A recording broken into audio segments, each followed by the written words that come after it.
Every day, the world produces noise, but only a few moments produce meaning. Information is everywhere. Understanding is rare. Because facts alone do not enlighten, context does, analysis does, perspective does. Welcome to Aneke TV, where news is not merely reported, it is examined. Where conversations are not merely held, they are elevated. Where stories are not merely told, they are understood. In governance, in business, in society, in the global arena, clarity is power, discernment is advantage, awareness is responsibility. This is broadcasting with purpose, journalism with depth, programming with intellect. Nigeria, the world, we are live. Aneke TV, broadcasting daily, informing minds, shaping perspective.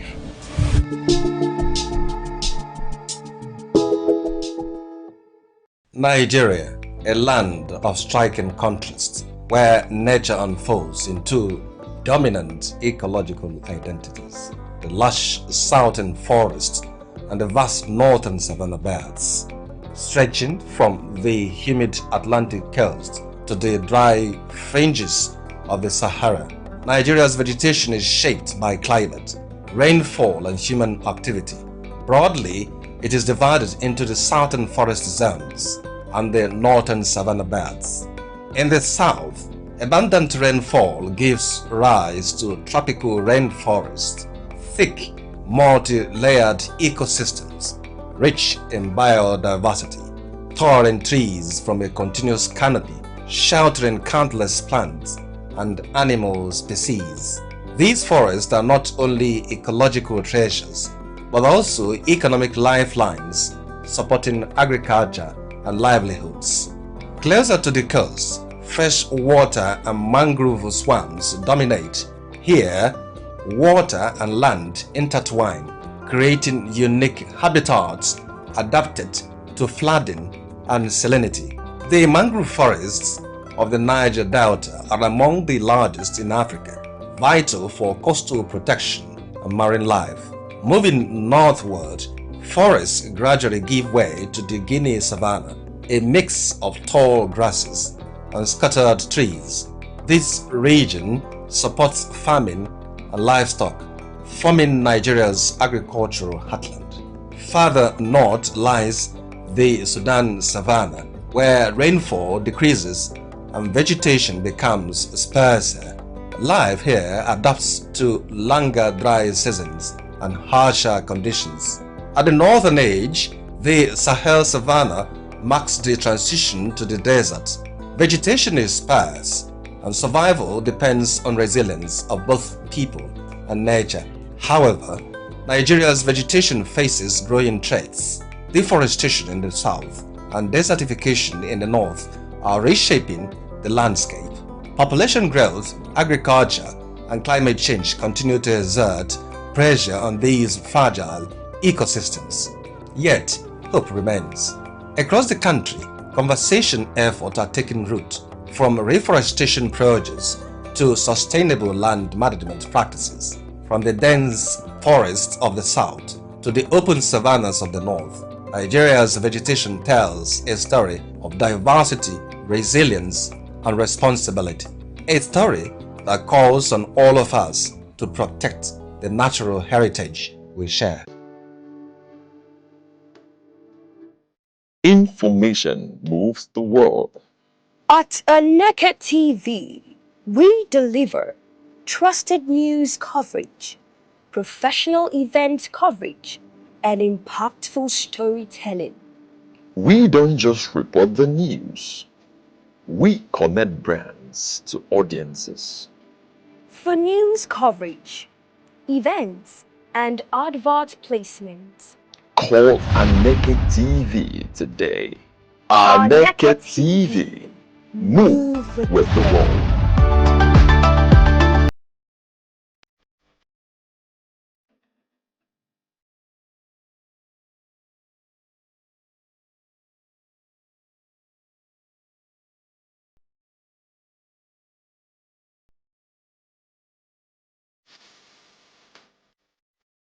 Information moves the world.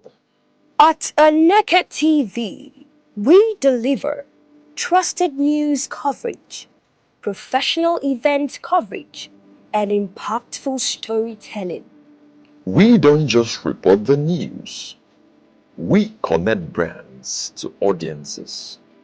For news coverage, events, and advert placements. Call Aneke TV today. Aneke TV. Move with the world.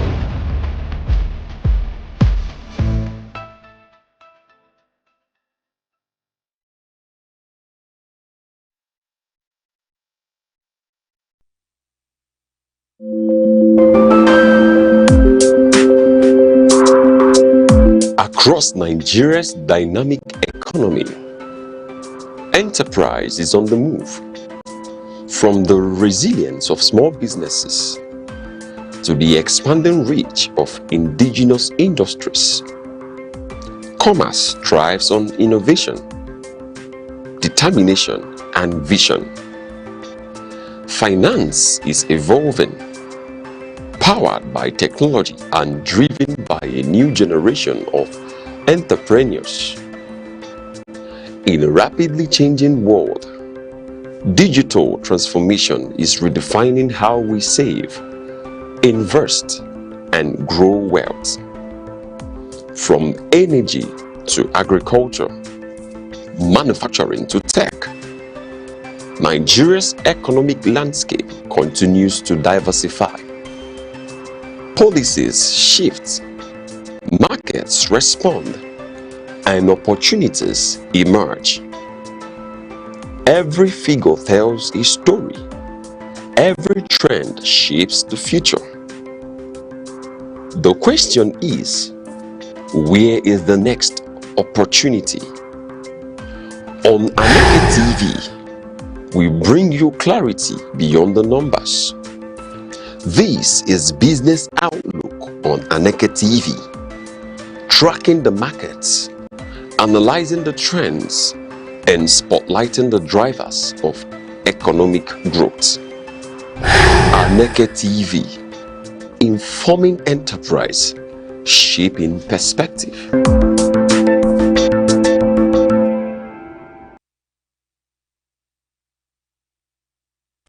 Many thanks for joining us here on Aneke TV's market segment. Yes, from the heart of Coal City and broadcasting to the world. We are happy to bring you up to date with the business outlook, and the bulls are running rampart on the Nigerian exchange. We are opening today's section on the heels of a historic Monday. Yes, where the all-share index officially eclipsed the 60% year-to-date return milestone, closing at an all-time high of 250,485 points. But while the stock market celebrates, the kitchen table economy is feeling a different kind of heat. Global oil prices are effectively on a war footing. Brent crude trading above $105 per barrel this morning, as the Strait of Hormuz remains the world's most expensive bottleneck. For Nigeria, it's a double-edged sword of increased petrodollars and mounting domestic inflationary pressure. Over the next 30 minutes, we will break down the numbers, track the Naira's performance across the windows, and give you the strategic edge your portfolio needs in this high-stakes environment. And this is the Aneke TV Business Desk, where data meets destiny and your weight finds its voice. I am Uche Osai. The bells are ringing, so quickly let's run to the Nigerian stock exchange. Let's get down to the business. Yes.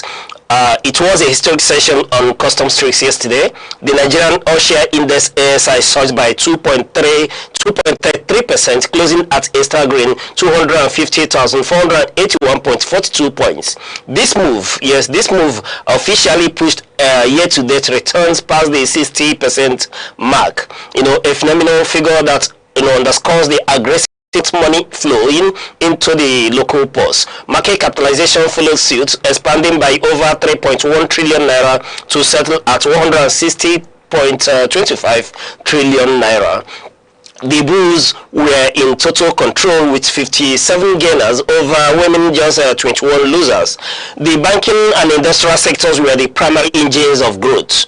And quickly looking at the top performers for yesterday, yes, the top 5 performers, we are looking at RT Briscoe, which opened and closed yesterday at 16 naira 50 kobo, making a very positive bullish adjustment.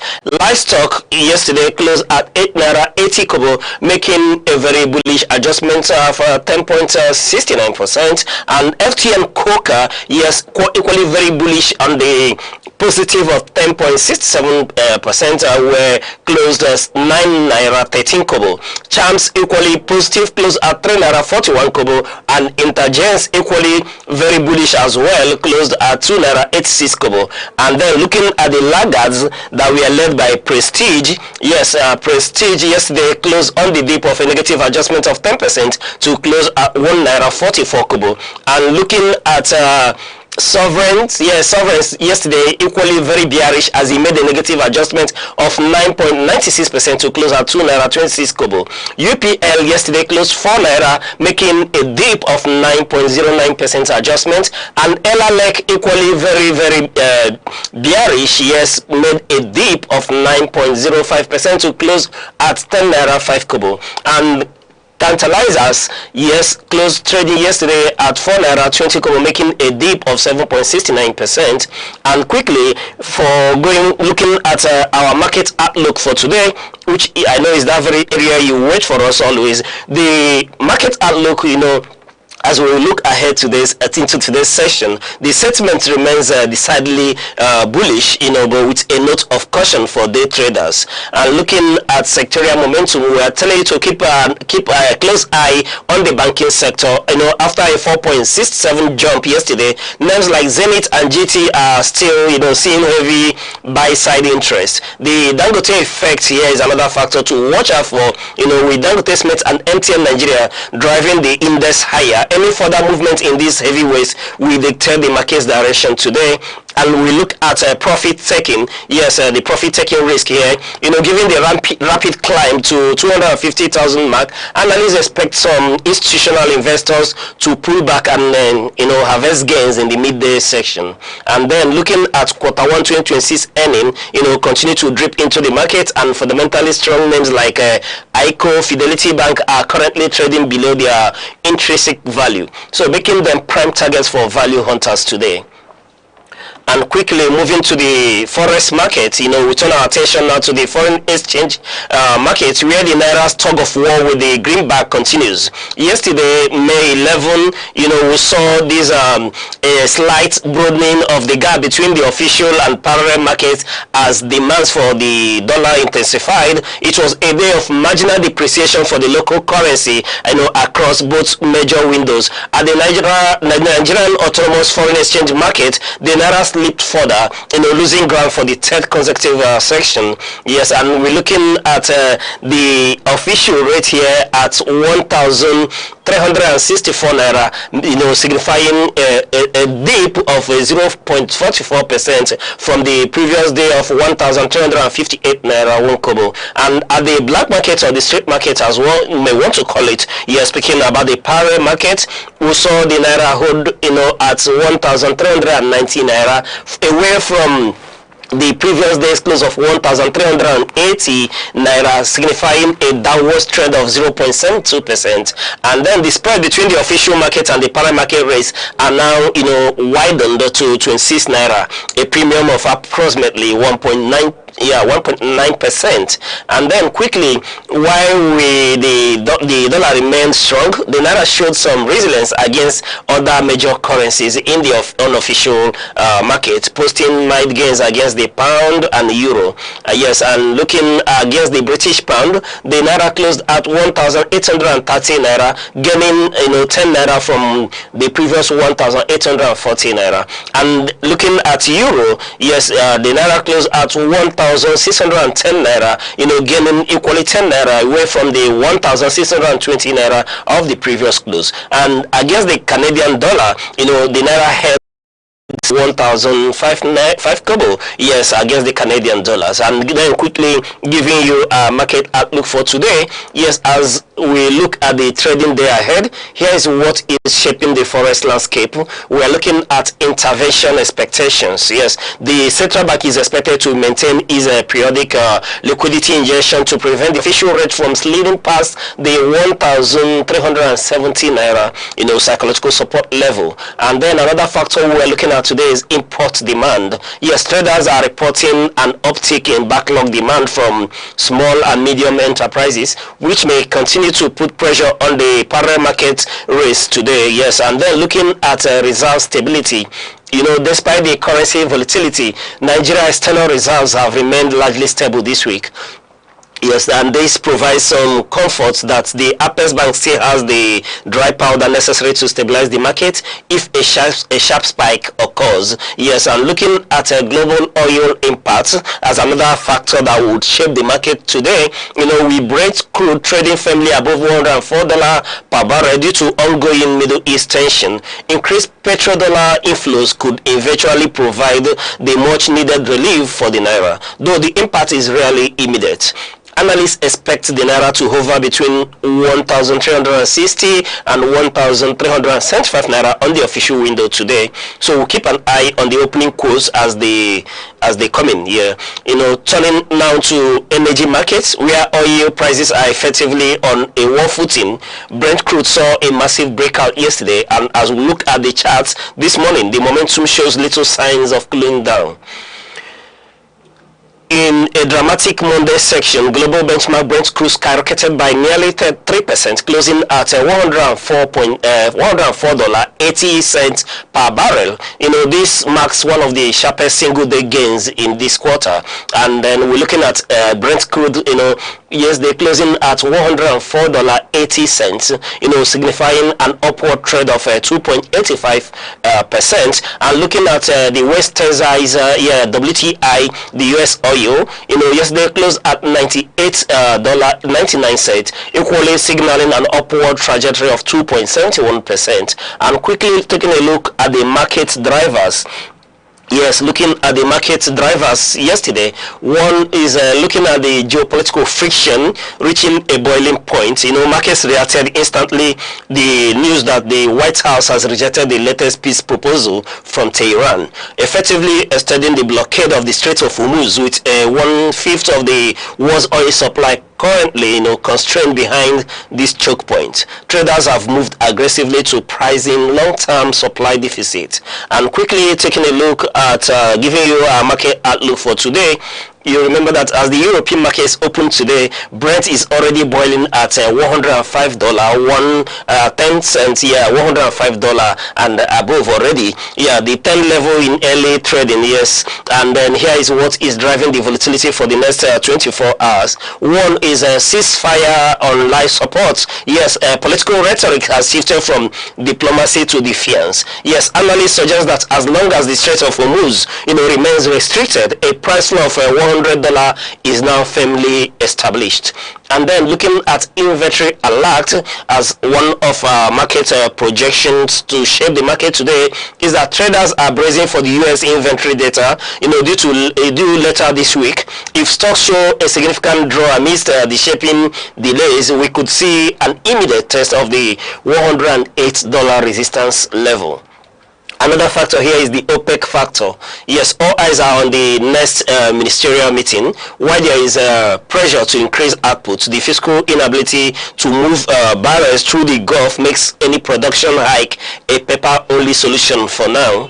And then looking at the upstream margins, for energy exporting nations and integrated measures, this rally is a windfall. But for global central banks, is a fresh inflationary headache that could delay long-awaited interest rate costs. For now, the energy market is less about supply and demand and more about headlines and who's. Yeah, we will continue to track the shipping lanes and the price tickers as the day unfolds. So quickly, finally, a look at the dining table economics. Moving to the commodities market. Yes, commodities market yesterday reflected the ongoing pinch of transportation costs, with staple food prices showing a wide regional variance across Nigeria's major urban hubs. Yes, and looking at the data for yesterday, where we, take a look at the. You talk about price stabilizing in the north, and the last mile costs are keeping retail prices high in the south. And at the Affairs Commodities Exchange, maize and paddy rice saw marginal price uptick of 0.5%, driven by tightening seasonal supply. And quickly taking a look at the markets in Abuja, Lagos, and Enugu. Yes, we are speaking about the Obete market in Enugu, Wuse in Abuja, and My 12 in Lagos. And when you look at the local rice, 50 kg bag of the local rice in Lagos, sold for 115,000 yesterday, and Abuja, always with a bargain, bought at 105,000 naira, and in Enugu is selling for 112,000 naira. And moving over to the brown beans, yes, 1 kg of the brown beans, in Lagos they bought for 1,850 naira yesterday, and Abuja always having a bargain, bought for 1,400 naira, and in Enugu it was 1,780 naira. And moving on to look at the white garri, 1 kg of it in Lagos, sold for 950 naira. In Abuja it went for 720 naira, and Enugu this time around was selling for 940 naira. And then equally, yes, moving on from the garri to yam, the medium tubers, in Lagos, went for 4,500. Yes, Lagos is always paying for the high cost of village. Here you see the price in Lagos 4,500, and in Abuja it's always making a bargain, got 3,200 naira, whereas in Enugu is selling for 3,800 naira. Yes, these are depending on the markets, around these hubs. And then quickly we'll give you a market outlook for today. Yes, looking at the stocks today, here is the trend to watch. Talk about regional price gap. Expect Enugu and Lagos to remain, significantly higher than Abuja due to fuel premium on haulage from the northern food belts. And then we'll look at the rice rally. Yes, local rice remains, under pressure as long as the exchange rate stays above 1,350 naira. Demand for local alternative will keep prices at these elevated levels. And talking about protein pivot as one of the factors that would shape today's market, yes, traders in Enugu are reporting a shift towards more affordable plant-based proteins as beef prices continue to hover near 8,000 naira per kilo. The food-to-income ratio remains the biggest story for the average Nigerian households, this morning. And we'll be tracking these prices as the markets open, yes. And moving quickly, for want of time, let's run to the international scene. Yes, let's take a look at the international market, where we'll wrap up morning briefing with a look beyond our borders. It was a day of cautious optimism across the major global hubs yesterday, as tech resilience fought to offset the heavy drag of rising energy costs. And quickly, in the United States, Wall Street eked out a modest gain despite the geopolitical heat in the Middle East. AI and semiconductors, led Macron and Intel, acted as a shield, helping the S&P 500 and the Jones finish in the green, even as oil prices neared $100 a barrel. And across the Atlantic, European markets were a mixed bag, while the FTSE 100 in London gained ground on the back of soaring energy stocks. The CAC 40 in Paris struggled, weighed down by luxury and industrial firms sensitive to high fuel cost. In Asia markets, the story was dominated by a booming Nikkei 225, which continues its record-breaking year. However, sentiments in mainland China and South Korea remain fragile as investors, fret over the, sustainability of the AI rallies. Now, quickly, let's take a look at the numbers.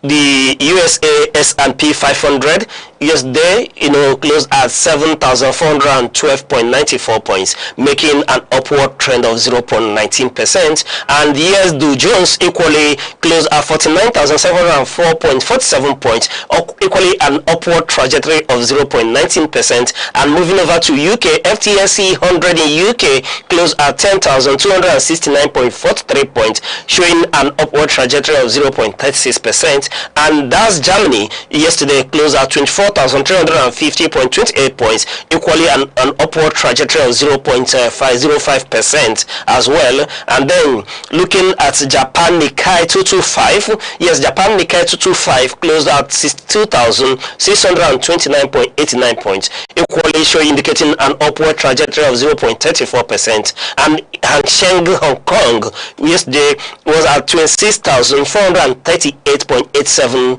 points, indicating equally an upward trajectory of 0.11%. The world is watching the tickers and the market tankers as well, and yes, they will continue to monitor the happenings around the globe and especially in the Gulf as regards the price of Brent crude, which is shaping other areas of the market. So quickly before we go, let's run to the market and give you our market advice for today. And we're looking at riding the banking wave. Yes, we're urging you that in looking at the market today, we will urge you to ride the banking wave. With the Nigerian ASI, yes, the Nigerian Exchange ASI crossing the 250,000 mark, the big five banks, Zenith, GT, Access, remain primary liquidity engines. So if you're looking for dividends and capital appreciation, these remain the safest harbor in a volatile sea. And then looking at fixed income, don't ignore the debt market. With the treasury bill yield hovering between 18% and 22%, conservative investors can now achieve inflation beating returns with zero default risk. It's a buy and hold heaven for those who are wary of equity swings. Then looking at the energy edge, as Brent crude stays firmly above $100, local energy plays like Arade Holdings and Seplant are providing a natural hedge against the naira fluctuation. So while you're doing this, you watch the exit door. Yes, with a 60% year-to-date gain, the market is technically overbought. So do not chase the rally with your emergency funds. Instead, use the strength to trim underperforming positions and then build a cash reserve for the next correction. Yes, that's the way to go. Build a cash reserve for the next correction. We are technically telling you that the market is in the overbought section, so you need to be very, very careful, and you don't plunge in emergency funds. No, instead, we are telling you to use use this underperforming positions and build a cash reserve for the next correction, and that's the way to go. So no unnecessary risk. Don't just jump into the market. We're expecting the market to get into the correction phase soon, so it's time to take careful, technical, analyzed position. And that's where we'll be drawing the curtain today on this edition of the market segment here on Aneke TV. Yes, and while we're urging you to stay informed, stay ahead, and keep your eyes on the numbers, we equally urge you to remember that before you make incursion into the Nigerian financial markets, please do well to consult a certified financial expert. And this is due to the volatility of the market. I am Uche Osai. Invest wisely.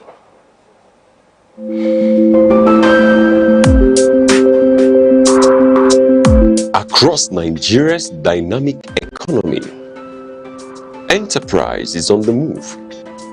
From the resilience of small businesses to the expanding reach of indigenous industries, commerce thrives on innovation, determination, and vision.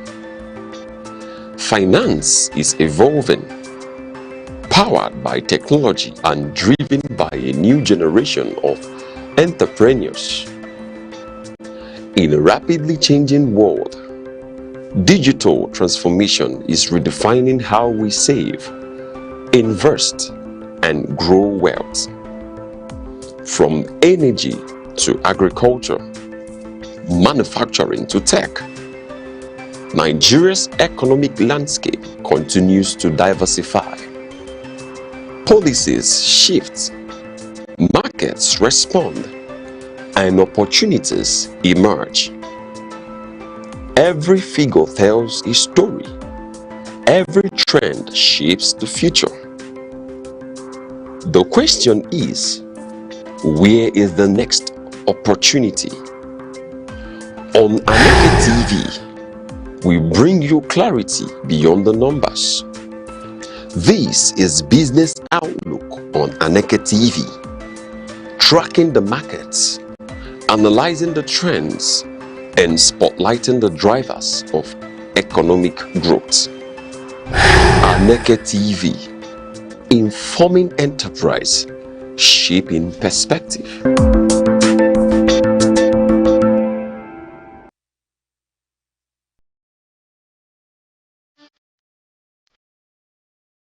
Information moves the world. At Aneke TV, we deliver trusted news coverage, professional event coverage, and impactful storytelling. We don't just report the news. We connect brands to audiences. For news coverage, events, and advert placements, Call Aneke TV today. Aneke TV. Move with the world.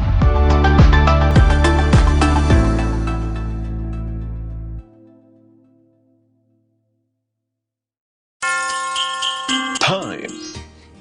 The silent witness to human courage. The keeper of memory. The archivist of greatness. Across the vast landscapes of Africa, from the savannas to the bustling cities, voices once rose, ideas once bound, and visions once dared to challenge the limits of their age. They were not merely individuals. They were epochs in human form. In literature, minds such as Chinua Achebe, Wole Soyinka, and Ngugi wa Thiong'o reclaimed the African narrative. Through ink and imagination, they dismantled distorted histories and restored the dignity of African identity. Their words were not just stories. They were mirrors, reflecting a people long misunderstood, and windows opening the world to the depths of African civilization. In the realm of science and knowledge, pioneers like Philip Emeagwali proved that African intellect could reshape the frontiers of computing and technology. Their work was a quiet revolution, reminding the world that innovation knows no geography. And in leadership, towering figures emerged when history demanded courage. Men like Nnamdi Azikiwe, Kwame Nkrumah, Nelson Mandela, and Julius Nyerere redefined freedom, not as a privilege bestowed, but as a right reclaimed. They spoke for millions. They endured prisons, exile, and resistance. Yet, their vision transcended the politics of their time. They dreamed of a continent awakened. Today, their echoes travel through generations. In every African classroom, in every curious mind, in every dream that refuses limitation. For history is not merely what has passed, it is the foundation upon which tomorrow stands. The past still speaks. Its lessons remain. Its voices endure. This is not just remembrance, it is inheritance. Echoes of the past, where history breathes and legacy lives on.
of the morning to you and welcome to news around the globe on Aneke TV. I am Princess Ken Ochamba, glad to have you join us. Now to the headlines. Governor Mutfwang tightens security measures after Plateau attacks. On the foreign scene, Philippine Vice President faces Senate impeachment trial. In business, Lagos expands rural electrification program. Now the news in details. Governor Caleb Mutfwang has announced fresh security measures following renewed attacks in Barking Ladi and Basar local government areas of Plateau State. The governor made the announcement during a visit to the Ndlea community, where he met with survivors and families displaced by the violence.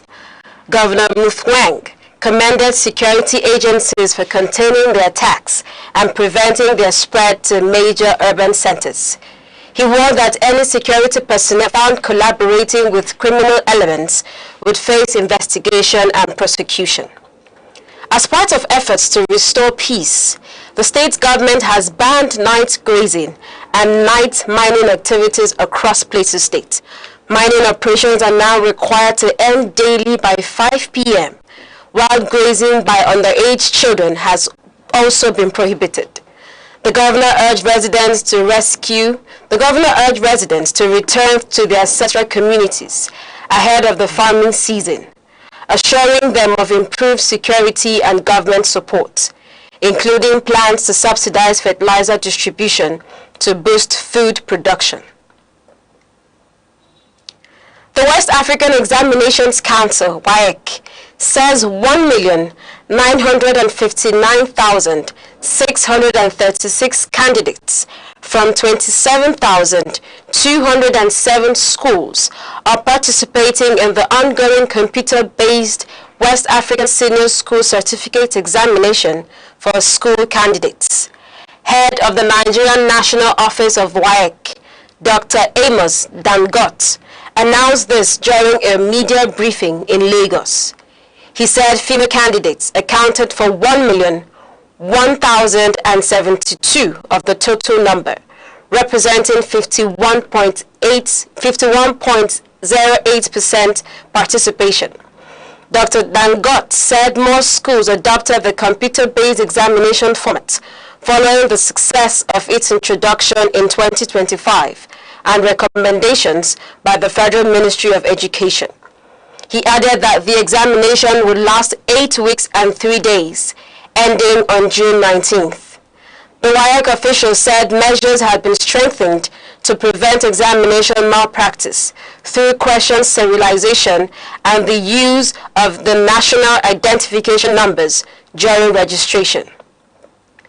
He also warned candidates, schools, and supervisors against engaging in examination fraud.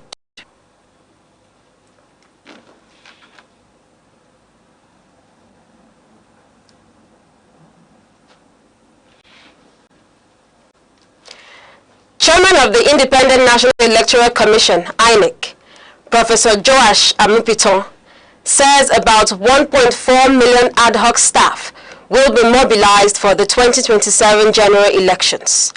Professor Amupiton announced this during a visit by the management of INEC to the Director General of the National Youth Service Corps in Abuja. He described corps members as critical to the conduct of elections in Nigeria. The INEC chairman said more than 70% of the 1.2 million ad hoc staff deployed during the 2023 general elections were corps members and student volunteers. He noted that corps members served in key positions, including registration area officers and presiding officers. Professor Mupito added that corps members helped safeguard the integrity of elections across 176,846 polling units nationwide, and assured that the partnership between INEC and NYSC would continue ahead of the 2027 polls. Meanwhile, the Director General of the National Youth Service Corps, NYSC, Brigadier General Olakunle Nafiu, has called for improved welfare packages for corps members deployed for election duties. General Nafiu made the appeal during a meeting with the chairman of the Independent National Electoral Commission, INEC, Professor Joash Amupiton, in Abuja. He said better remuneration and quicker medical or insurance support for injured corps members were necessary to sustain morale. The NYSC Director General also urged INEC to release the names of electoral officers earlier to improve planning and deployment during elections. He noted that the current NYSC insurance package does not cover election assignments.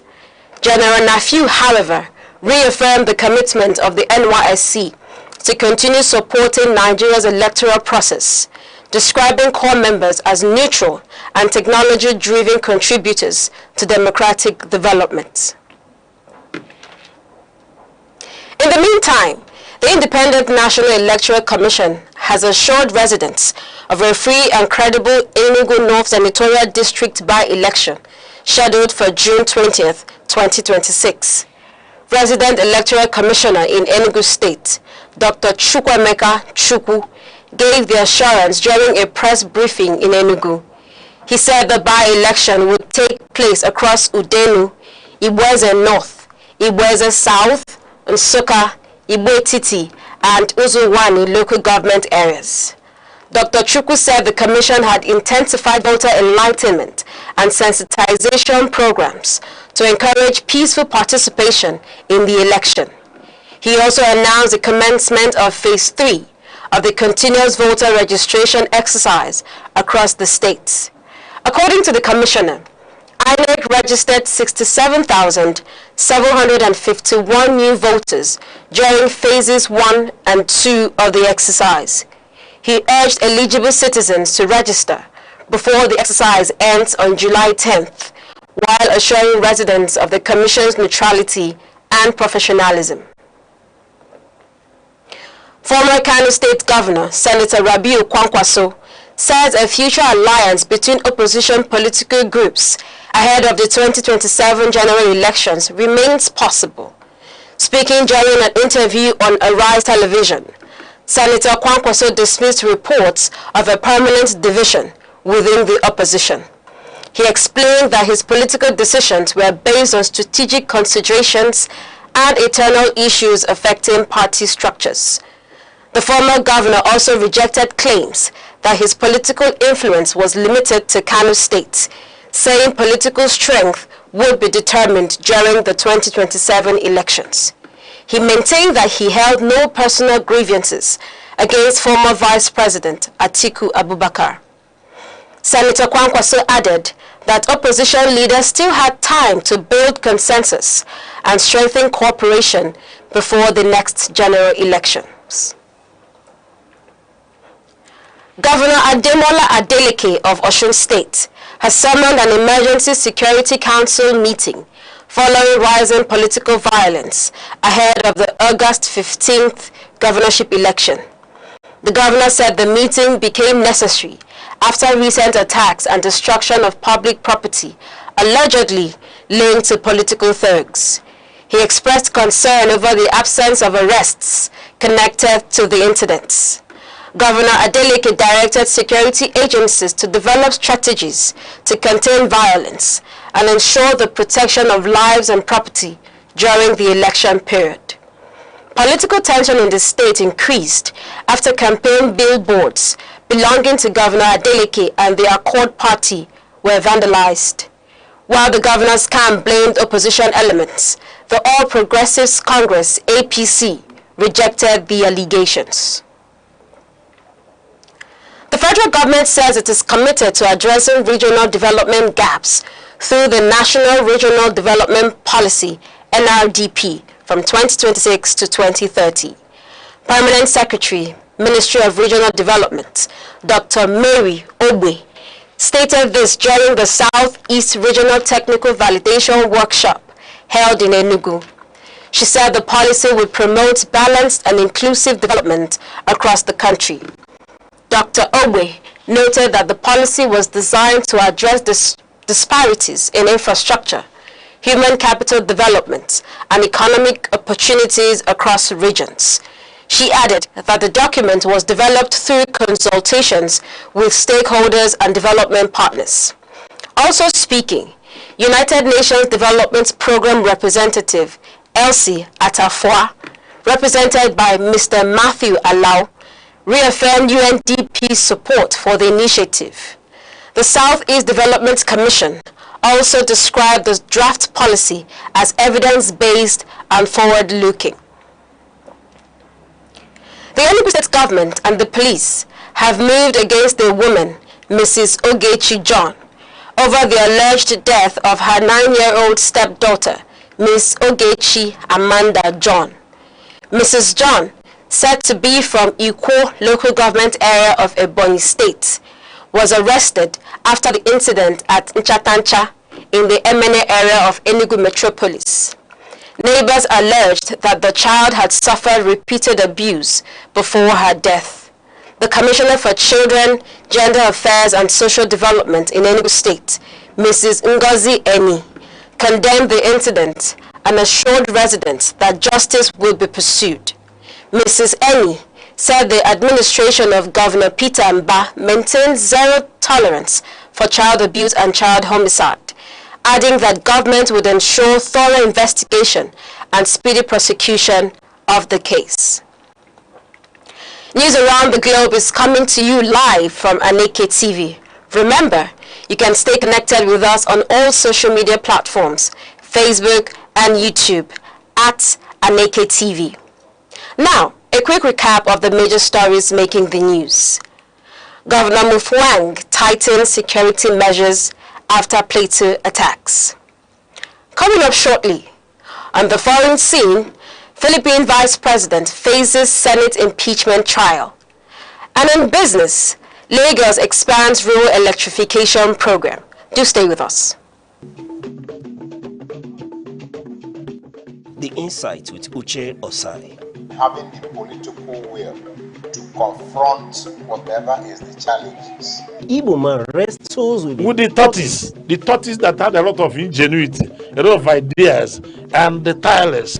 It will take the bold mind of government in power to say, let there be electoral reform, no matter who sorts is God. I was there. We did everything. All of us came and supported him with our last blood. In-depth analysis, expert views, real voices, uncover the stories shaping Nigeria today. Deep dive, honest, unfiltered, only on the Insight with Uche Osai on Aneke TV. Join us. Welcome back. Lawmakers in the Philippines have voted to impeach Vice President Sara Duterte over allegations of misuse of public funds, unexplained wealth, and threats against President Ferdinand Marcos Jr. The House of Representatives secured 257 votes in support of the impeachment complaint, surpassing the required threshold needed to move the process to the Senate for trial.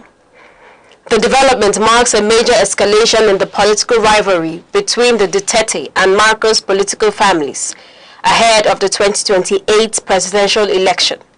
The Senate is expected to sit as an impeachment court, while Senate President Alan Peter Cayetano presiding over proceedings. Lawyers representing Vice President Duterte have dismissed the allegations as baseless and vowed to challenge the charges during trial. United States health authorities have evacuated 18 passengers from the luxury cruise ship MV Honduras following an outbreak of the Andes hantavirus. The passengers were flown to specialized medical facilities in Nebraska and Georgia, where they are currently under medical observation. United States officials confirmed that one passenger tested positive for the virus and is receiving treatment in Omaha. Health Secretary Robert F. Kennedy Jr. said the risk to the general public remains very low and assured citizens that the situation is under control. The World Health Organization says 7 cases have so far been confirmed globally. Medical experts noted that the Andes strain differs from the most hantaviruses because it can spread through close person-to-person contact. Pakistan has accused Afghanistan-based militants of carrying out a deadly attack that killed 15 police personnel in the northwestern part of the country.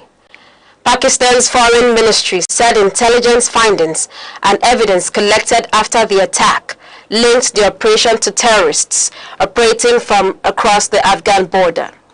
The attack reportedly began with a car bombing at the police facility at Banu before security operatives responded to the scene came before ambush. Pakistan has summoned a senior Afghan diplomat to protest the incident and warned against the continued harboring of militant groups. Afghan authorities have previously rejected similar accusations. And now to business. The federal government is seeking a fresh $1.28 billion loan from the World Bank to support economic reforms, job creation, and investment growth. The proposed facility, titled Nigeria Actions for Investment and Jobs Acceleration, is expected to be presented for approval on June 26, 2026. If approved, the loan will become one of the largest World Bank facilities secured under the administration of President Bola Tinubu.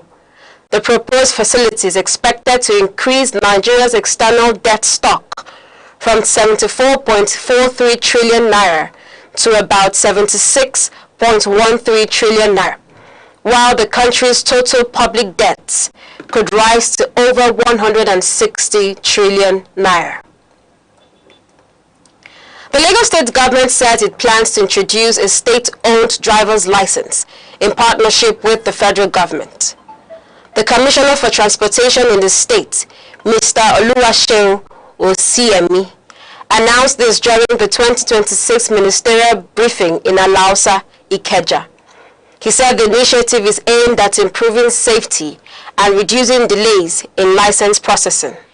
Mr. Osiemi explained that motorists would have the option of choosing either the federal driver's license or the proposed Lagos State license. The Commissioner also announced that the second phase of the Blue Line Rail project from Mile 2 to Okokomaiko will be completed in the first quarter of 2027, while work continues on the Green Line Rail project linking Marina to Lekki Free Trade Zone. The Lagos State government has intensified its rural electrification program with the installation of electricity transformers in several rural communities. The initiative, supervised by the Office of Rural Development, has benefited communities in Ebe, Badagry, Ikorodu, and Igando areas of the state. The Special Advisor on Rural Development, Dr. Nuruddin Agbaje, said the program is designed to improve living conditions, support small businesses, and strengthen local economies.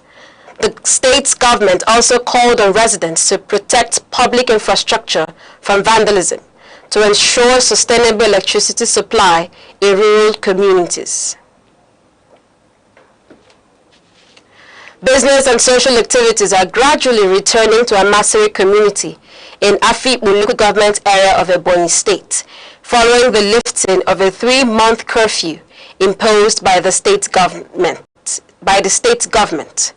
The curfew followed a violent land dispute in February, which resulted in the killing of 4 persons in Okmorojo village in Eda local government area.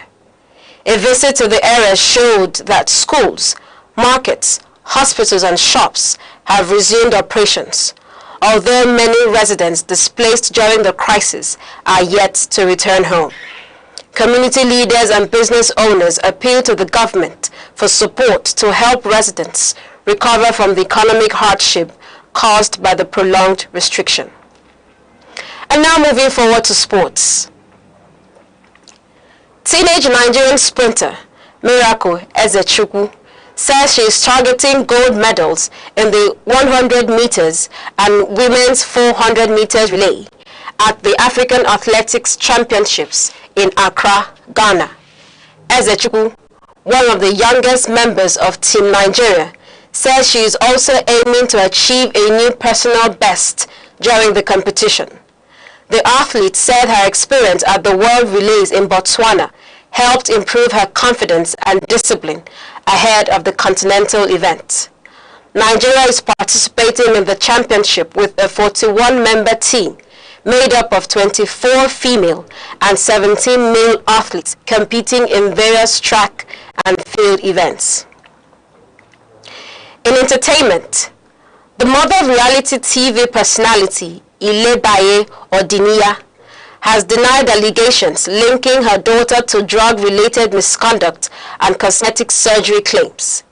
She clarified reports involving Ilebaye's younger brother, saying the teenager was not expelled from school, but was only cautioned after being found with an empty pen shisha, reportedly taken from Ilebaye's room.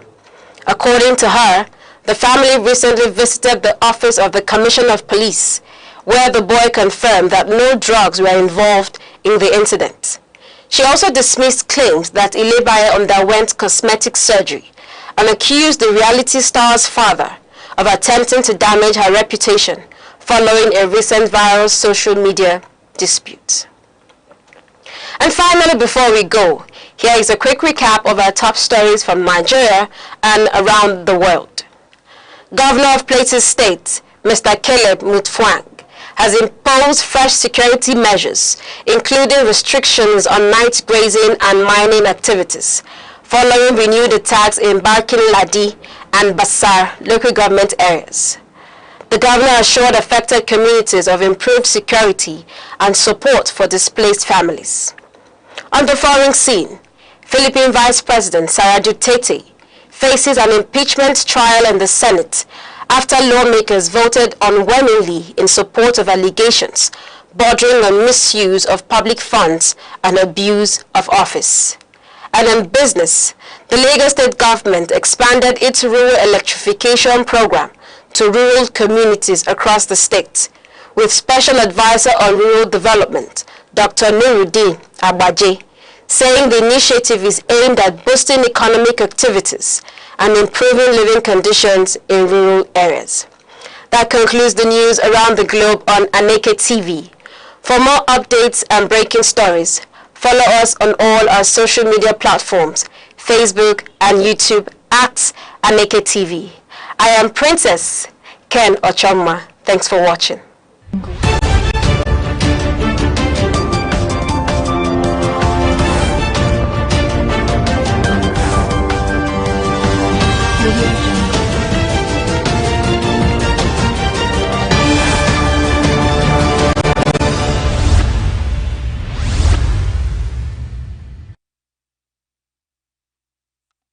The eagle stands as a majestic symbol of strength, clarity, and vision. Its ability to soar above storms signifies resilience, while its shaped sight represents focus. This is why many nations, including Nigeria, use the eagle as an emblem of nation pride. Eagles do not fear challenges, they embrace them. They fly higher when the winds become strong, rising above obstacles rather than avoiding them. This teaches us that problems are not barriers, but stepping stones for those who dare. To live like an eagle is to stay focused, courageous, and disciplined. It is to see opportunities where others see only difficulties. The sky is not your limit, it is your launch pad. Every second, the world changes, markets rise, leaders speak, stories unfold. To keep up, you don't just need news. You need clarity. You need speed. You need perspective. That's why Aneke TV brings you the global pulse. Accurate, reliable, right when it matters most. Aneke TV. Move with the world.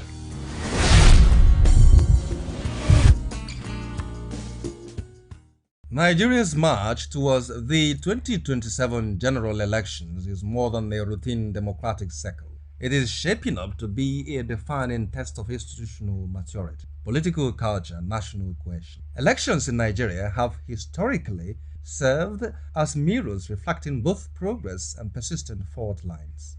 As political actors reposition and citizens recalibrate expectations, the stakes are unmistakably high. The 2027 will not simply be about leadership transition, it will be about whether Africa's most populous nation can consolidate democratic credibility, deepen governance accountability, and manage intensifying socio-economic pressures without destabilizing its fragile political equilibrium. Public expectations heading into 2027 are likely to be unusually elevated, driven less by campaign rhetoric and more by lived realities. Chief among these is the demand for economic stability and opportunity. Inflationary pressures, currency volatility, unemployment, and cost of living anxieties have reshaped political consciousness.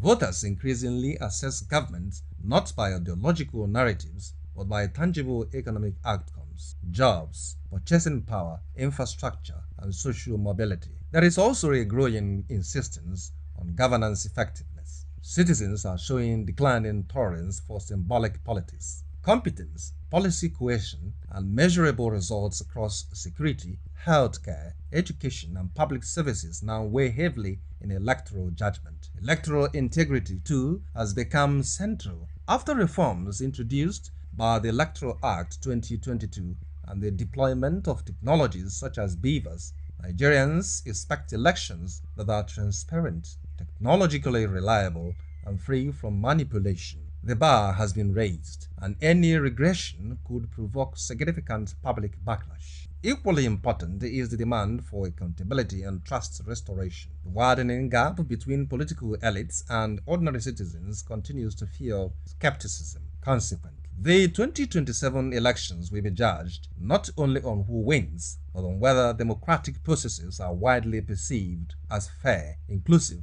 and credible. Several issues are poised to shape the contest. Economic performance will dominate political discourse, with debates likely to revolve around fiscal management, debt sustainability, industrialization, youth employment, and diversification beyond oil dependency. Security will remain an existential concern. Persistent challenges ranging from insurgency to criminal violence have placed state authority under strain, compelling voters to scrutinize strategies for restoring stability and strengthening institutional capacity. Nigeria's demographic realities further complicate the landscape. The youth population, increasingly digitally connected and potentially and politically expressive, is defining electoral engagement. Political parties that fail to adapt to issue-driven, technology-mediated mobilization risk strategic disadvantage. Questions surrounding federalism, restructuring, and resource governance will also continue to animate debate,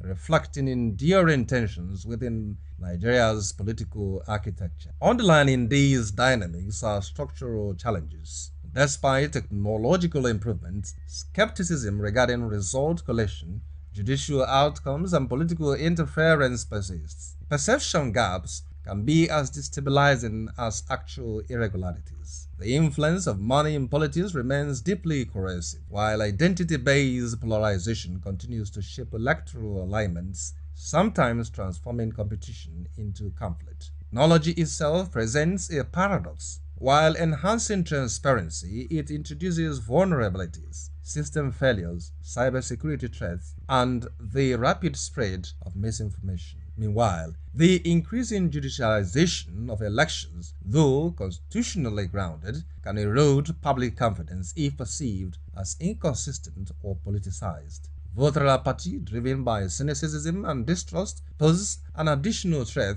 to participatory legitimacy. Strengthening democratic resilience requires a multi-layered response. Electoral credibility depends fundamentally on institutional dependence, transparency, and operational reliability. Campaign finance enforcement must become more robust to curb undue influence. Electoral technologies require continuous auditing and safeguards to sustain trust. Equally vital is the cultivation of an issue-based political culture supported by civil society, media, and academia. Ultimately, democratic stability rests heavily on elite behavior. Commitment to peaceful competition, respect for institutional rules, and restraint in rhetoric are indispensable. Elections alone do not validate democracy. Credibility of processes, integrity of institutions, and confidence of citizens do. Nigeria's 2027 elections will unfold within a complex interplay of economic pressures, demographic shifts, technological transitions, and political recalibration. They will test whether reforms translate into trust, whether competition strengthens rather than fractures national unity, and whether governance outcomes reshape political legitimacy. As Nigeria advances towards 2027, the defining question is no longer whether elections will hold. It is whether they will deepen democratic resilience, reinforce national stability, and align political leadership more closely with citizen aspirations. The answer will shape not just an electoral outcome, but the country's democratic trajectory.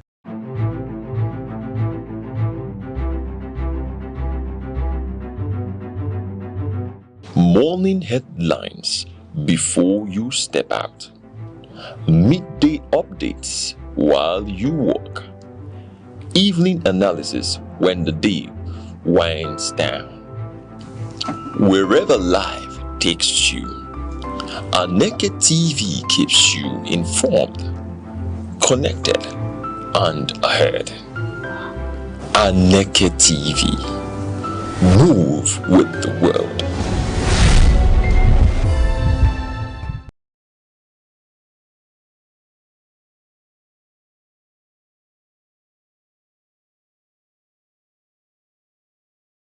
In the stories of ancient Greece, Achilles was more than a warrior. He was a hero whose strength could turn the tide of war, whose courage inspired loyalty, and whose presence commanded respect. His name had endured across millennia, a symbol of valor, power, and influence, a figure whose actions shaped destinies. Yet, Achilles' legacy was not only in the power he wielded, it was in how he used it. He fought not for personal glory alone, but for the honor and protection of those who depended on him. His might was purposeful, guided by responsibility, and measured by the lives he safeguarded. Today, Nigeria faces battles of different kind. These are battles fought not with swords, but with policies and principles. Our enemies are corruption, insecurity, inequality, and leadership that too often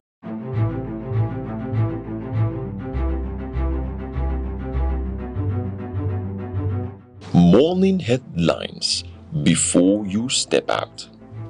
Midday updates while you work. Evening analysis when the day winds down. Wherever life takes you, Aneke TV keeps you informed, connected, and ahead. Aneke TV. Move with the world.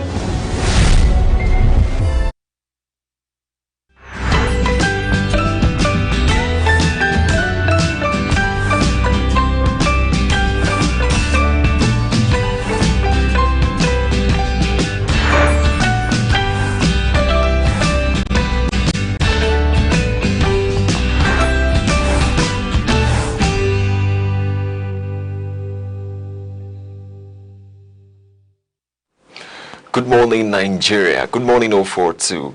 Please and greetings to everyone watching. You're tuning to Sunrise here on Aneke TV, where every sunrise begins with delightfulness, love, and purpose, bringing you that daily dose of brightness and joy. I'm Good Hope Chukuma, coming to you live from our studio here in vibrant Enugu. And good morning to you, our global audience. I'm Uche Osai. They say, however far the stream flows, it never forgets its source. Well, The sun is up, the coffee is hot, and we're here to make sure you don't just witness this day, you own it. Thank you for letting us into your space. We're here to refresh, inform, and motivate. It's Tuesday, 12th of May 2026, so it's another new and wonderful edition of Sunrise. It's a power-packed morning with the latest news, weather, business, stock update, hot topics, and that's Sunrise Spark to help you on the day. So, grab that cup of coffee or tea, relax, enjoy the cruise, because the sunrise is set sail.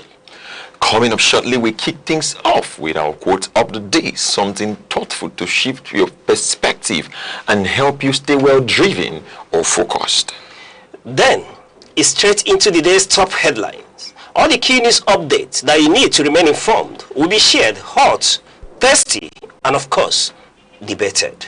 We'll also give you a full weather forecast for cities across Southeast and beyond, so you know what to expect before stepping out.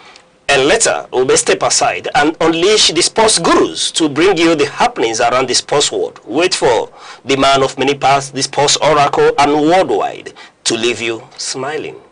Now we go over to our inspiration segment on this edition of Sunrise. That's our quote of the day, which says, I am not African because I was born in Africa, but because Africa was born in me. This is a quote from the Ghanaian nationalist Kwame Nkrumah. He says, I am not African because I was born in Africa, but because Africa was born in me. This quote simply is suggesting the roots where or what or how people should recognize themselves. He is not African because he was born in Africa, but because Africa was born in him, the place where he came from, what he has in him is what makes him an African, not where he was born. And this is suggesting this morning that you need to understand your root. You need to know what you're doing. You need to be rooted in your culture. What are those things that makes you who you are? What are those things that make you unique? You are an African. You are going to represent and be who you are than to be changing it because you are in a foreign environment. I mean, when we're talking about this in terms of behavioral patterns, in terms of attitude, you must stick to the inborn gifts or things which you have in you, which are very good. You must stick to it. You must stick to the trust. You must stick to the faithfulness. You must stick to the things that makes you unique.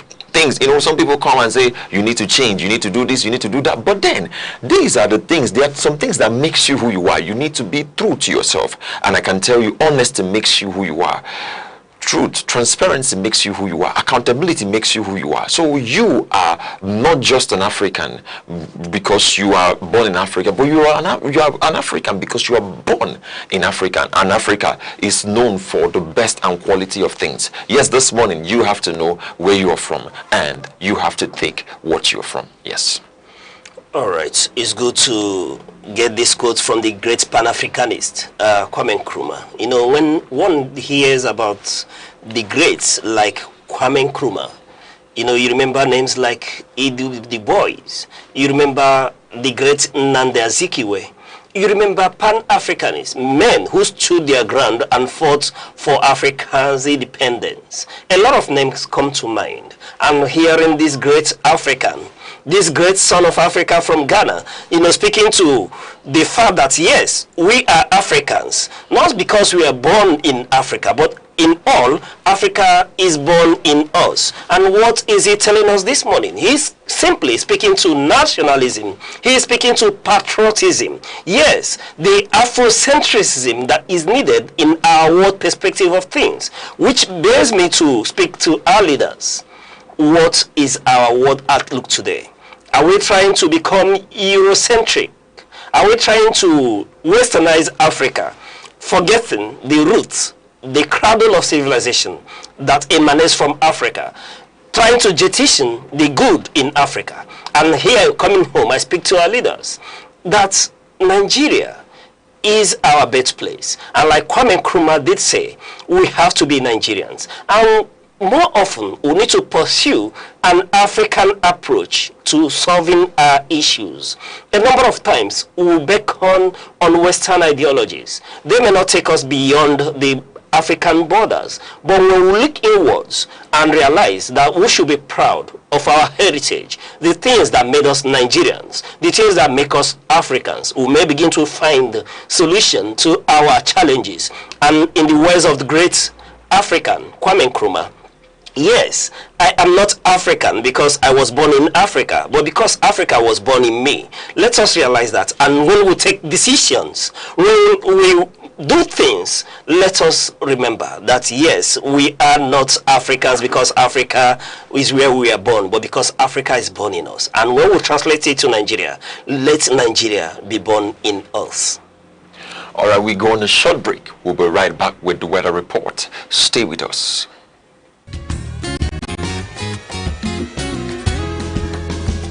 Every day, your health shapes your life, your strength, your choices, your future. Because knowledge is the first step towards well-being. This is Health Matters, only on Aneke TV. You're still watching Sunrise here on Aneke TV. Next, let's take a look at the weather across major cities in the southeast today.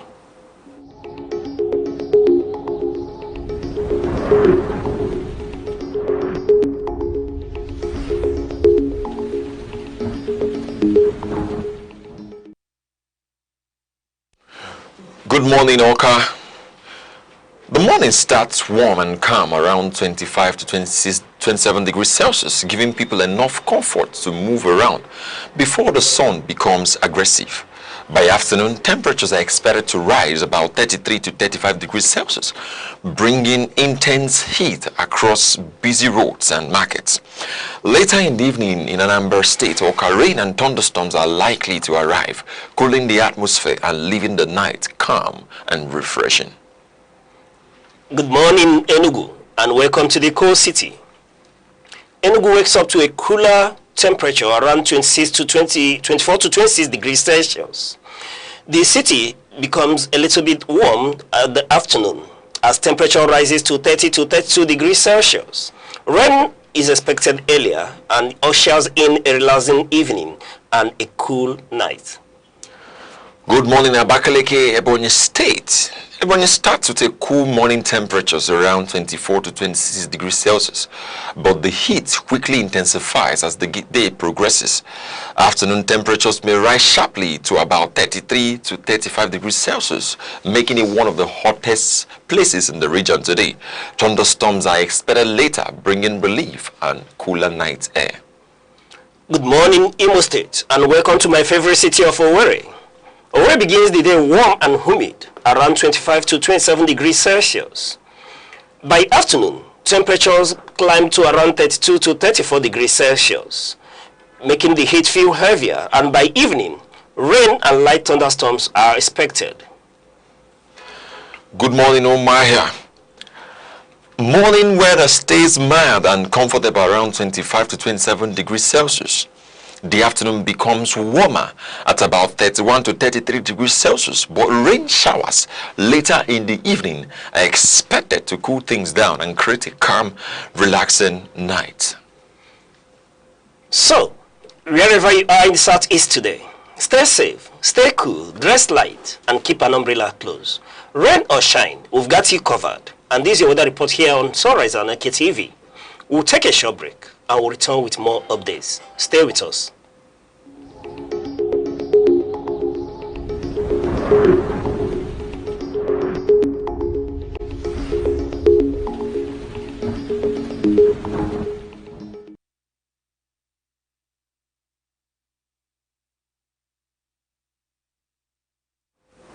Welcome back. Now let's take a quick look at what's making the front page of the major newspapers today from The Nation, Daily Trust, Daily Sun, Vanguard, and the Guardian newspaper. And joining us is one of Aneke's, Princess Chioma Ken Ochoma, joining us to digest and x-ray news issues. Princess Chioma, it's a pleasure to have you on Sunrise. Good morning. Thank you so much for having me. All right. Let me ask you my signature question. How is Nigeria treating you? So the ritual is when you sleep the previous day, you tell God, today I pass. You wake up the next day, you tell God, another day has come. So whatever faces, whatever you face, whatever you see, you just brace up and take it in. So Nigeria does not have any day. Some days it's good, I won't even lie. Some days you just have this breath of fresh air that leaves you with a certain hope for the future. Certain hope. That's the key word. Yes, hope. And some days just, come on, can we just fast forward and come to a better time? All right. So the key word for me is hope. I was waiting for that word. That yes, there is hope. When all hope is lost, then it becomes a banana republic. But it's good that there is still hope. The nation Nigeria is the only one we have. It's our motherland, and one day, yes, on the back of hope, we'll get to this nation. All right, we take a look at the Punch headline, which says federal government, World Bank in talks over second largest $1.25 billion loan. Now on the Guardian headline, we have defectors face dual party registration sanctions, await INEC's verdict. Now on the Nation, we have Atiku attacks NDC over zoning of presidential ticket to South. Now on the Vanguard headline, we have 2027 presidency, Jonathan caught in PDP's quagmire. Now on the Daily Trust, we have is Tinubu changing security architecture. Now on the Daily Sun, we have Senate sets 14-day deadline for senators elect to be sworn in. Now let's take a look at the Daily Trust headline, which says, is Tinubu changing security architecture? The headline is a means whether President Bola Ahmed Tinubu is planning major reforms to Nigeria's security structure through leadership changes, new strategies, or institutional adjustments aimed at attacking insecurity and improving national stability. This is the headline we have this morning, and the reason why this question was raised from the Daily Trust is seeing that Mr. President just appointed an advisor for the Homeland Security. Now that's a retired general. His name is Famadewa, whom he appointed to take care of that side of security. And in the architecture of security in Nigeria, like we have actually seen over time, there has been back and forth, and we have had a lot of backwardness as a nation in our security game. But thanks to Mr. President for making that move. But here a lot of questions rise concerning why this appointment was made, citing that there's already an advisor, that's Nuhu Ribadu, who is an ex-policeman. Now citing also that the office of Nuhu Ribadu should also cover this side of security, citing that Homeland Security should be more of an internal security, talking about border protection and the banditry, at all those issues. And those questions are being raised is many questions, but there are ones I can point out is Nuhu Ribadu's, that's the National Security Advisor's office.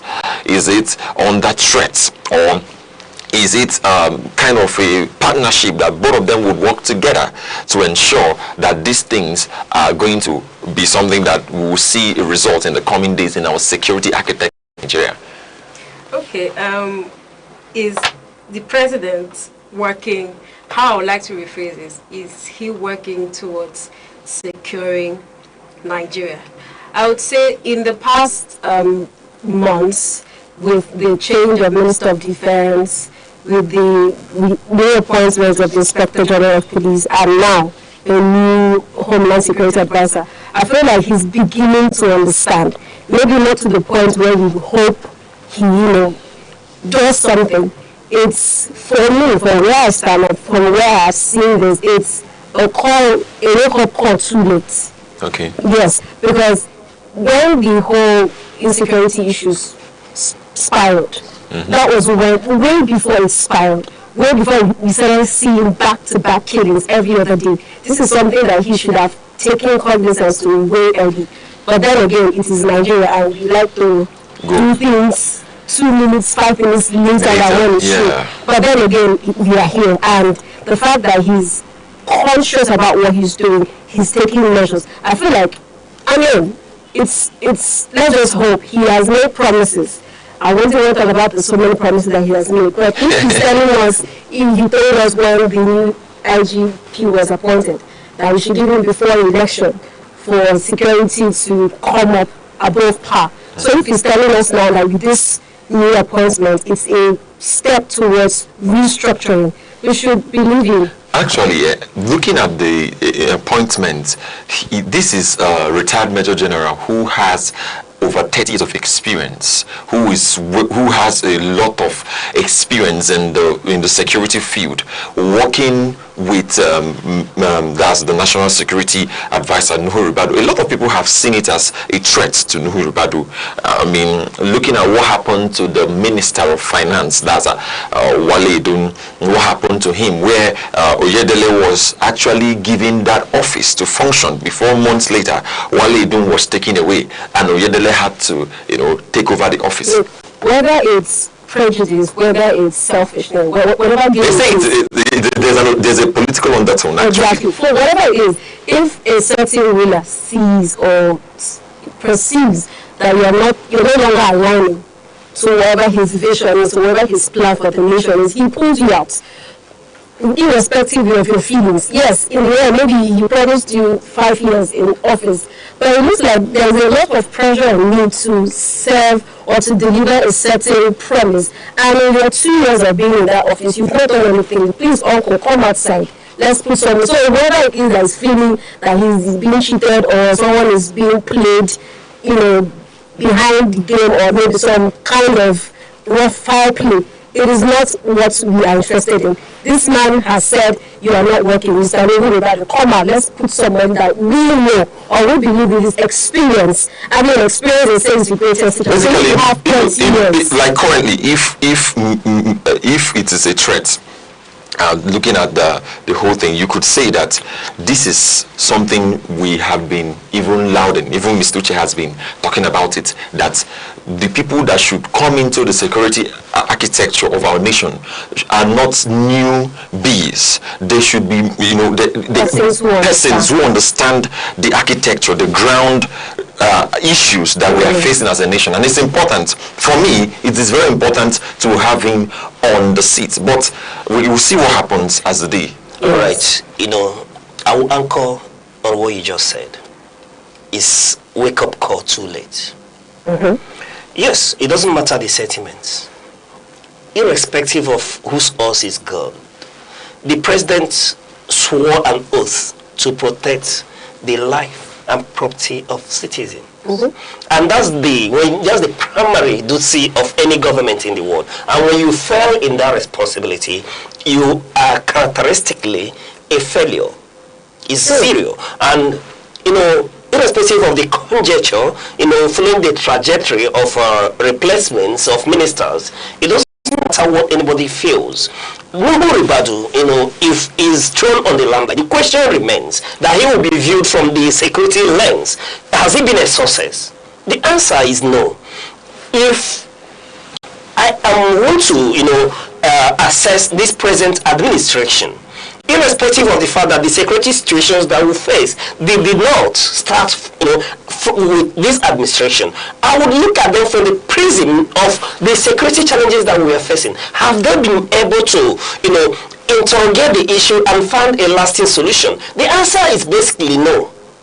In that essence, I would give this administration a 0, because we'll continue to lose soldiers, we'll continue to lose civilians. In fact, the insurgents that we're dealing with have become more emboldened. They no longer target only the security architecture. They target, them at their bases. They target them at the military formations.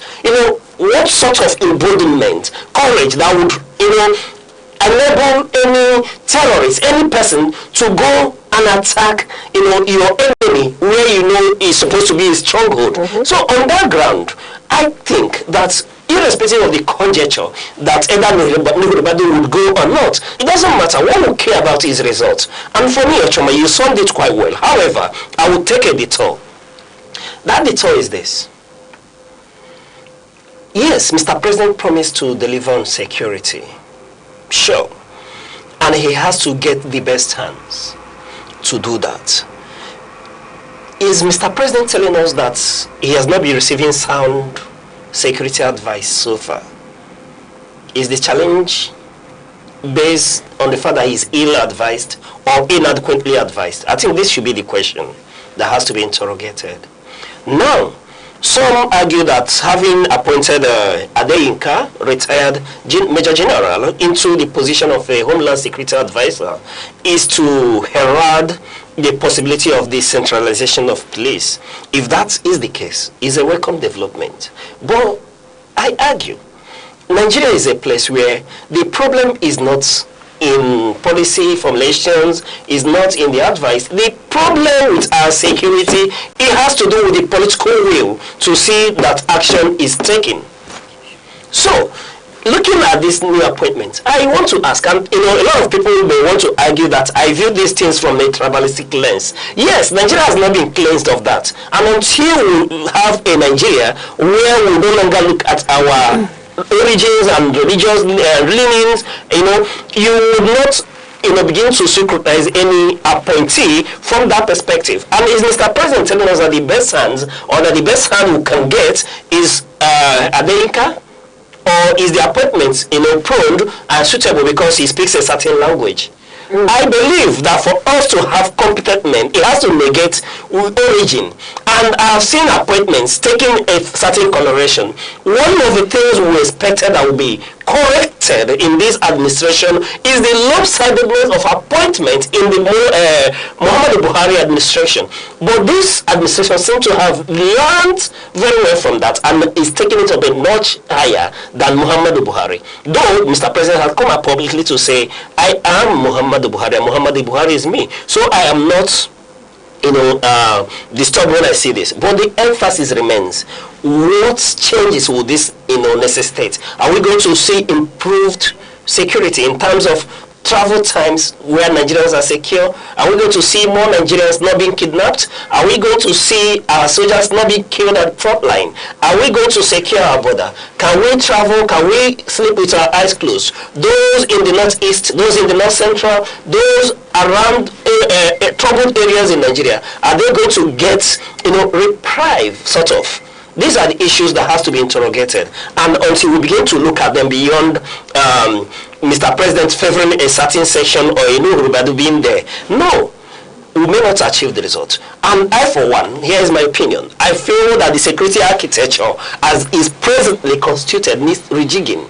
And if Mr. President is telling us that he doesn't receive enough advice, then I think it's time for me to toe the line of the security experts, John Able, who opined that Nigeria is time for us to seek foreign collaboration, foreign assistance. And I think Mr. President should pander towards getting that, because he seems not to be working. He has not worked. And we're already almost in 3 years.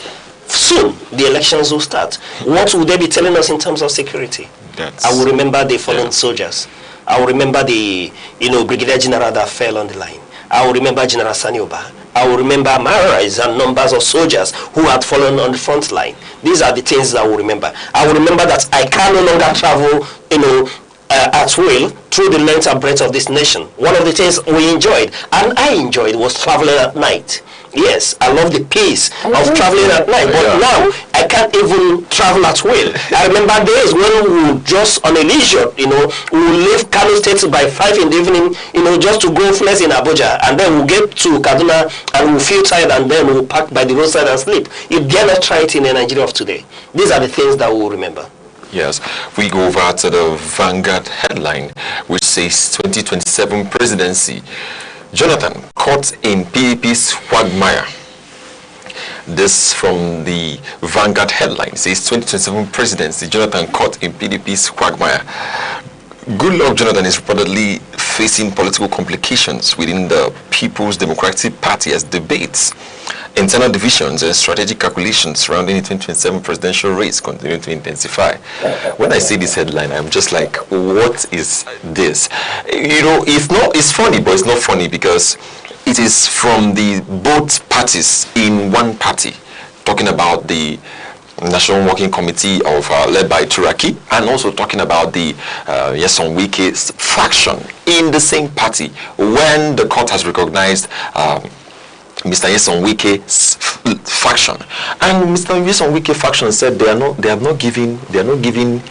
he's not going to get any form from his side. That's from his faction. Now Turaki and the rest are still battling. Sorry. Did the court recognize Wike's fashion? These are the issues here. For me, the court has left the PDP limbo. They've left the PDP limbo. The PDP is in limbo. The PDP is in limbo. You know, you see, that judgment is neither here nor there. The judgment, cancelled. The Ibadan Convention has been illegal, and should not be recognized. And on that note, everything that took effect from the Ibadan Convention becomes a nullity. In that instance, yes, you may argue that the Wike faction may have an upper hand. But remember that same judgment did uphold the sanction or the expulsion, suspension of certain individuals, including the secretary of the Wike faction, who is part of the people who has organized their own convention and are selling forms, talking about Senator Samanyang in this instance. Yes. So let's put it in proper perspective. The PDP for me is in limbo. They're in limbo. However, talking about the side of former President Goodluck Ebele Jonathan, still going inside the party, and now he's being tracked sideways, while other people, like we saw yesterday, are trying to, civil society organizations, some religious organizations are also going after to get him a form so that he can be in the presidential ballot in 2027. That is actually where, even as I'm talking to you, as PDP is in limbo, that is how I am in limbo to address this particular issue. But since these whole records of former presidents wanting to come back into the political space came up, I've been quiet because, not quiet because I don't know what to say. It's quiet because I don't want to sound biased. It's time to speak. Now I'm here, not that I can't speak about it. My question is, with all due respect, what are you coming back to do? Because when you left, you told us that, what if he has gathered the mind to come back again? Did he forget anything? There's this thing living with respect and prestige. He set a record as the only president in recent times that has cared about Nigerians, that has catered to the well-being of Nigerians. If you are in the past 20 years, if you are listing president, let's not say 20 years, no, 10, 15 years, and you're counting the president that has made life easy for Nigerians, you will not count Goodluck Ebele Jonathan. And he set that standard so high that nobody has been able to reach it. So what are you, we are trying, I don't know how to put this, he has no business coming back to the Senate. That's what you think? If I were to advise, yes, I would say, work from the lens of an advisor. Work from the lens of a contributor, not coming back, because I assure you, I may be wrong.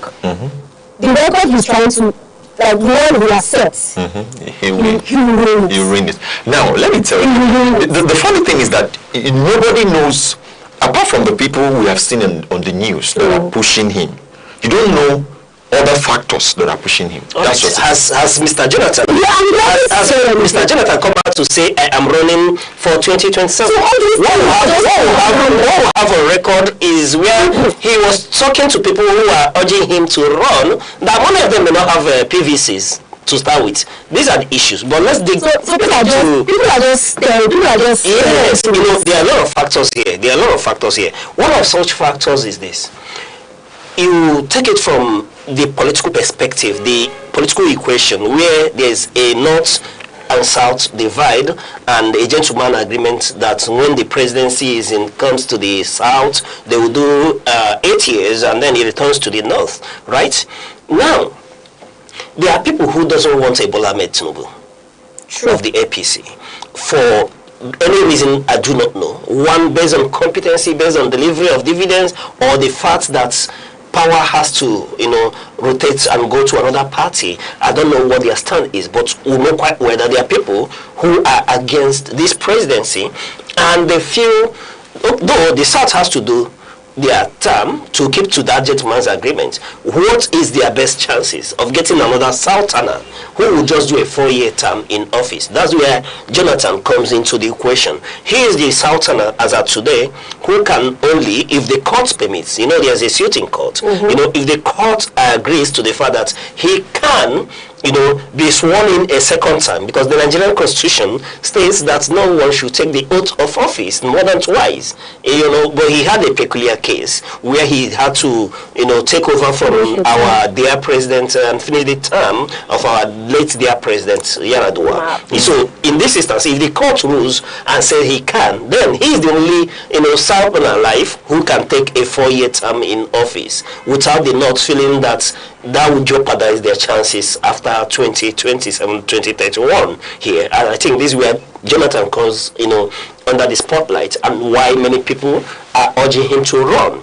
Then, on the background of what you said, what he delivered, yes, I quite agree with you with in some sectors, being questionable as to the achievements in that regard. Yes, he will be, when compared to the administrations that took over from him, he may be held in high esteem to have piloted the affairs of this nation with certain dignity and then with care for the people at the forefront. Having said that, let's now interrogate the issue Mr. Goodhope, introduced, the divide in the PDP here.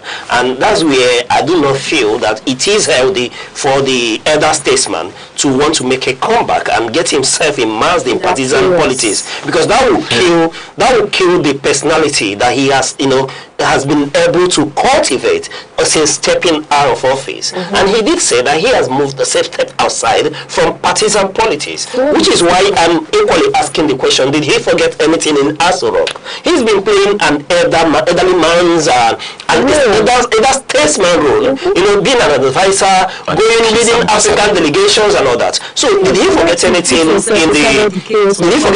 Aso Rock? If he didn't, then looking at the partisan pettiness that is in the PDP, then the vehicle PDP, is it the good platform why is this PDP? Yes. So in this instance, now when you look at the issue, the wike faction that you did mention will stop sell of form today. Right? I mean, Mr. Jonathan, as we speak, has not picked the form. And should he pick that of the wike faction, is he going to pick form from the newly, appointed interim national working committee of the PDP that will stop selling form on the 13th of this month? Is he going to pick form from both sides? These are the questions. So, if he is going to pick from both sides, then we may see a unification of both factions of the PDP through the elder statesman. But be that as it may, the question now remains, which of this faction will be recognized by law?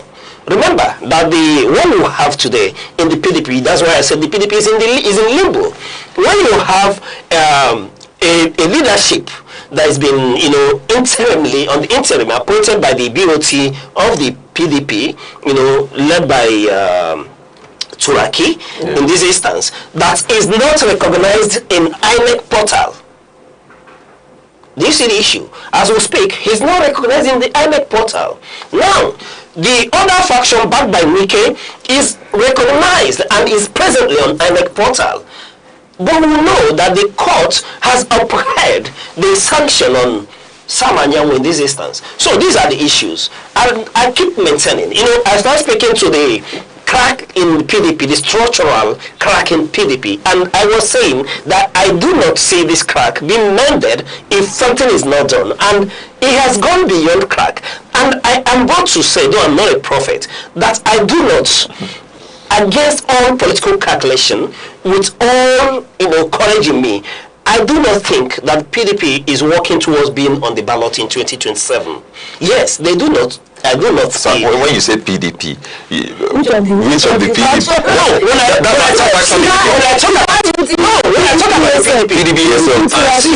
I talk about the PDP, I didn't fractionalize here.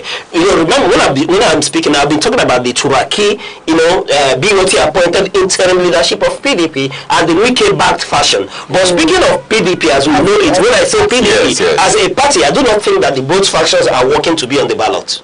Because for them to be on the ballot, there has to be conciliation, there has to be and there's no time, and there has to be agreement, and there's no time. And let me tell you, it serves the FCT minister more that the PDP is not on the ballot in 2027 because it's on the national level. Of course, on the national level. You understand? They may have candidates at the sub-national levels, but at the federal level, it's backs its principle, and then. I don't know what to throw this ground, but I keep watching the man from Oyo State, Makinde. Do you understand? I am looking at Makinde to see his moves this time around because he may be meeting Wike at his own game as well to play the spoiler, because I'm seeing that there may be another resurgence of something like the G5 in 2023 election, where people will remain in the PDP and continue to do work anti-party. So that may be the case. But in all, the elder statesman, former President Goodluck Jonathan, if he would hear me, I would plead in all honesty, in all sincerity, with all humility, I will urge the former president, Goodluck Jonathan, to please go back to Otueke and continue to operate from your office in Otueke. You need not be, involved in this messy partisan politics, especially as is enshrined in the PDP presently. You have a good record. Do not let these people urging you to tarnish that image. Do not let them tarnish your record. Yes, we will hold you in high esteem. And your statements over the years continue to resonate with us that your ambition is not worth the blood of any Nigerian. And we think that this time around, their ambition should not worth spoiling your record or your image. Please, Mr. President, remain relaxed at Otueke and watch things. You travel out. There is 6 month vacation. Yeah, right. We're going on a short break and we'll be right back with other updates. Stay with us.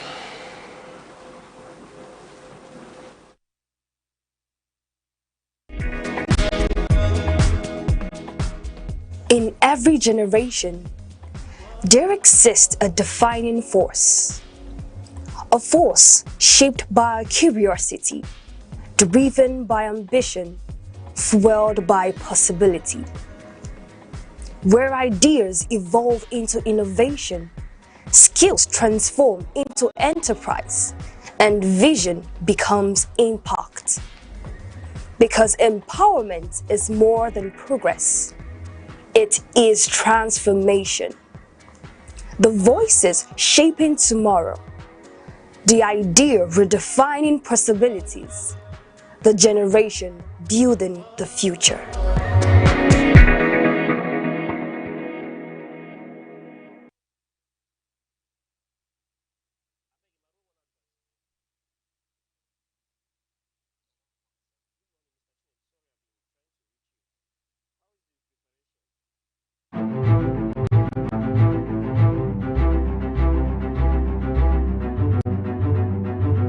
Morning headlines before you step out. Midday updates while you walk. Evening analysis when the day winds down. Wherever life takes you, Aneke TV keeps you informed, connected, and ahead. Aneke TV. Move with the world. Every second, the world changes, markets rise, leaders speak, stories unfold. To keep up, you don't just need news, you need clarity. You need speed. You need perspective.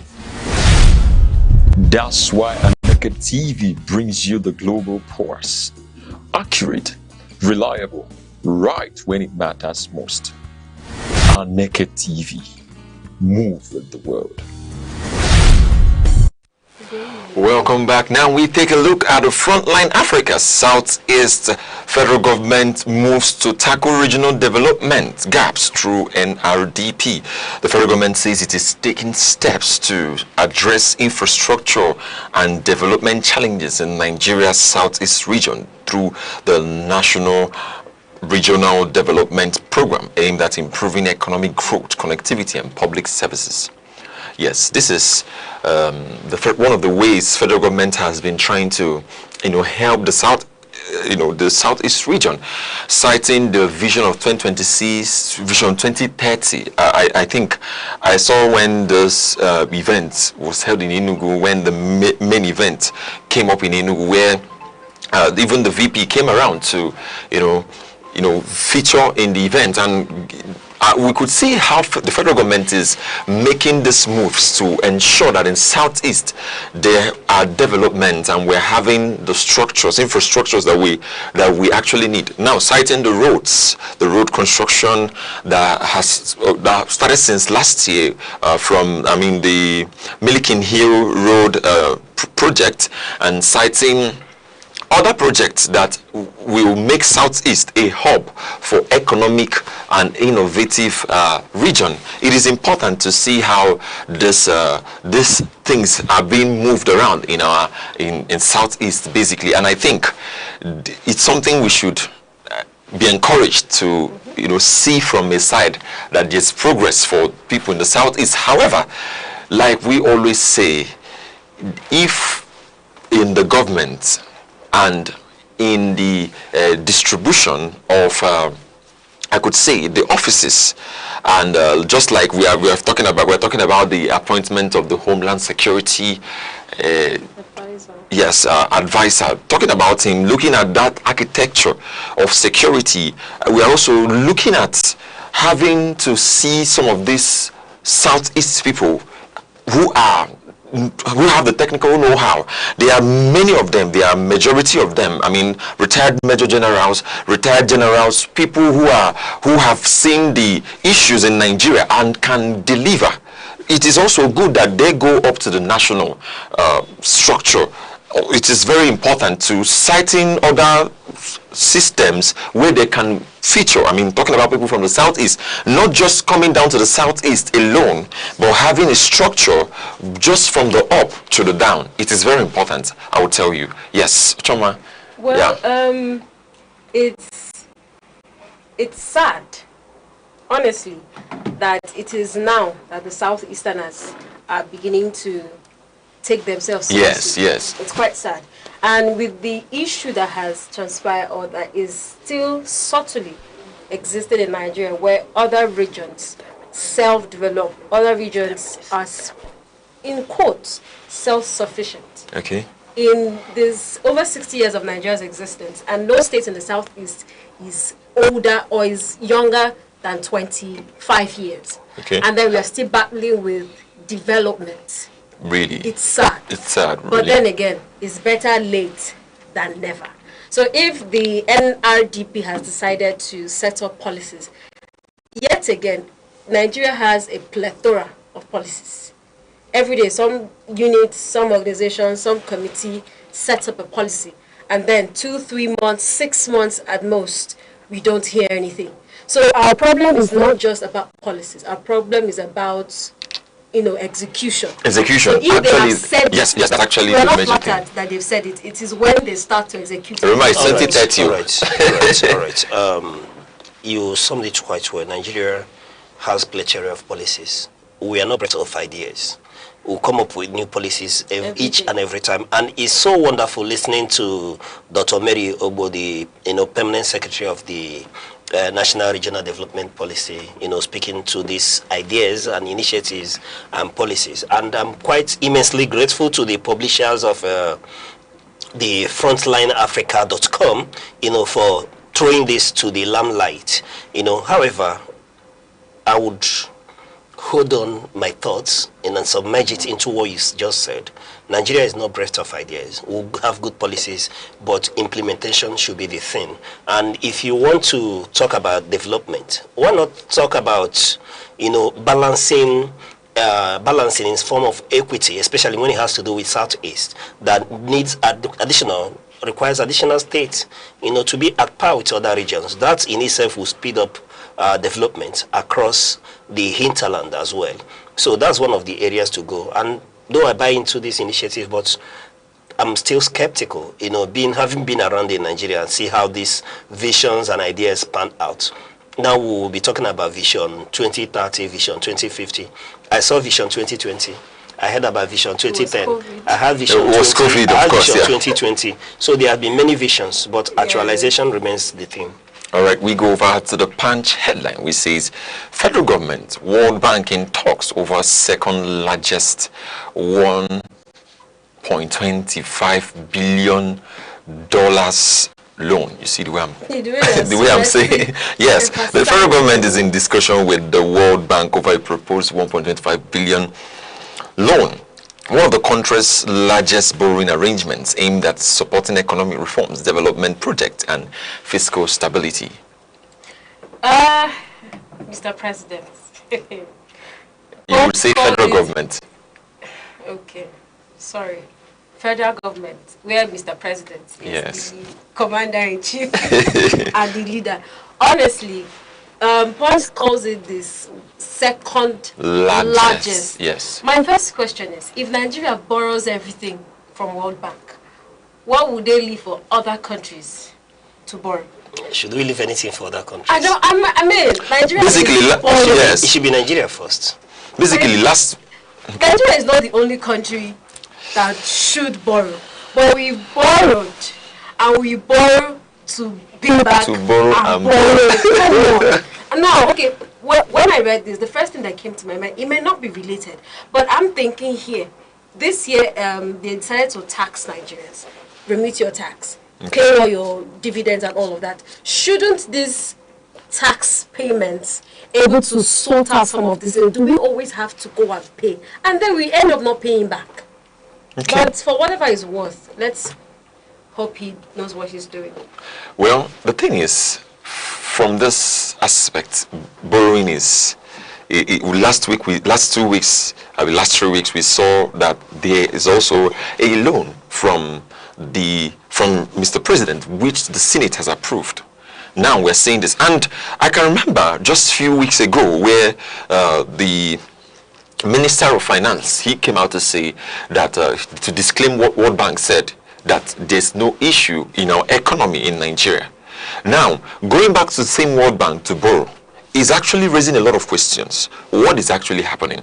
And even though this money is for economic reforms, institutional development, infrastructure, upgrade and other things, the ones that has been borrowed, what actually have we seen? I say this from the point of an average Nigerian.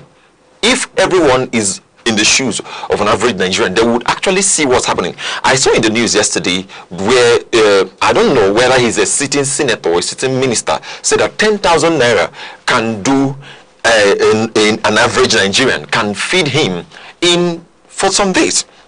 That is actually a problem, and I'm thinking that this is raising a lot of questions, and it's a lot. It's a lot, yes. All right. Looking at borrowing, we've been told that there's nothing wrong with borrowing.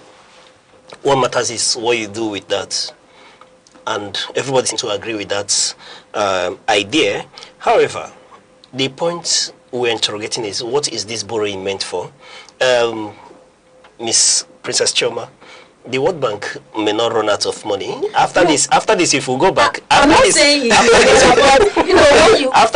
go back, you're borrowing. It's like when I come to you to keep borrowing, but I'll ask you, okay, when will you pay back? No, they are in the business of lending. I know. If you go back after today, they will still give you yes. But when you look at when you look at this issue, the question remains: why are we plunging them in? What is it meant for? We are told this time around to for economic reforms, development, enable job creations and all that. We've heard these rhetorics before, and this amount is so humongous. when you, at the current exchange rate, if you convert it, you're getting 1.70 trillion. And I'm bold to ask the question, are we borrowing for the 2027 election or for what? You know, and you begin to interrogate other monies that have been borrowed.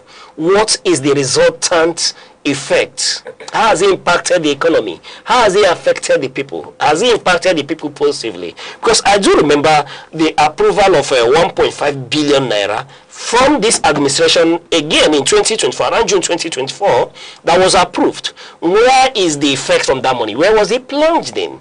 Has it in any way, lifted the economy, impacted the lives of the people positively? These are the issues. And when we borrow in this manner, especially when the election is around the corner, I tend to ask, are we borrowing to finance the election? Are we borrowing to be able to, make sure that the money gets to the looks and cranny for the next election?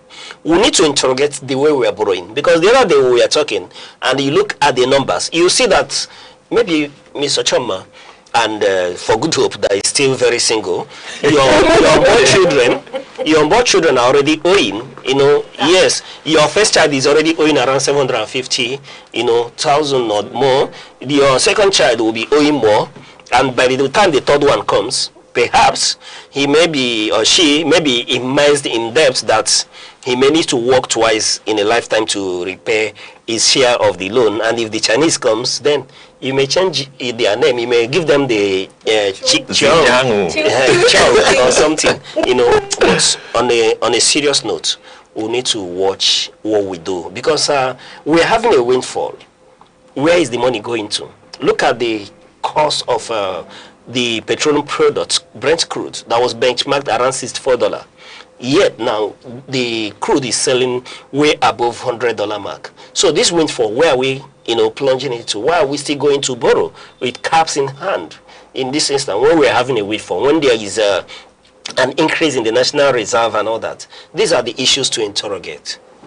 All right, we'll take a look at the Nation headline, which says Atiku attacks NDC over zoning of presidential ticket to South. Atiku attacks NDC over zoning of presidential ticket to South. Alhaji Atiku Abubakar has criticized the Nigerian Democratic Congress over its decision to zone the presidential ticket to southern Nigeria, arguing that the move could deepen political divisions and undermine fairness ahead of the 2027 elections. So if it's not the north, it's not actually his point from what he said that this will actually be a problem to unseat the current administration. How will it be a problem to unseat he said that when the zone to south, that there's already a southerner, there's already a westerner there yes, no, there's already a southerner is there. Yes. Mr. President is there. Yes, he's a southerner. Southwest, yes. So how would bringing a northerner unbalance the equation? So now everybody, both of you are looking at me. I'm looking at you back. No, I think the point is that I really don't like when people. The point is it's actually personal for him. Yes. It's actually personal. You see, the respected former vice president. In future, we may begin to appreciate his stance. But in Nigeria of today, his stance does not hold water for us. His stance as at this moment is laced with personal, selfish ambition. That's the lens from which it will be interpreted. Him yes. That went in the past, the ABC, that he wouldn't make this statement. Yes, of course. That's why I said a future. When Nigeria progressed to that point where we will remember that Chioma is from southeast Nigeria, or that Yusuf is from Kano, or that Good Hope is not from south-south, then you may begin to appreciate the fact that he has been in the ballot since recent memory can serve us. He's always been there. He's always been running against that gentleman's agreement. And I'm quite informed. He was there at the formation of G34, where this gentleman's agreement was reached for power rotation between the south and the north. And he has been one person who has negated that principle and has vied and run against every southern candidate while those from the south has continued across party line, respected the principle of zoning. The former vice president has, in every letter of it, rejected that very principle upon which the Nigerian democracy since 1999 has stood to thrive. And he was in that agreement, at the formation of the PDP, the G34, that brought in this very democracy that we're enjoying. Having said that, he would continue to speak in this manner, and I expect more, especially from his attack dogs that will be leashed against the other gentleman that has moved to NDC, peterobi. And they are moving to NDC in somehow. What Atiku will tell me, or what they will tell me, is that he has jeopardized Atiku's chances, of being the sole candidate, to be the face of the opposition. Having said that, I will tell Mr.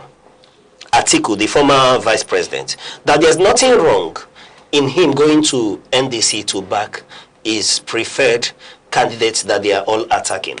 Yes, people should have the right to move when they want. People should have the right, just like he has the right and has been running, untiringly for long. He should equally be able to come together, bring the opposition together, back someone, and let them challenge against the incumbent. What we do not like is the position that it somehow weakens the opposition against the incumbent. He should remember that the incumbent is from the south, and that if there's anyone who should dislodge him standing on that agreement, it should be a southerner. And in that regard, I've come to respect this other gentleman from Kano, Kwankwaso, for being smart enough to go towards the NDC as well. However, these are issues of personal conjecture and all that. We will continue to see these events unfold and continue to monitor. But I tell you one thing, we will see more attacks between the opposition and against certain candidates in the opposition. This campaign will be the opposition versus the opposition, and not much with the ruling party. Watch out. Yeah, and that's a wrap on today's newspaper review. As always, you can grab a favorite copy of your paper from your nearest vendor or catch the full details online. Also, this is where we call it a wrap on this edition of Sunrise on Aneke TV. Thank you very much for waking up with us. I'm Good Hope Chukuma. It's always a pleasure. Princess Chioma Keno Choma, it's a pleasure having you on Sunrise. Thank you so much. Yes, thank you for the analysis, the in-depth sides that you bring into this conversation. Thank you. It's a pleasure to have you. Thank you. And I'm Uche Osai. On behalf of all of us here on Sunrise, we say thank you, and thank you for watching. Keep watching until we come your way, same time tomorrow. Bye-bye.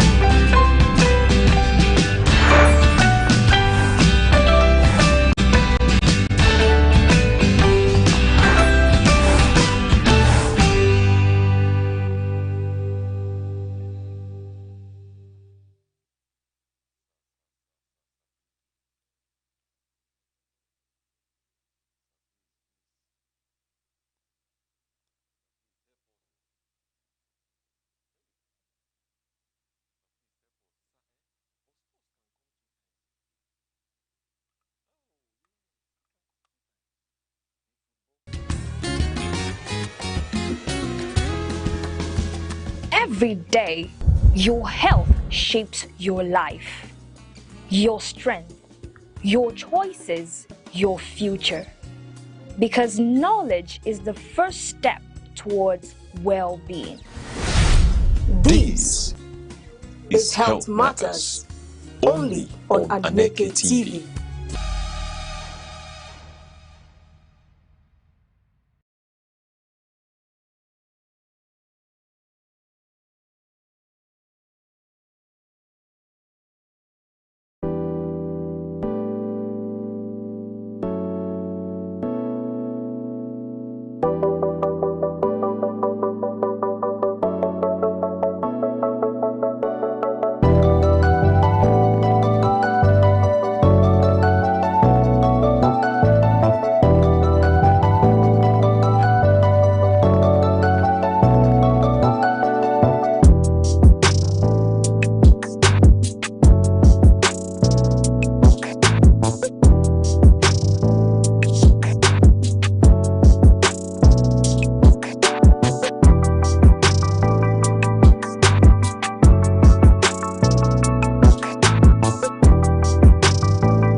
Hello, good morning. Welcome to this edition of Aneke Sports.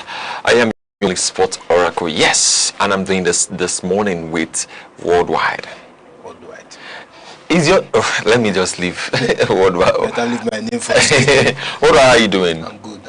I'm just you should be good. I'm good. Because if I show you some pictures, you may not be good. Which pictures is that? I will show you later. Oh, yeah. I'll actually show you as we delve into the stories. Now let's take a look at the Punch Sports Extra. What's happening in the world of sports? How are we going to have the news and all the things that are happening? Then we have that in the African Championship, Amazon targets title hat-trick.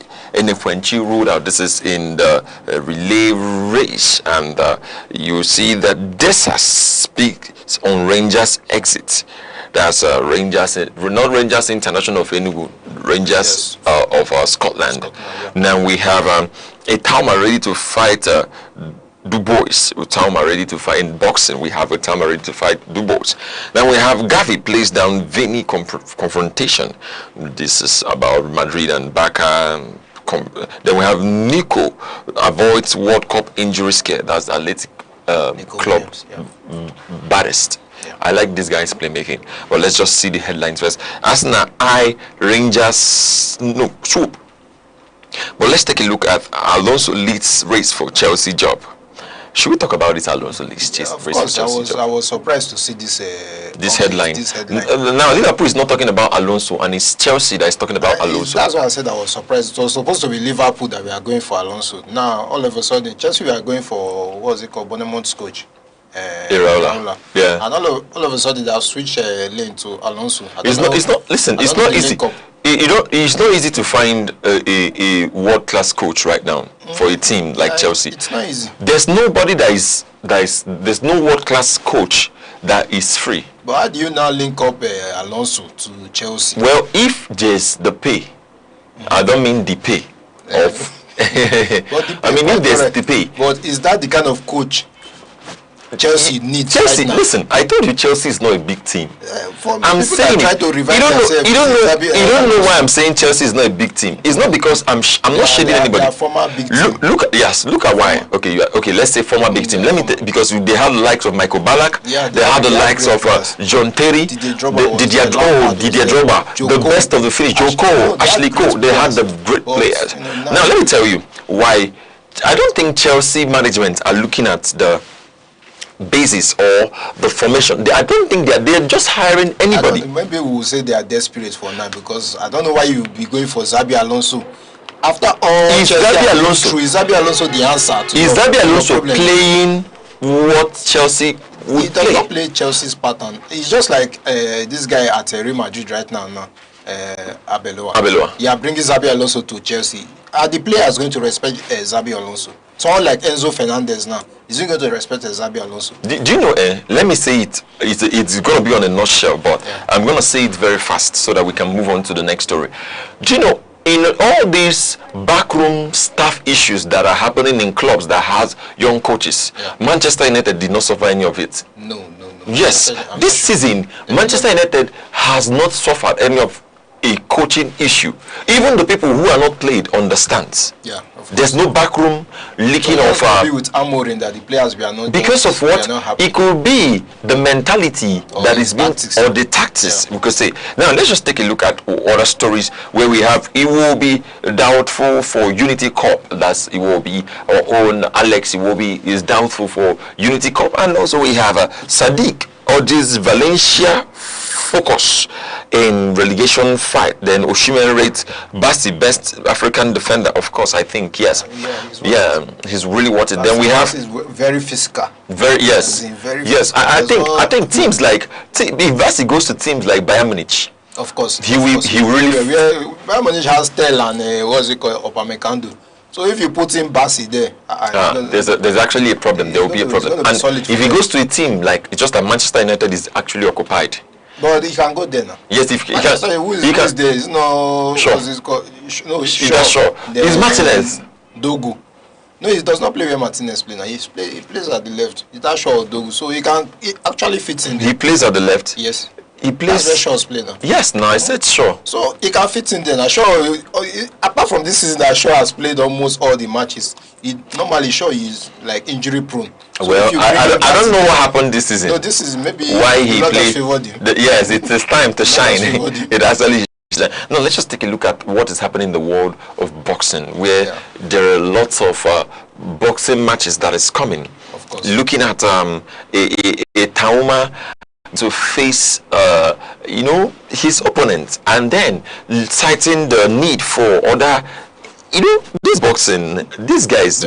Maybe one day you get in the ring. It's like you're liking this boxing. No, actually, why I think this boxing is a very good sport is because the kind of money these guys make. They make a lot. Do you know in boxing, whether you lose or you win, yes, you make a lot of people money. bet that you lose, then people bet that you win. Sponsor yourself to even lose. This guy that lost, of course, that one is just comedy. What's it called? Kataefe and yes. Portable. If Portable tells you he got a lot of money, almost close to what, apart from maybe other people giving Kataefe money for that fight, the money is almost the same. So boxing, it's a sport that pays very well. Yes. Whether you lose, whether or you gain, you are making your money. Okay, let's talk about this boxer Daniel Dubois, like that Utauma is going to fight next. Yeah. That's Moses Utauma. He said that he has been looking at life, and it looks very interesting, and then citing that his faces were squeezed with blows, yet he's the survivor. Imagine he's the survivor. What happened? What happened to the person? What happened to the person that they won? It's a funny kind of thing for me, because the injuries you get from the last thing is not just why you are boxing. Okay. After, when you are retired, they always end up with some mental issues. Now let's talk about it. He said, I felt like a warrior in there, like in the ring. As a warrior, you have to dig deep, go to that dark place and come out on top. This is from Daniel Dubois. The question is, who is he going to fight next? Who is he actually going to fight next? So if you look at this, you will see that what he is going to do as a boxer would determine a lot of things around it. Who is he going to fight next? There's Che, then there's Zhang, yes, this wonderful Chinese, South Korean people, Zhang, and Moses Tauma and Fabio Wadley. So who is he actually going to fight next? But I think he's going to fight Moses Tauma next. That is who is going to fight next, and we're expecting him to, take some punch in. Of course, when you're having a boxing match, you must take some. You must take some punch. Now, enough punches on you. Enough punch is like enough. You will receive, even though you come out victorious, but what you receive is almost, Yes. Now, also talking about this boxing, I think there's this Mayweather effect of boxing, where someone has up to $370 million. No, the money Mayweather has in boxing. I used to wonder whether it's only boxing he gets that money. Well, it's only boxing. It's only boxing. Let's say it's only boxing. Because the people that look at it, total top 5 money spinning Mayweather fights. This is actually the top 5 fights that give him all this money that he has. You will see that is they say is a group of money. The mega fights that turned Floyd Mayweather into boxing's ultimate cash king. You know Mayweather's daughter. He goes into a shop and he can buy anything she can buy anything she wants. And then, you know how many cars that this guy has? That's why I don't know. Are you sure? He's actually boxing. Are you sure? Well, I'm not sure. How many boxing match has he been involved with? No. Can we say it's up to 40? Across 5 years. Okay, let me tell you something.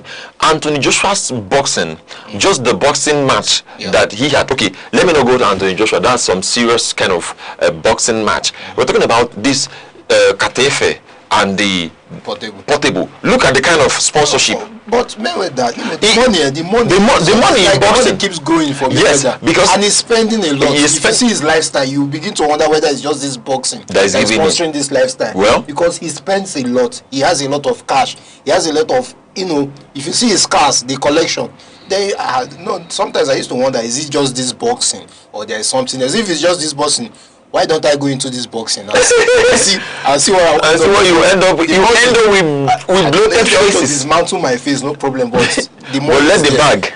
The Mayweather's money, I don't know. It's actually long, I will tell you. Now let's talk about the F1, that's Formula 1 race, where you have the likes of Kimi Antonelli. Kimi Antonelli, who won the Grand Prix in the Formula 1. He's a very young lad, though. He's not even up to 20. He's not up to 22. Okay, so he's 21. Yes, he's very young. He's driving for Mercedes. Yes, he drives for Mercedes. He's the second. In fact, he's the first F1 driver to take 2 pole positions and convert it to victory. The guy is very good. I'm talking about Kimi Antonelli. He's the winner of the Miami F1 race. And you know that there has been some application. Let this Formula 1 come to Nigeria. Where are they going to drive it? Sure that they're going to use. No, but they can come to Enugu. Of course, Enugu. Why are you looking at me like that? Enugu has roads now. Enugu has roads. Petermbah has done a lot of roads. Yes. They can actually do it. If it's not going to be over a long distance, they can actually. Well, I think some roads where they can actually drive this Formula 1 race is within that government house. Yes, of course. Yes, it's a very enough road there. There's enough road.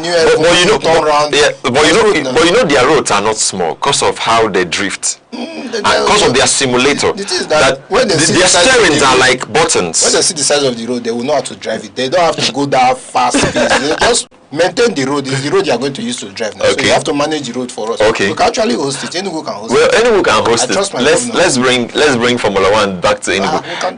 You can do it. Now let's just go over to the award that was given yesterday, where you have the likes of Michael Olise and Dembele winning the French best players, and both of them have been sensational this season. While Michael Olise went from his former team, I'm talking about Crystal Palace to Bayern. And then you have Ousmane Dembele, who has suffered over 100 games coming from behind to win over Mbappe. You know, Mbappe this season has nothing. Of course, he has lost. He only has pride. He wants pride. He maintain that pride. He should maintain his pride. Yes, he should maintain his pride. Right now, he does not even know he's standing. Yes, of course. He might leave. He might leave. And someone has been suggesting that Mbappe should come to Manchester United.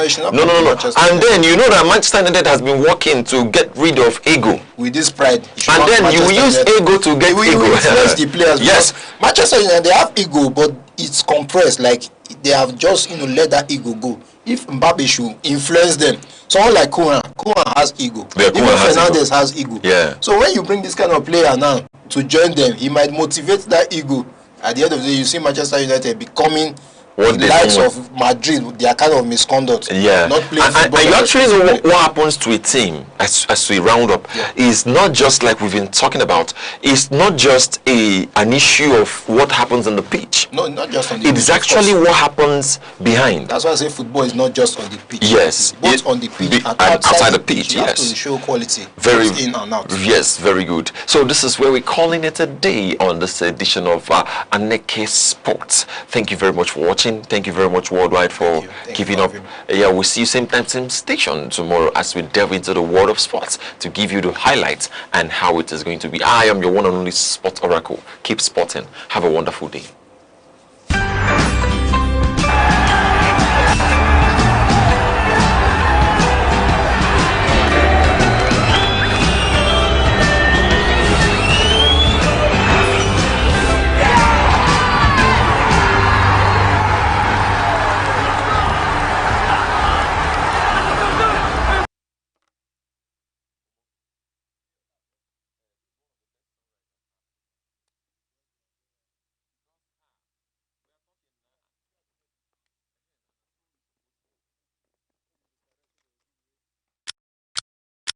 Every second, the world changes, markets rise, leaders speak, stories unfold.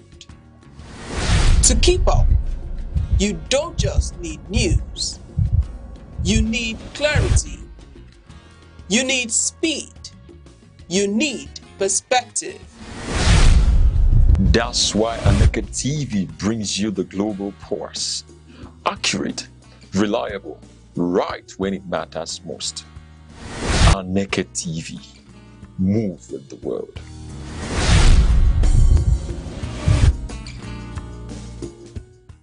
In a nation defined by diversity and potential, the question remains, what kind of leadership will guide Nigeria into the future? Across government, business, media and civil society, one principle has emerged as non-negotiable ethical leadership.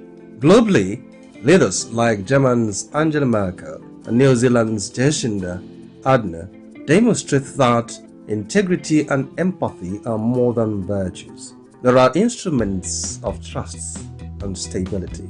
Merkel's pragmatic management of economic crisis and Ardern's compassionate yet decisive responses to national emergencies highlight the value of principled governance. Nigeria's lesson is clear. Citizens, fellow leaders who are consistent, transparent and accountable. In the private sector, ethical leadership drives success. Companies like Patagonia, with its environmental stewardship, and Microsoft, committed to data privacy, prove that profits and integrity can coexist. Nigerian businesses can learn from these models, prioritizing transparency, fair employee treatment, and community engagement to strengthen both the economy and public confidence. Religious and civic institutions also hold enormous influence. In Sweden, faith-based organizations collaborate with governments on social welfare while respecting secular governance. In Nigeria, religious leaders can guide communities through ethical engagement, promoting peace, civic responsibility, and financial transparency. The media serves as the nation's ethical compass, from Watergate in the United States to anti-corruption investigations in South Korea. Responsible journalism exposes abuse of power and strengthens accountability. Nigerian media, by upholding truth and resisting political pressures, can elevate public discourse and encourage ethical governance. Youth and civil society movements around the world illustrate the power of principled activism. Evidence-based campaigns in Kenya, climate initiative in Europe, and grassroots civic actions globally show that organized engagement reinforces accountability. In Nigeria, young people and NGOs can champion ethical leadership through advocacy, civic education, and constructive participation. The path forward is practical and systemic.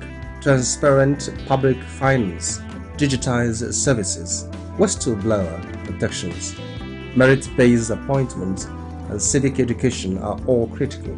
Ethical leadership must be embedded in institutions, daily operations, and individual conduct.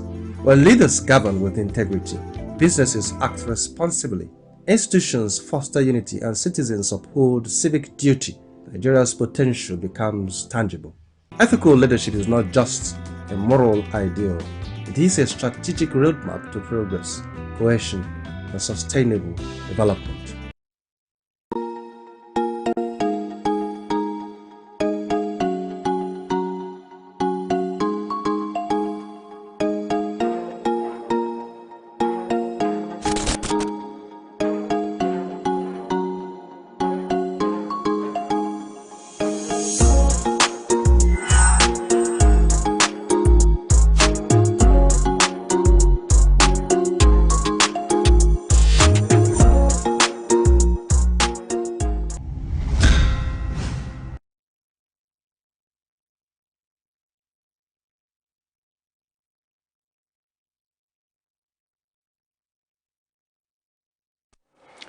Many thanks for joining us and welcome to The Insight. Remember, The Insight is that program where we bring to you the heartbeat of issues, topical headlines shaping our nation.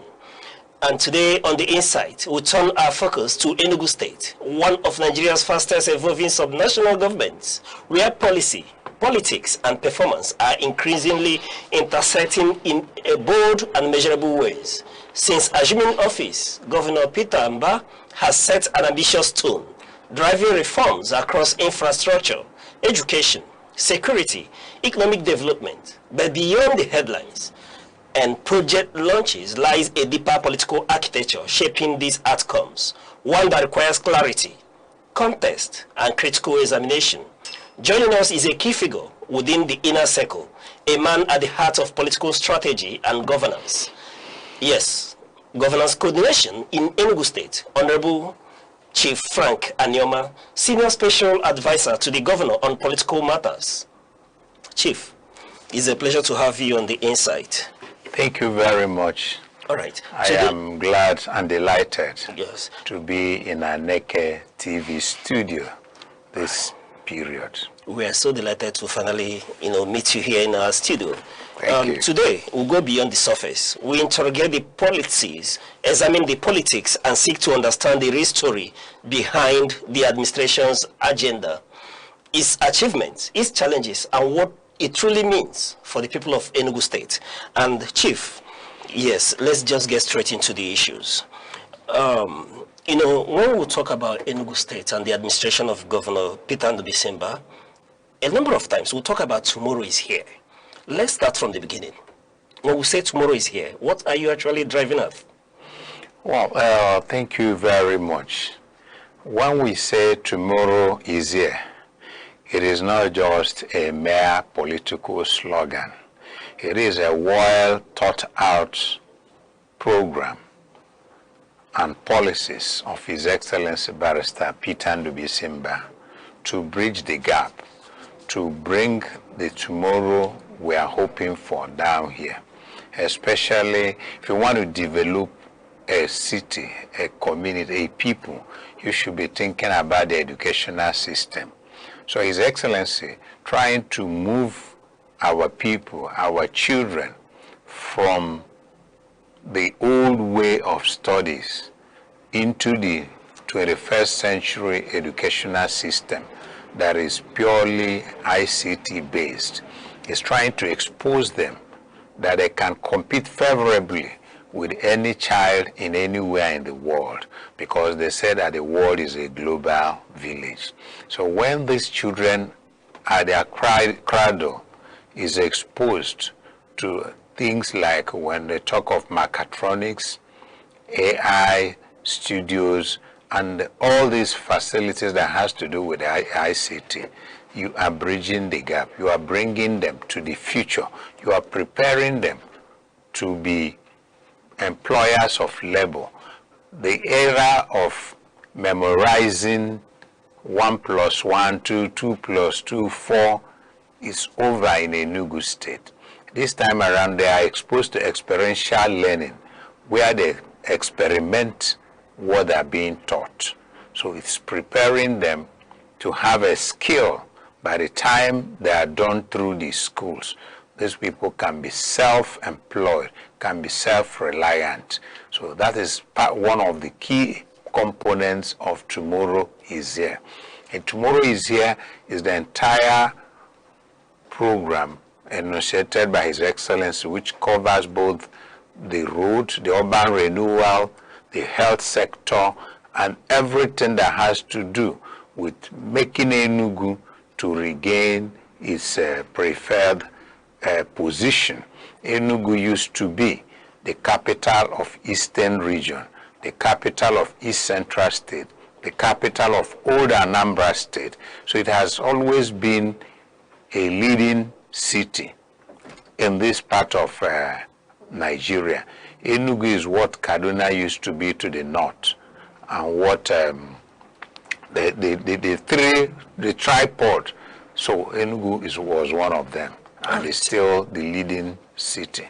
All right, Chief, listening to you talk about these things, one may want to begin to believe that Dubai or the Western world is already here. However, let's dig deep. You mentioned education, and at the heart of education, often we hear about the smart schools. Let us into the development so far with the smart schools, and if they currently, like the children you talked about, are utilizing these infrastructures. Yeah, the smart green school is work in progress. I'm glad to let you know that we embarked on construction of 260 smart schools in Enugu State, covering the 260 political wards in Enugu State. His Excellency is being driven to develop the grassroots. So each ward, no section of the state is being left out. So that's why most of his programs and projects are based in the wards, touching the poorest of the poor, so that you'll be able to bridge the gap of the haves and have-nots, expose them to the same system of learning, and then equipping them to really get into the world and struggle to survive. So the smart green schools, most of them are ready. Most of them are undergoing furnishing as we speak. In about a week or two, His Excellency will embark on world tour to visit each of these smart schools and commission the ones that are ready. So most of them are ready and being furnished with the technological equipment, solar-based schools, because all these labs need light, as all of them will have solar energy, renewable energy, across the 260 smart schools. The teachers have undergone training, because a lot of people are asking questions. Do we really have the kind of smart teachers that can teach in these these primary schools? Yes, we have, because over the years we are getting prepared for this. The teachers are undergoing different sets of training to equip them with the modern technology of learning. So that's how far we've gone. Chief, sorry, I have to cut in here. You know, when we talk about this smart school and listening to you talk, the question always is why the smart school, good as the initiative is, why is it tied to the 260 political wards? One may think that, yes, like you did say, bridging the gap between the haves and the have-nots, that those who are not aligned with the, the initiative and thoughts of your administration politically may stand not to benefit in this smart school initiative. Yeah, that's why I told you that the program is rural-based. Because it has every political ward in this state owns a smart school. It takes away whether they are your supporters or not. Because by the time His Excellency Barrister Petermbah was elected governor of Enugu State, he becomes the father of Enugu people. But his job is to develop every part of this state, whether they voted for him or supported him or not. He is in charge of the entire citizenry, both indigenous and those resident in the Enugu State. So there's no dichotomy. There's nothing like finding out whether these people supported him or not. Invariably, these kids are our children. They're our kids. Whether they were given birth in Enugu or the parents are from Enugu State, they belong to Enugu. They are contributing. Chief, let me cut in a bit. Sorry, interjecting. You've been around, and when we look at this project and how you've spoken glowingly about it, we want to know, and this is the insight, so usually there's no holdback, beyond politics, beyond being part of this administration, do you really believe that this smart school would transform education and the lives of Ndi Enugu, children of Ndi Enugu, moving forward, even beyond your administration? Yes, His Excellency is trying to put up a framework that will certainly live beyond his administration. And that's why that these schools and most of the projects we are doing, we want people to take the ownership.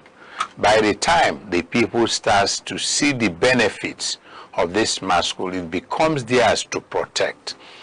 It becomes theirs to protect. His Excellency is not thinking about the political gain.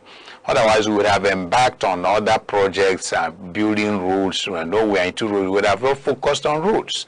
If you know how much each smart school is costing the government, any smart school that is up and running is over ₦1 billion. This is the first time that the state government can invest such huge, humongous amount in the political wards. Markets, none of them is less than, starting from the brick and mortar and the furnishing of all these ICT equipment that I've told you about, each smart school that is up and running is over £1 billion naira.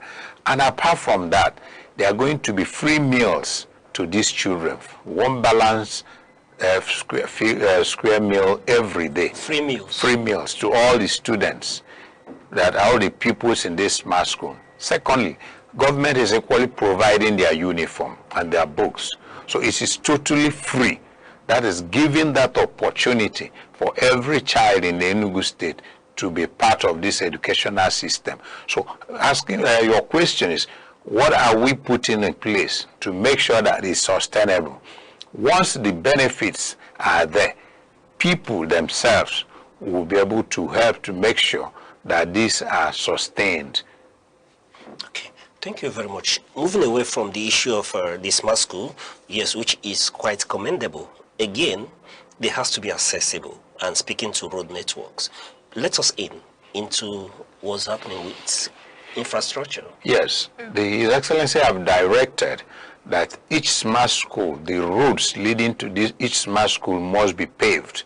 The arrangement is that each of these wards will have bus services, so that in some areas where this smart schools is located at a place where some people need to trek to, there must be a bus service to pick the children to the school and drop them off. So we are doing all the routes going to this smart school.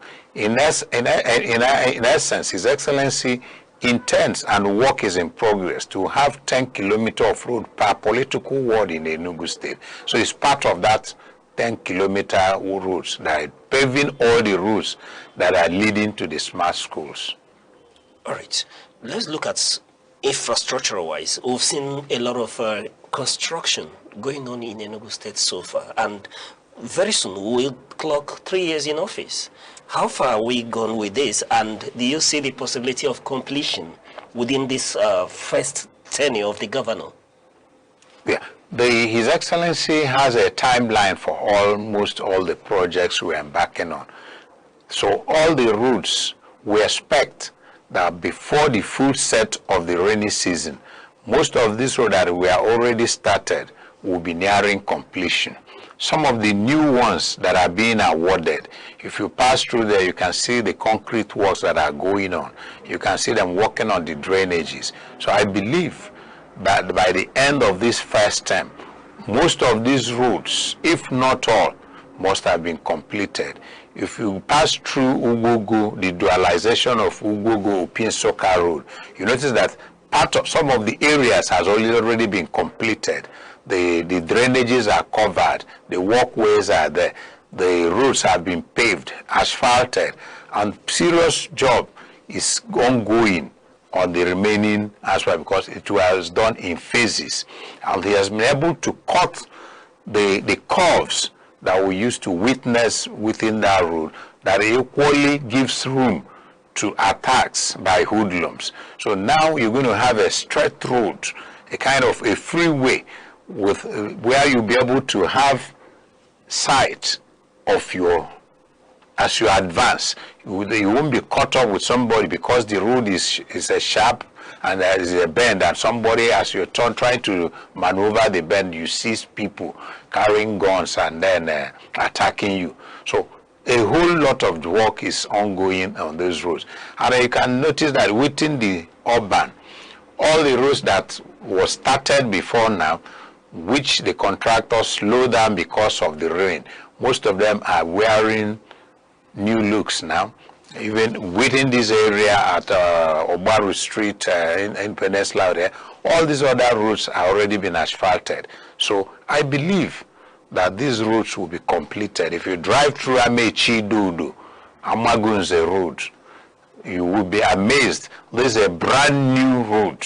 No road has ever been on that road. It's not like a walk. This opening up a fresh brand new road in a bush.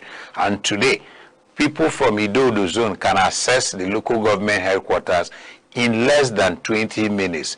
This is a journey that used to take them 5. They have to walk through 5 local governments, moving from Enugu East, to Enugu North, Enugu South, and Kano West before they could get to their headquarters in Namagoze. Today, that same journey will take you less than 20 minutes because of the road and the bridges His Excellency Peter Ndlea has been able to construct to connect these communities.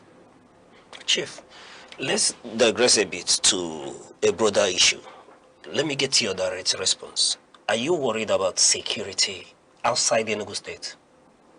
Outside Enugu State? Yes. Yes, I am worried. Now, you know why I asked that question? Coming to Enugu State, your administration has been, highly praised for your, security initiatives. And I asked that question, why is it that a leading governor, like your principal, who is listened to by the president, is not advancing and advising the neighboring states to imbibe similar feats that Enugu has achieved in terms of security? Well, I can't speak for those other states, and I wouldn't want to believe that those other states are not concerned because of their security.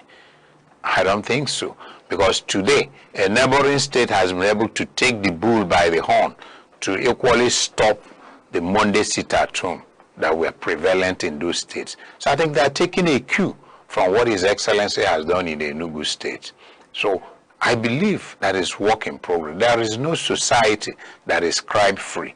And the problem with crime is that today, over many months now, we've had a free passage on Ugogo roads that used to be a beehive of criminal activities. We know what it used to be in Ozo 1, the carnage being caused by the hoodlum. Of how many months now we have peace, we have free passage, no incident. And nobody will come out to praise the government. But if there is any slide, any breach of this peace, the opponents, the opposition, those that will never praise you for what you have done will now escalate it and say Enugu is not safe, there is killing every day. They will forget what you have done over this month. So it is work in progress. The security personnel in the Enugu State are on their toes, and I need to praise them, for it's not easy. They are monitoring you, the command and control center in Enugu, in Government House Enugu. People are there, as you are in your studio, monitoring and watching the states. There's a lot of crimes that are being nipped in the bud. Chief, let me interject again. Are you saying that this command and control that we'll hear of and the drone that you people displayed is not a political statement? Well, my dear brother, because it's a security issue, I wouldn't want to come here, and I'm not an expert, but I have the privilege, even last week, that a set of some security personnel visited Enugu. I had the privilege to join them when they went into that command and control to see what is happening. There's a lot that they have been able, a lot of crimes that have been busted as a result of that command and control. And nobody, this is not something that they will bring out on air. There are crimes that have taken place in Enugu, which the command and the AI embedded cameras and in that command and control have helped the security personnel to attract, to move in, trace these people and arrest them. So it is not a political gimmick. It is functional, it is working. All right. Part of the issue here is that it's being celebrated that in this administration you have the boldness to, do away with illegal checkpoints and all other dark areas that you mentioned, people hardly want to, navigate. But I'm asking, how has this impacted the life of Enugu in terms of ease of doing business in Enugu State and attracting investors? Yes, because His Excellency is very, very deliberate on attracting investors. Nobody would want to invest his hard-earned resources in a state where it's not secured, in a state where the non-state actors are dictating for you the days of the week that you can open your business and the days which you must stay at home compulsorily. And that's why that the governor saw that as the elephant in the room and tackled it headlong the moment this administration started. You can move around over the weekend in Enugu State and see that the nightlife is back and bustling. It is helping people with their businesses. So the security is giving assurances. We have more people coming into Enugu. You can go and check towards this weekend. From Thursday, move around all the good hotels in Enugu and see whether you can have space. It is because of that security, the faith people now have in this government, and the Enugu being one of the most secured states, at least in this part of the country. So people are willing to come in to invest. You see hotels, other businesses springing up everywhere. It is part of the gain that these security measures have been able to attract people into Enugu. All right. If there is security, next thing is to talk about the welfare of the people, and I'm looking at job creation. In that regard, what have you done for the youth and the women? Thank you. His Excellency has a lot of program. We have our SMEs that are training our youths. They have had a lot of trainings for these youths and empowering them. We have the smart farms that we are doing in all the wards. Actually, each of these smart schools has a farm attached to it, which will help to produce some of the things they use in feeding the children. So the smart farm belongs to the community. It's the state government to create an enabling environment, fence off the smart farm to avoid the headers encroaching into it and destroying the crops. And when this is done, these farms are parcellated, and those that are interested are given the farms to really work on. So there's so many programs. We don't differentiate whether male or women. Then there's the job creation is something that is ongoing. When we talk about reviving the moribund industries, people are going to work there. Starting from the artisans that were engaged in revitalizing these companies, they now have something, they have food to put on their table. At a point, even to get artisans became a very serious issue in Enugu, because Enugu was like a construction site. Contractors have to start importing artisans from outside the state to come and work. So the job creation, most people just want the white collar job, which I can say yes, might not be as accessible as people think, because you employ where you have need. You don't just employ people because you want to employ them. You have to have need to engage them. You know, Chief, when I listen to you like this, it becomes difficult to know the direction to tour, because he seems to be quite abreast with every looks and happenings in Enugu State. However, looking at still at job creation, how realistic have you gone in area of achieving the 10,000 job per local government that was promised? Well, the 10,000 jobs per local government were not promised to happen in 1 year or 2 years. It is over the life of this administration. And like I've said, we are moving on it gradually. On the health sector, His Excellency have approved employment of 2,500 health workers. That is done. And they are undergoing training. These are people that will man the type 2 hospitals in the 260 wards. So this, as we are moving into different areas, there are spaces, there are jobs, and we are filling it up. So it's not what you expect to happen in 2 years or 3 years of this administration. Many have been employed. Many have gotten our employment even at the national level. All right.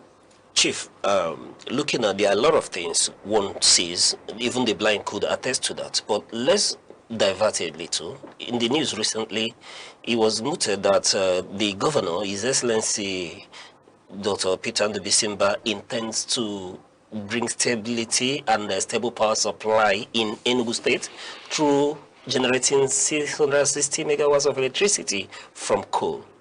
What is it behind that initiative? And do you see that has been feasibly possible to achieve in the life of this administration?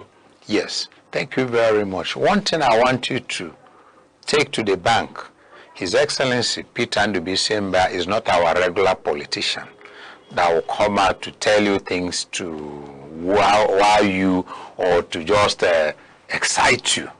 When he makes any statement, it's a statement that is thought through.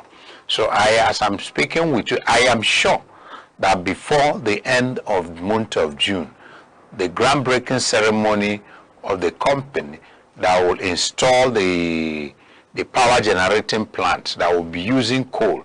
And incidentally, our coal is one of the best in the whole world.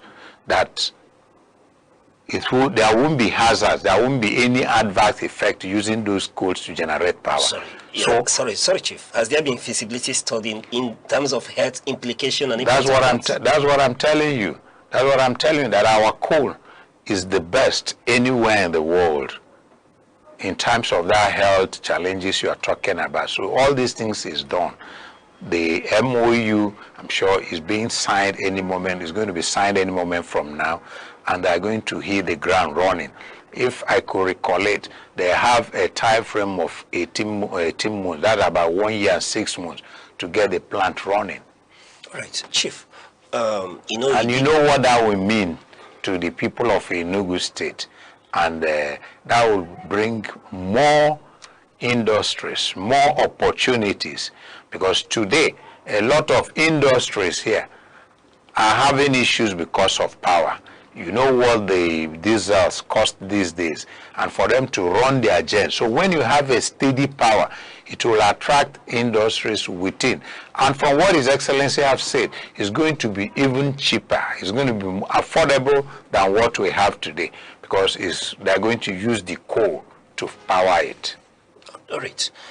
Chief, let's cross some bones here, and let me play a little bit of a devil's advocate here. You know, you did say that His Excellency is not your regular politician, and I quite agree with you, but the opponents or naysayers, you know, equally sees that as a disadvantage, and they've often said that the governor is inaccessible, that the people, the Indian cannot access their governor in this instance. Thank you very much. I like the word you use. These are naysayers, and there's nothing you can ever do to a man who hates you and he start to love you. You see, whatever you do, somebody will find a way. You should have done it this way. His Excellency is not accessible.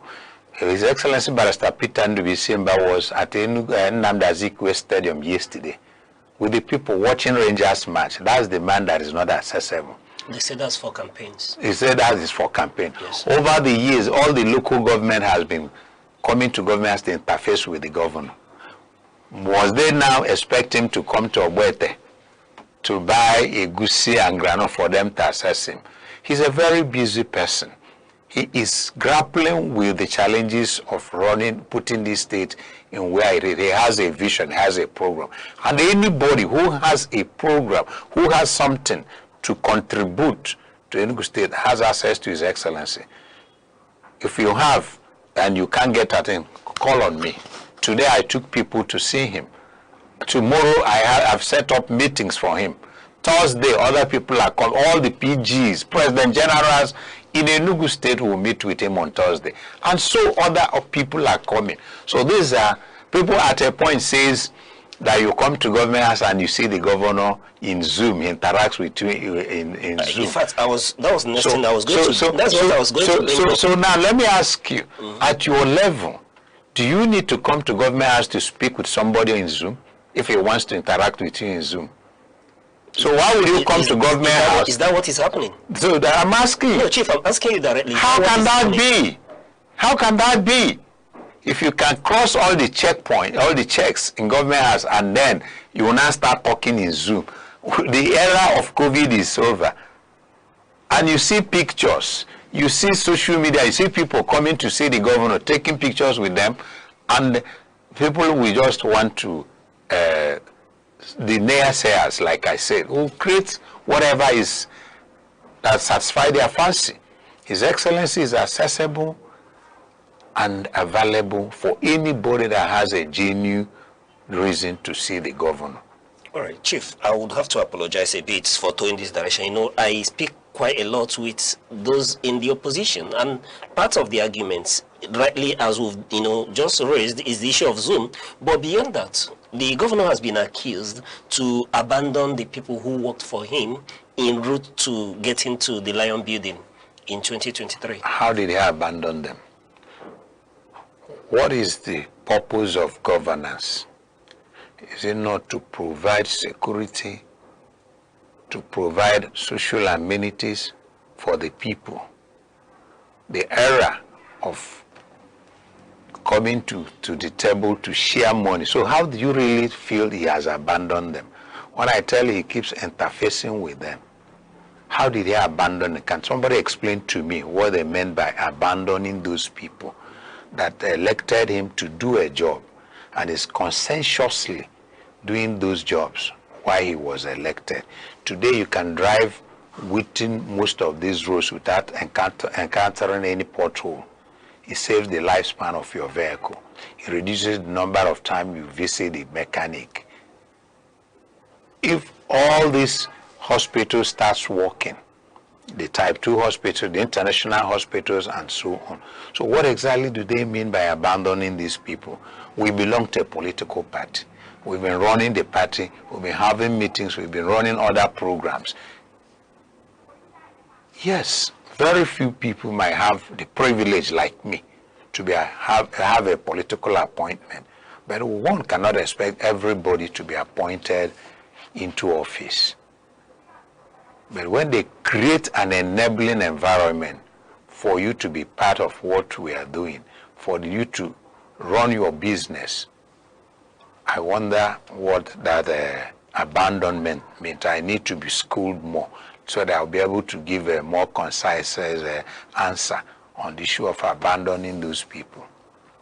Okay, Chief, let's move ahead. Right now we're chewing some bones, and part of the issues that has usually been raised, though good enough, it seems the administration did backtrack a bit, taking care of the people they assume the less privileged in society in terms of taxation. Prior to this period, your administration has been accused to, overburden the people with tax. Thank you. I'm happy you raised the issue of tax. Incidentally, I want to tell you that tax issues are on the exclusive list. The state government, all the state government, not just Enugu, do not have power over tax. What the state government is doing or is capable and have the legitimate right to do is levies. Services that are being provided to the people to pay a token to help the government in making those provisions. You talk about cutting away your waste bins. Today you saw a lot of brand new compactors everywhere, where you used to have refuse litter over the place over weeks without anybody taking it away. Today you don't see it anymore. And so these are the levies that our people are asked to pay. And the problem is that before now, there are multiple levies they pay. But because they pay it in installment. I think they weren't feeling it. Now the state government has an e-ticket that takes care of all those levies which you just pay once. And that is for the year. So again, those that over the years, yes, one thing the state government did was to plug the holes, the loopholes, where most of this money that were being paid were entering into individual pockets. And they are now making sure that all this money gets into the state government coffers, and expanded the net that those who before now don't pay are now caught in the web and asked to pay. And then, like the Igbo says, that aloba or below menan. So over the years that you've not been paying does not mean you are not supposed to pay. So levies is what Enugu state government is collecting. They are not pretending over tax. You and I know there's this talk of a new tax law being done by the federal government. It is across board. It is across board. It's not the states that are in control of taxes. So we are not even collecting tax.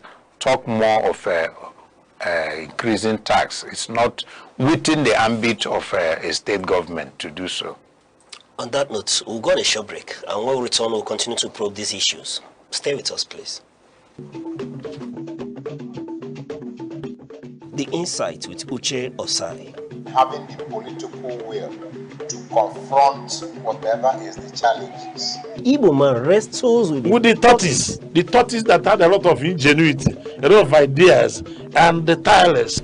It will take the bold mind of government in power to say, let there be electoral reform, no matter whose ox is God. I was there. We did everything. All of us came and supported him with our last blood. In-depth analysis, expert views, real voices, uncover the stories shaping Nigeria today.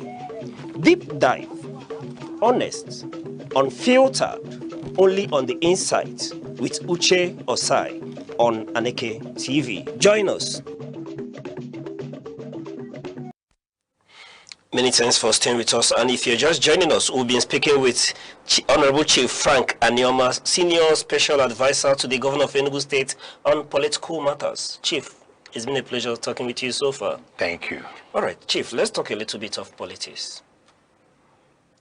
You're one man that has been known to be a political strategist, and I want to ask, how were you able to get Enugu State to move away from the traditional PDP state that it is towards being not just a comma in the APC, but being a mover in that ruling party? Thank you very much. It's actually not me, but that shows you the acceptance, the performance of His Excellency Barrister Petermbah, being the leader of the party, both the old and the current. So the people, the political class in Enugu State understand that he is delivering the dividends of democracy. They believed in him. And His Excellency was able to make a wide consultation. It wasn't just a one-man decision. He was able, over the period that the issue, the idea of this movement was mooted, and we started considering it, taking it serious. We had series of engagement across board, both within the political actors and non-political actors, explaining to them, the need to reconnect the state to the center, what we stand to benefit. And then we were able to convince the people to move with us, and that was why the grand movement from the old party, and we find ourselves in the new party. And like they normally say, that the golden fish has no hiding place. All you need to do is to interface and interact with that man called Petermbah. You'll be able to see that he's a man of rare quality, that he has what it takes to really help in every situation where he finds himself. So they've seen him and saw the genius he is and what he has to offer. So that was very easy for him to play himself into the main bit of the new party. All right, Chief, you're a political strategist. You're the political advisor to the governor. Are you worried about 2027? I wouldn't want to use the word worried. I know 2027 is an election year. There will be a contest, no doubt. But I am so confident that given what His Excellency have put on ground, that Enugu people would want him to continue so that he can be able to finish these programs. Secondly, Enugu is being run on a tripod. We have the Enugu North Senatorial Zone that just handed over power to petermbah from the Enugu East Zone. The Enugu West Senatorial Zone are in a hurry to take their turn.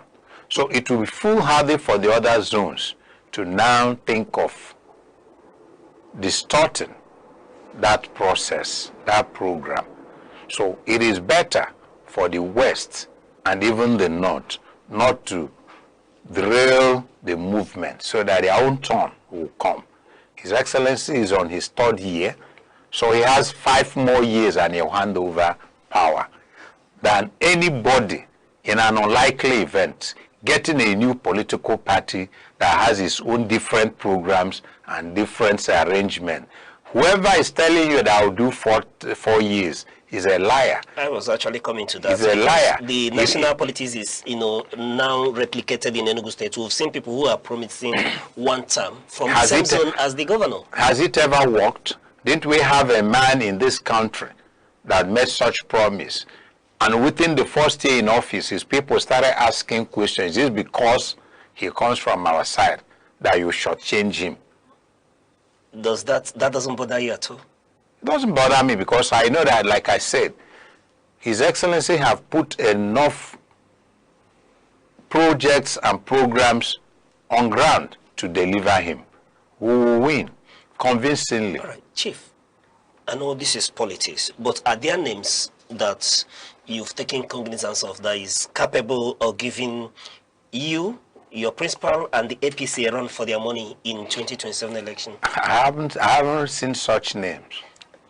There are names in the media, a former ally of the governor, I suppose. He was in the APC until recently. Talk about Uche Naji, who is, rumored to be promising a single term, and is from the same zone as the governor. Yeah, well, I'm not here to discuss any individual, but until he picks a ticket and becomes a candidate in the election, we'll look at his antecedents, we'll look at who he is, and then people, the Enugu people, will be able now to see whether they'll be able to tell us what they have been able to achieve before now. He has been in power.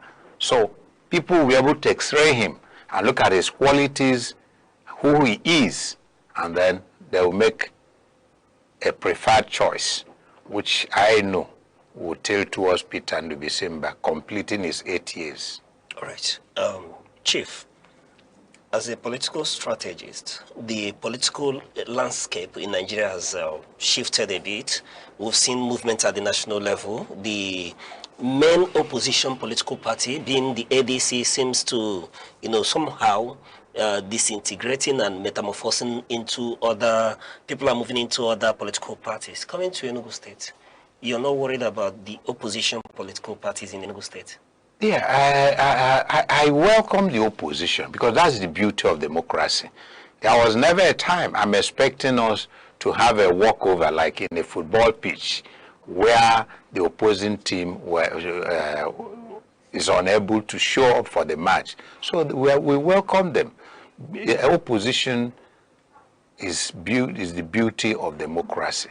So when they finish the disintegration, and we see what the fragment, what is remnant of each of these political parties, we'll be able to weigh them, like I said, with the name you earlier mentioned.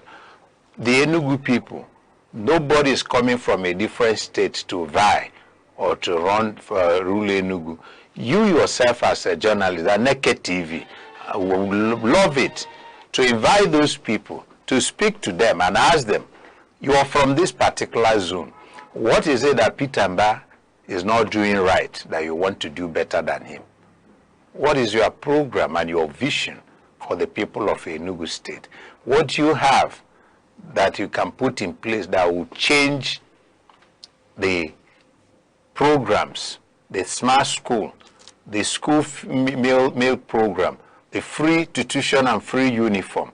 What is it you have? The roads that are ongoing. How do you want to do it? The smart city that's springing up, that we're going to have one of the world-class facilities. So you need to interview them, and then in your own, make an informed decision whether these are the people you can trust to truncate a movement that people are already seeing the gain. All right, I see that as a political strategist, the works, the achievements of the governor makes your job easier. Very but much. Speaking nationally, there's been an alignment with the Nigerian Democratic Congress. The name peterobi rings a bell anywhere in Southeast Nigeria, and may equally spring up surprises going into 2027. Let me get your view on, one, the Igbo presidency and the man peterobi and NDC being from the Southeast. I'm a firm believer in Igbo presidency because the Igbos have, over the years, have not been fairly treated in Nigeria. So I believe it is the Igbos must be considered. But having said so, you negotiate power. If we must tell ourselves the truth, it is not easy for any particular geopolitical zone to produce a president of Nigeria.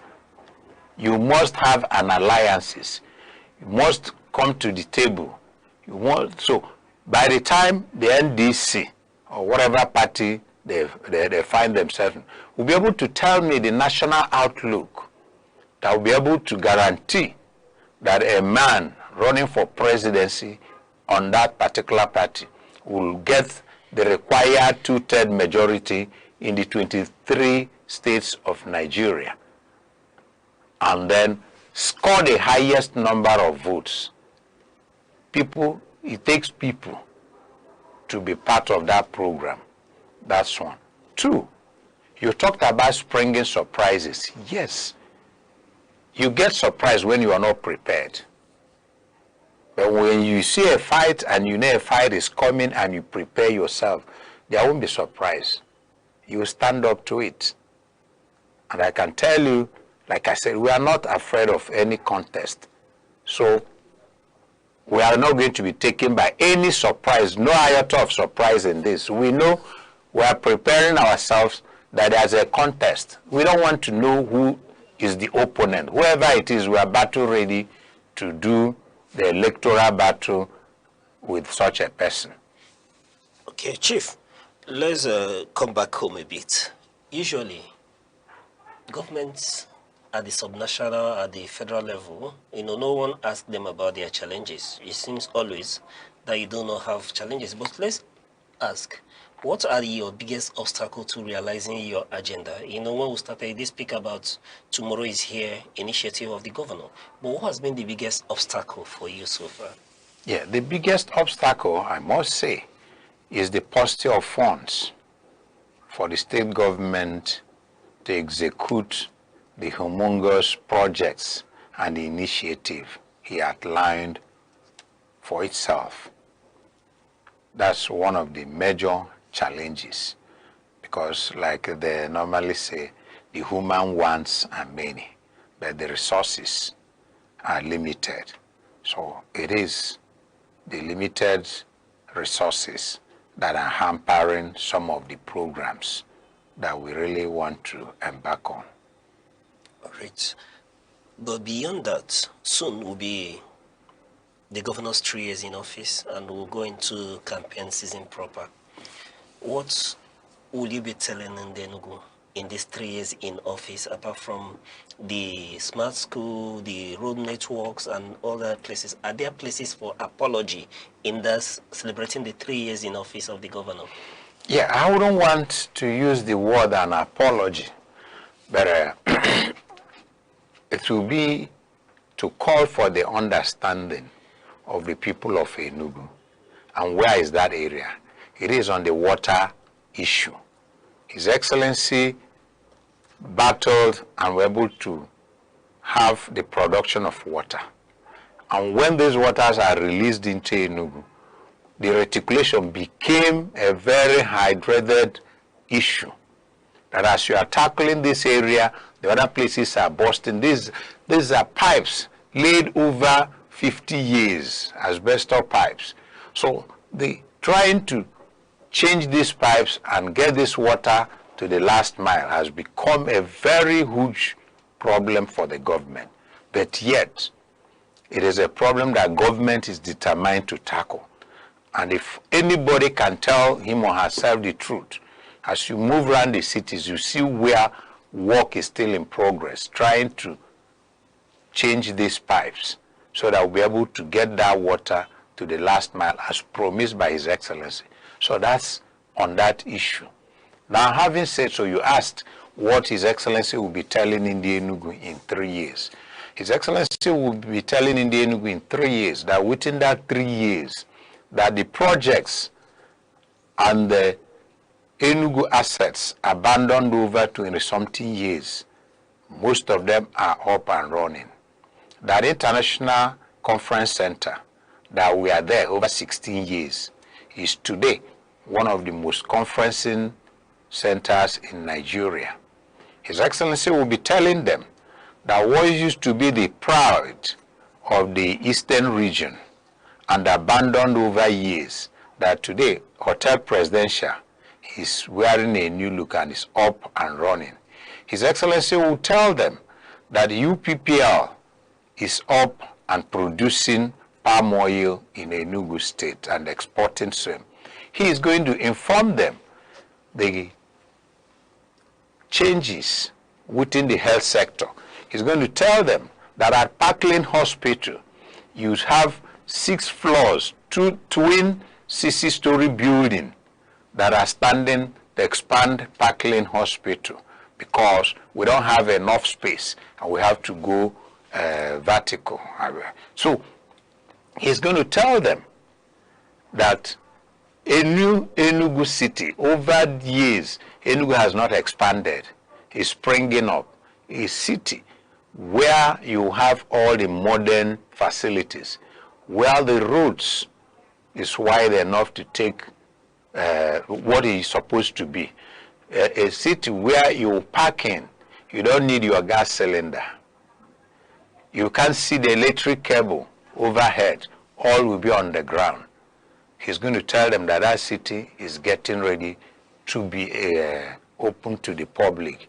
He's going to tell them that over 800 kilometers of roads within these 3 years has been paved in Enugu State.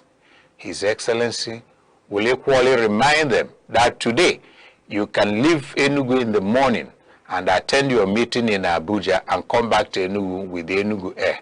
His Excellency will tell them that in few months to come, that all the tourism sites, the Ngwo Pine Forest, the zip line, the canopy walkway across the waterfalls of Ohom, the Ohom Monastery, will come on stream.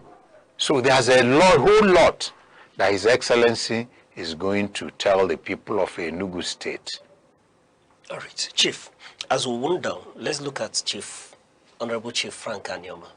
How do you cope with being involved? It's been one endorsement after another, and you've all been seen to be involved in all this. How are you coping? Well, I thank God for His grace. So by the special grace of God, I cope. And with the collaboration, it is a teamwork of other members of this government. They make the job easy for me to do. So most time what I do is to coordinate, to connect the dots. But what makes you eager to get to office every day working for the governor of Enugu State? What makes me eager is when I remember the man that God have used to place me in that position, and knowing his vision for the people of Enugu, I get excited that a day will come that the story of Governor Peter Ndubisimba will be told in Enugu State. His achievement will be x-rayed, and they'll say there's one man that God used Peter Ndubisimba to make part of that success story. So that keeps me going.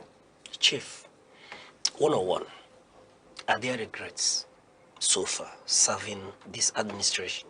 Honestly, I can't think of any.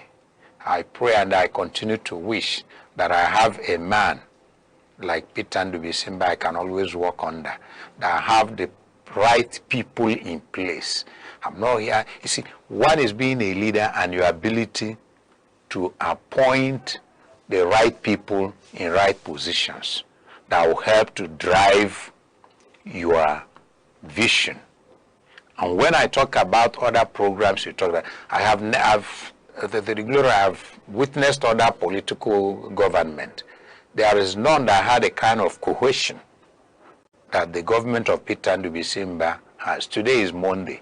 I was in my office before 7:30 in the morning, and we have what we call a strategic meeting, a delivery meeting, where every appointees are there to x-ray and inform you what he has been able to do within this week and his projection for next week. So by next week, Monday, I'll be able to tell my colleagues what I've been able to do in my own space.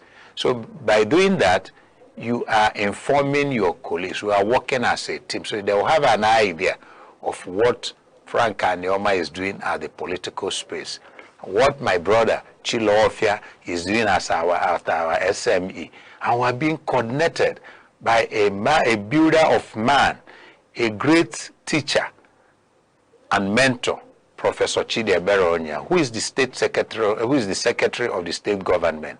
He's a great man. So when you have the right minds and right people in place, they make this work easy. Chief, I'll give you 1 minute to speak to Enugu, but let me ask, beyond this period, getting into 2027, are we still hoping to see Chief Frank Anioma serving Enugu State, or are there other ambitions? For now, that's a question that will be difficult for me to answer, because for me to serve in the Enugu, it wasn't my decision. It is the decision of His Excellency Barrister Petermbah. So God uses men to raise men. So I leave that to God and my principal to decide. All right. Speak to Enugu just a minute before we go. All right. Thank you very much for this wonderful opportunity. Once more, I greet the good people of Enugu State, and I urge them to abide by the directives in the Bible, which says you should pray for people in leadership. It is not easy wearing that hat. So I urge them to continue to believe in the person of His Excellency Barrister Petermbah. He meant well for the people of Enugu State. He sleeps and wakes and his thought is how to better the lives of people of Enugu State, how to provide security for the people of Enugu State, how to make Enugu State the preferred destination for people to live and work. All right, and that's where we'll draw the curtain today on the Insight. And we'll be speaking to High Chief Honorable Chief Frank Anioma, the senior special advisor to the governor of Enugu State on political matters. Chief, it's been a pleasure so far.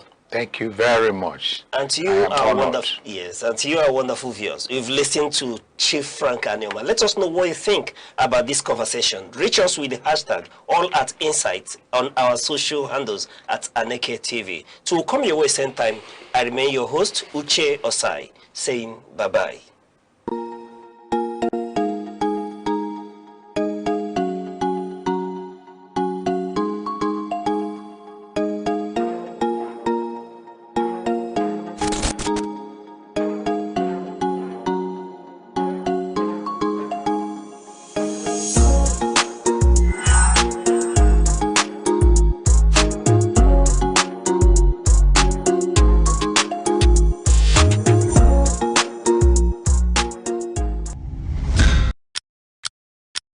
Every second, the world changes, markets rise, leaders speak, stories unfold.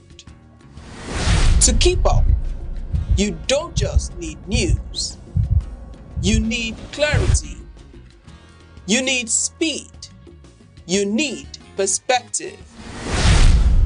That's why Aneke TV brings you the global pulse. Accurate, reliable, right when it matters most.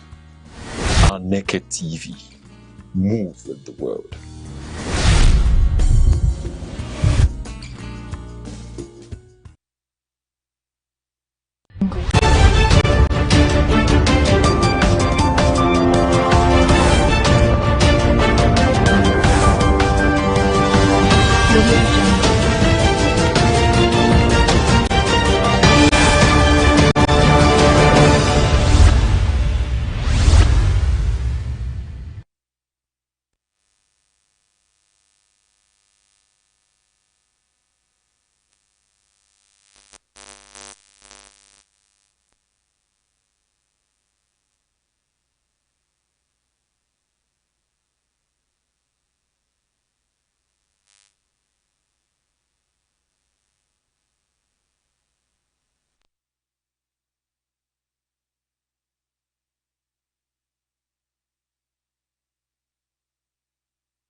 Police operations.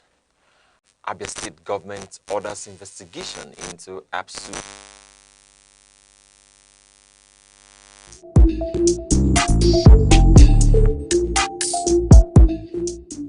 Law is the architecture of civilization, the silent force that orders society and defines justice.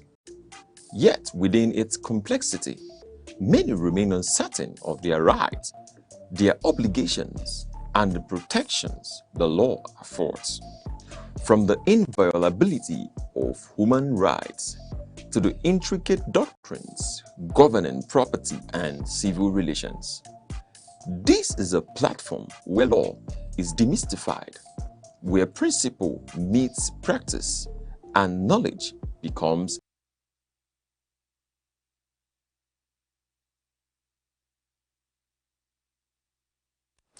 We apologize for that delay in transmission. Now we go over to the headlines. Federal government to fast-track funding for police operations.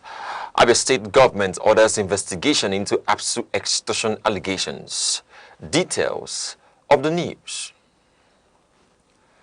The federal government has assured the immediate release of operational funds to the Nigerian police force to strengthen internal security operations across the country. The assurance was given during a meeting in Abuja between the Accountant General of the Federation, Dr. Shamsuddin Ogunjimi, and the Inspector General of Police, Mr. Olatunji Disu. Dr. Ogunjimi stated that adequate funding for security agencies is critical to addressing rising cases of banditry, kidnapping, and other violent crimes. He noted that sustained financial support remains central to the success of ongoing national security operations. He further explained that the intervention is also aimed at ensuring effective police deployment ahead of the 2026 off-cycle governorship elections scheduled for June and August. He warned that funding gaps could affect intelligence gathering and operational readiness. The Inspector General of Police welcomed the development, noting that improved funding would enhance capacity for nationwide security operations under the renewed Hope Security Framework. The National Agency for the Prohibition of Trafficking in Persons, NAPTIP, says the Supreme Court has upheld the conviction of Titilayo Folorunsho for human trafficking and related offenses. The judgment was delivered on May 8, 2026, affirming earlier rulings of both the trial and appellate courts. According to NAPTIP, the convict was found guilty of trafficking a victim under false pretenses of employment in Malta. Investigations revealed that the victim was transported through Niger Republic to Libya, where she was subjected to exploitation, abuse, forced abortions, and prostitution. The trial court had earlier sentenced the convict to 7 years imprisonment on each count, a decision subsequently affirmed by the Court of Appeal and the Supreme Court in an unanimous ruling. NAPTIP described the judgment as a strong affirmation of Nigeria's commitment to combating human trafficking and protecting vulnerable citizens from transnational exploitation networks. The Enugu State government has clarified the categories of persons eligible for its ongoing civil service verification exercise. The secretary to the state government, Professor Chidebere Onya, said the exercise is strictly for pensioners next of kin with incomplete documentation and newly employed civil servants. Professor Onya warned that pensioners and retirees who have already undergone verification must not present themselves again, stressing that double verification would be treated as fraudulent activity. He said the exercise is designed to ensure transparency and efficiency in the state's payroll system. He explained that the verification exercise is part of government efforts to update records, eliminate ghost beneficiaries, and ensure timely payment of entitlements to legitimate persons. The government reaffirmed its commitment to an orderly and credible process, urging all affected persons to comply strictly with the guidelines issued. Residents of Jajira community in Kano State have staged a two-day protest, disrupting construction work on the Abuja-Kaduna-Kano Maradi Railway project. The residents are demanding the construction of a flyover to restore access roads reportedly affected by the rail alignment. The protesters who occupy the construction site alleged that the project has cut off communities from long-standing access routes, affecting movement and economic activities. They said earlier assurances of alternative infrastructure had not been fulfilled. The Kano State Police Command deployed personnel to the area to prevent escalation and maintain security while stakeholders held emergency consultations involving community leaders and government representatives. Authorities confirmed that dialogue is ongoing to resolve the dispute, while residents have threatened further action, including an election boycott, if their demands are not addressed.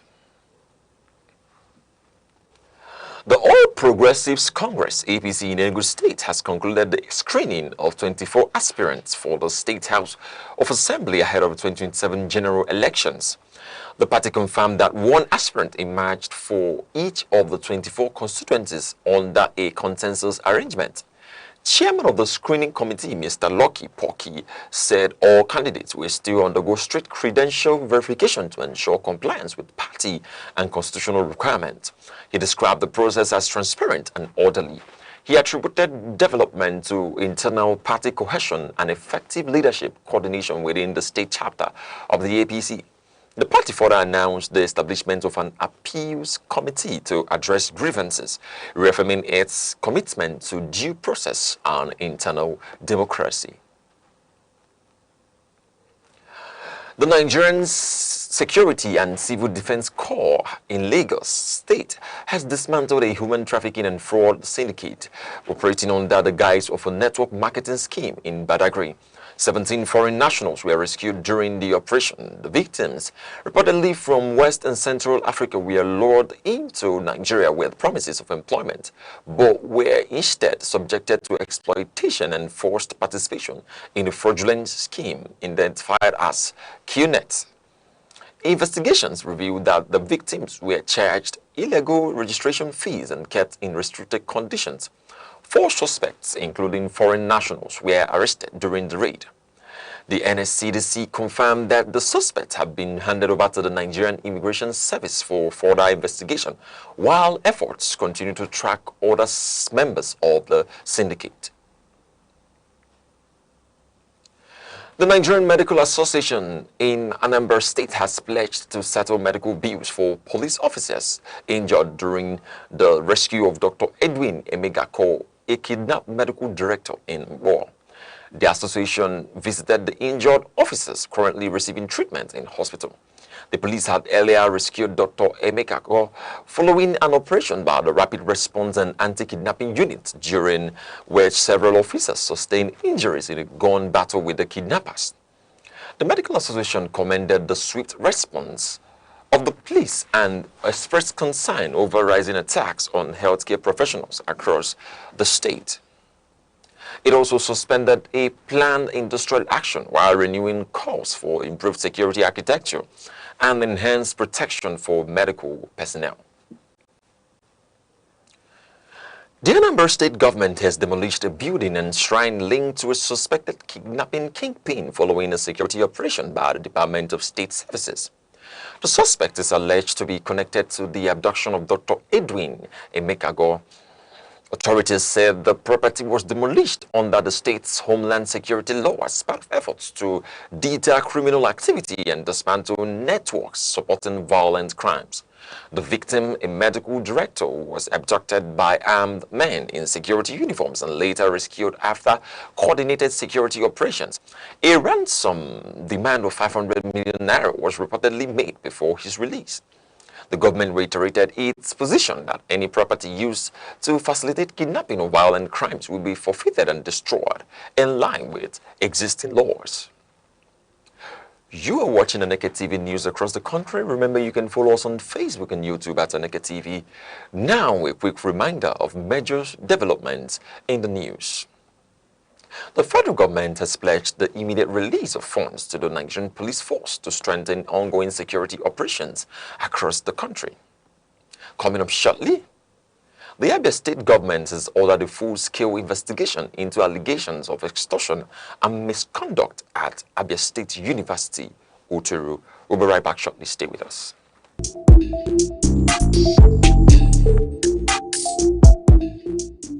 Law is the architecture of civilization, the silent force that orders society and defines justice.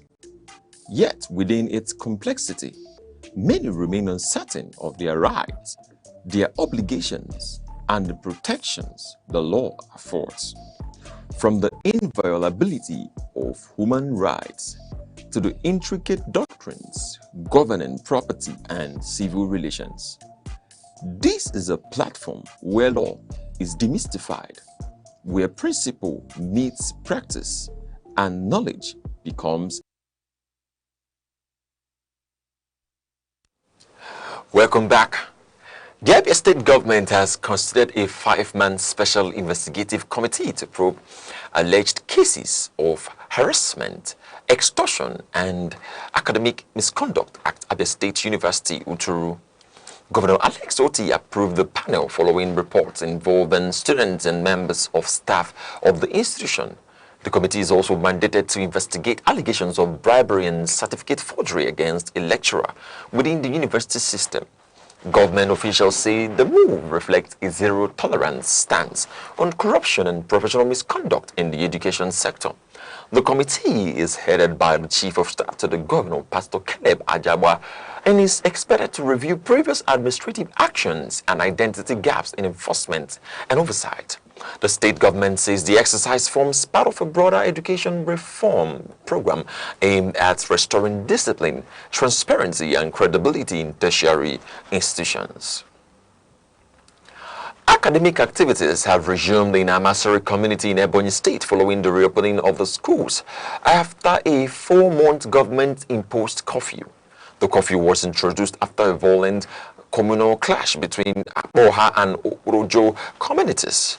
Governor Francis Winfrey had earlier ordered the suspension of movement following the crisis, which reportedly resulted in loss of lives and displacement of residents. Schools have now reopened, although attendance remains low as residents gradually return. Education authorities say students lost an entire academic term, with some missing national examination opportunities, including registration deadlines for external examinations.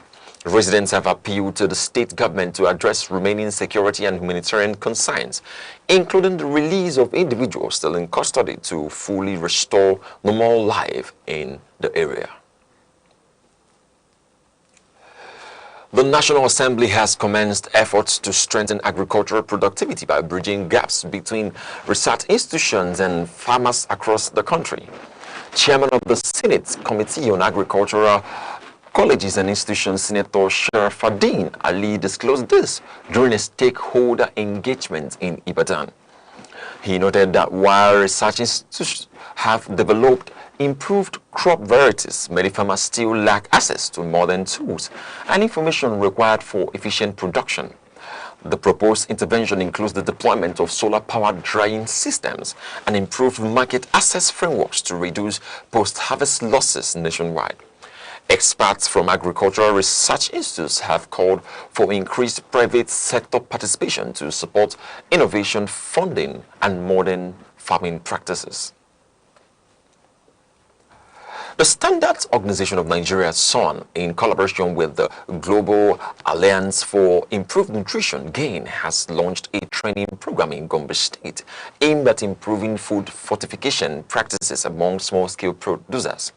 The program targets manufacturers of staple food items, including edible oils, grains, and spices, with a focus on addressing malnutrition challenges in vulnerable communities.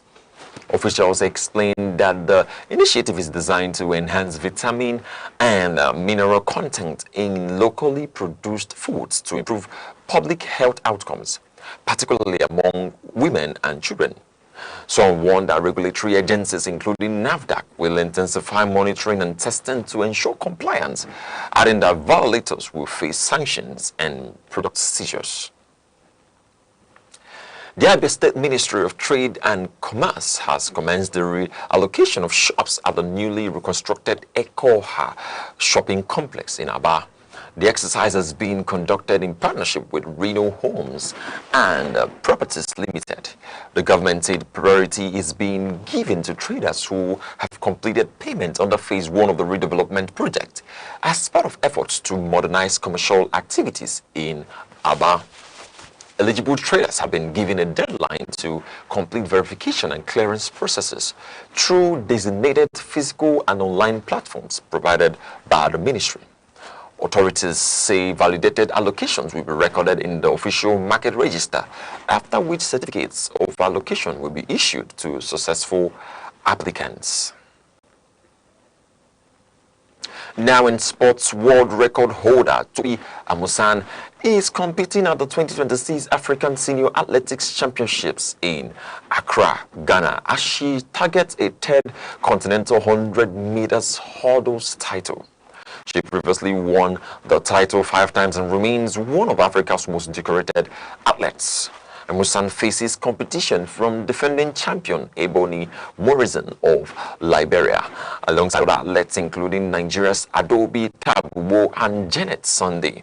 The event is taking place at the University of Ghana Stadium. The Nigerian athlete is also using the championship as preparation for the upcoming Diamond League meeting scheduled in Shanghai, China.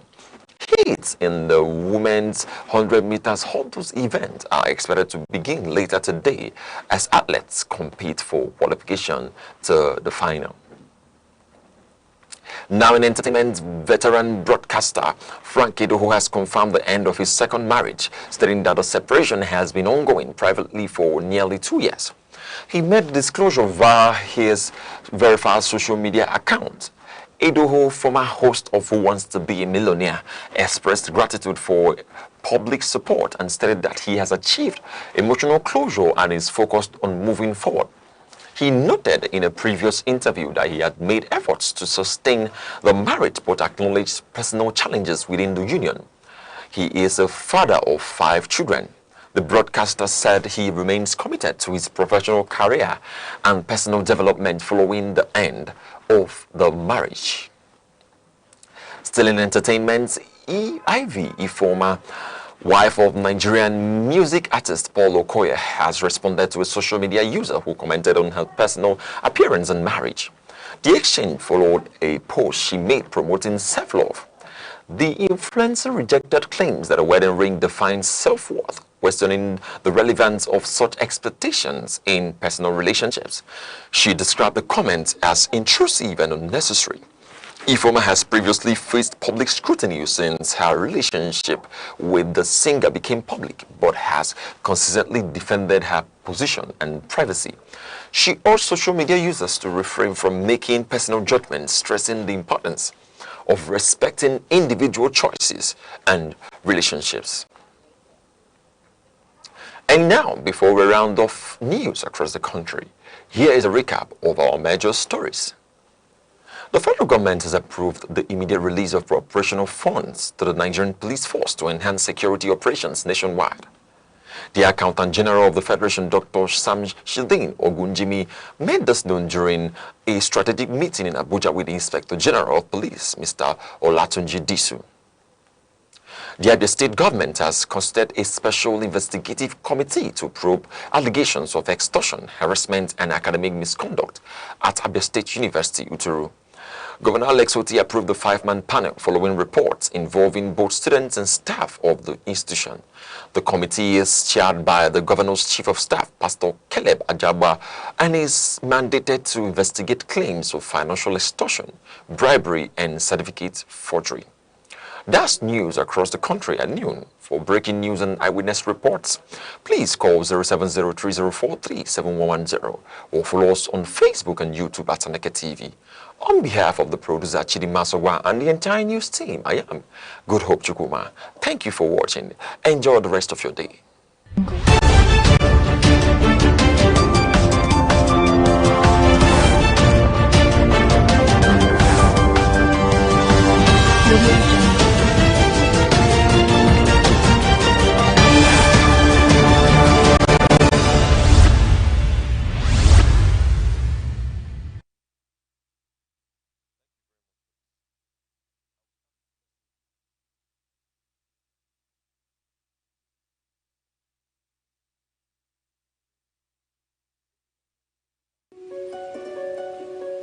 In a world that never stands still, where stories break in seconds and moments shape history, one station keeps you connected to your nation, to the continent, to the world. From breaking news to powerful stories, from business and politics to culture, lifestyle and entertainment, we inform, we inspire, we keep you ahead. This is more than television. This is your window to everywhere that matters. Aneke TV. Move with the world.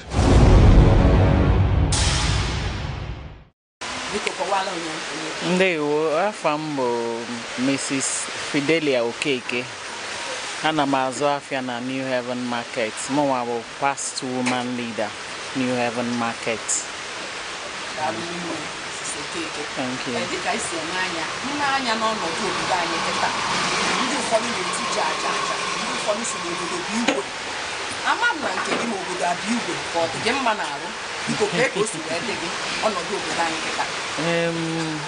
Na nke mbụ ekene m niile na-agalụ His Excellency Barrister Peter Ndubisi-Mba bụ gọvanọ Enugu steeti. Ana m ekene ya maka ọlụ ọma ọ na-alụ n'Enugu steeti.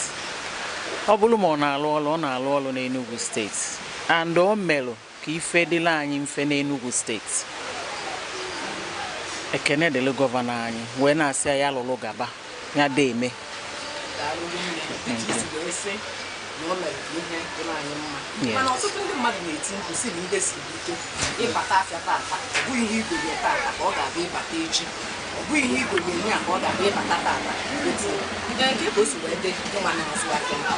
Ihe ndị mmadụ na-ekwu bụ eziokwu, mana ị na-anya ọ bụrụ osiro n'aka gọvanọ Enugu steeti ya bụ mmiri si n'isi wee gbalụlụ na-agbadata.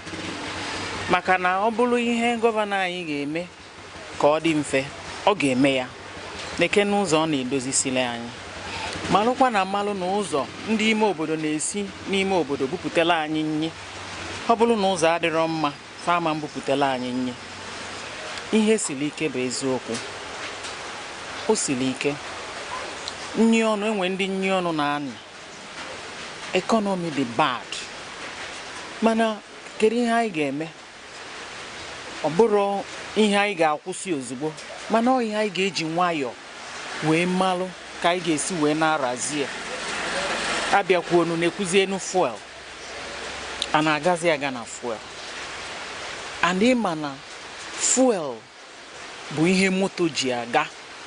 And without transportation, o nwere ihe ga na-aga aga n'obodo. Maka na moto a ka mmadụ ga-abanye jee mkpa ya. Moto a ka a ga-eji si ebe ọbụla bute ihe a na-ele. Anyị nwa na-ego ewurukwa moto jekwa bute tinye na shop anyị. Mana kịta ọ na-afịazi arụ maka na gịnị, fuel agalaga ọnụ. Fuel agalala ọnụ bịa mee ihe niile tinye ego. Nke ị na-ego bụ 500 maka na fuel agalaga ọnụ, ije ego ị na-egozie 1000. So nke a bụgodu a major problem issue of this fuel. Now, ọzọ dịka ibia gị, enwekwa m aṅụrị nne ihe gọvanọ Mbah mere nnyaa maka na nnyaa nọọsụ ndị na-azụ afịa ndị petit traders a nọcha n'ụzọ na-enwero shop na-azụ afịa na ha ma na-akwụzi tax n'Enugu steeti. Ọ bụ ezigbo ihe magburu onwe ya maka na ndị a na-azụ afịa tebụl olo anyị na-akpọ ha petit traders maka income obele income ha ji azụ ya ha enwero shop. So nke a nwe loan bụkwa ọdịmma nke then ọzọ dịka ibia bụrụkwa inekwa anyị ihe na-eme n'obodo kịta. Insecurity dị ebe niile. O mezele ndị mmadụ ada ejezi farm. Onye na-eje farm ọchịlị uche n'aka ọtụtụ ka a na-egbu na farm. Ada harvest zi ne Easter agbacha kịta. Ama m ego na igolu ọkụkọ. Ama m ego na igolu green pepper. Green pepper anyị na-egobu 500, 200. Na nke nwe ibukazi ibu igo ya 1000 mana igochala ya 3000, 4000. Ọ bụrụ maka gịnị? Ihe na-eme n'ugwu Hausa. Onye debe arụ na o metụtara ya, ọ na-emetụta everybody. Because ọ na-eme n'ugwu Hausa, o deprive onye flow maka ndị ọrụ adị ndị na-akọ ugbo ada ejezi farm. Now, anyị nwa na-ebudatalụ ya ebudatalụ. Nwobela ga-ebudatalụ anyị ọgala ọnụ. A na-ekwuzi okwu anụ ihe dịka anụ efi a na-esi ugwu Hausa ebudatala anyị. Nke a nọzi n'enu ọjị. Mmadụ one ka na-ata anụ kịta. No, mmadụ one ka na-ata anụ. Ofu onye si na onye nwere ego na nwụsị. So ịbịa n'anya itin zulu ebe niile as far as ị nọ na Nigeria, ọ na-emetụta gị one way or the other. Yes. Ndụmọdụ ị ga-adụ nwaanyị na-eme n'anyị. Anyị bụ ụmụ nwaanyị, ọ dị ka anyị bụ ụmụ nwaanyị ka ọ na-emetụkeri n'ahụ. Ke ndụmọdụ ị ga-adụ nwaanyị na-eme n'anyị. Ọ ga-esi gaa n'ihu ọ dị mma. Ndụmọdụ na-adụ nwaanyị ọbụla na-ekele mbụ. Onye ọbụla jilie nwayọ ihe bịala abịa ga-ana maka na anyị tinyebe obi na ya anyị nwa bụ ụmụ nwaanyị maka na anyị na-ebu afọ ime chia nwa ọ dafịa anyị ara BP set in a na-ekwu na BP set in stroke esoli ya. So onye ọbụla jiri nwayọ ibulu onye na-azụ azụ ịzụta tinyekwala ya bụ profit mana emeni ya ka ọ bịa fịabazie onye ga-ego arụ gị na ngwa afịa nwa the end of the day adọlụ.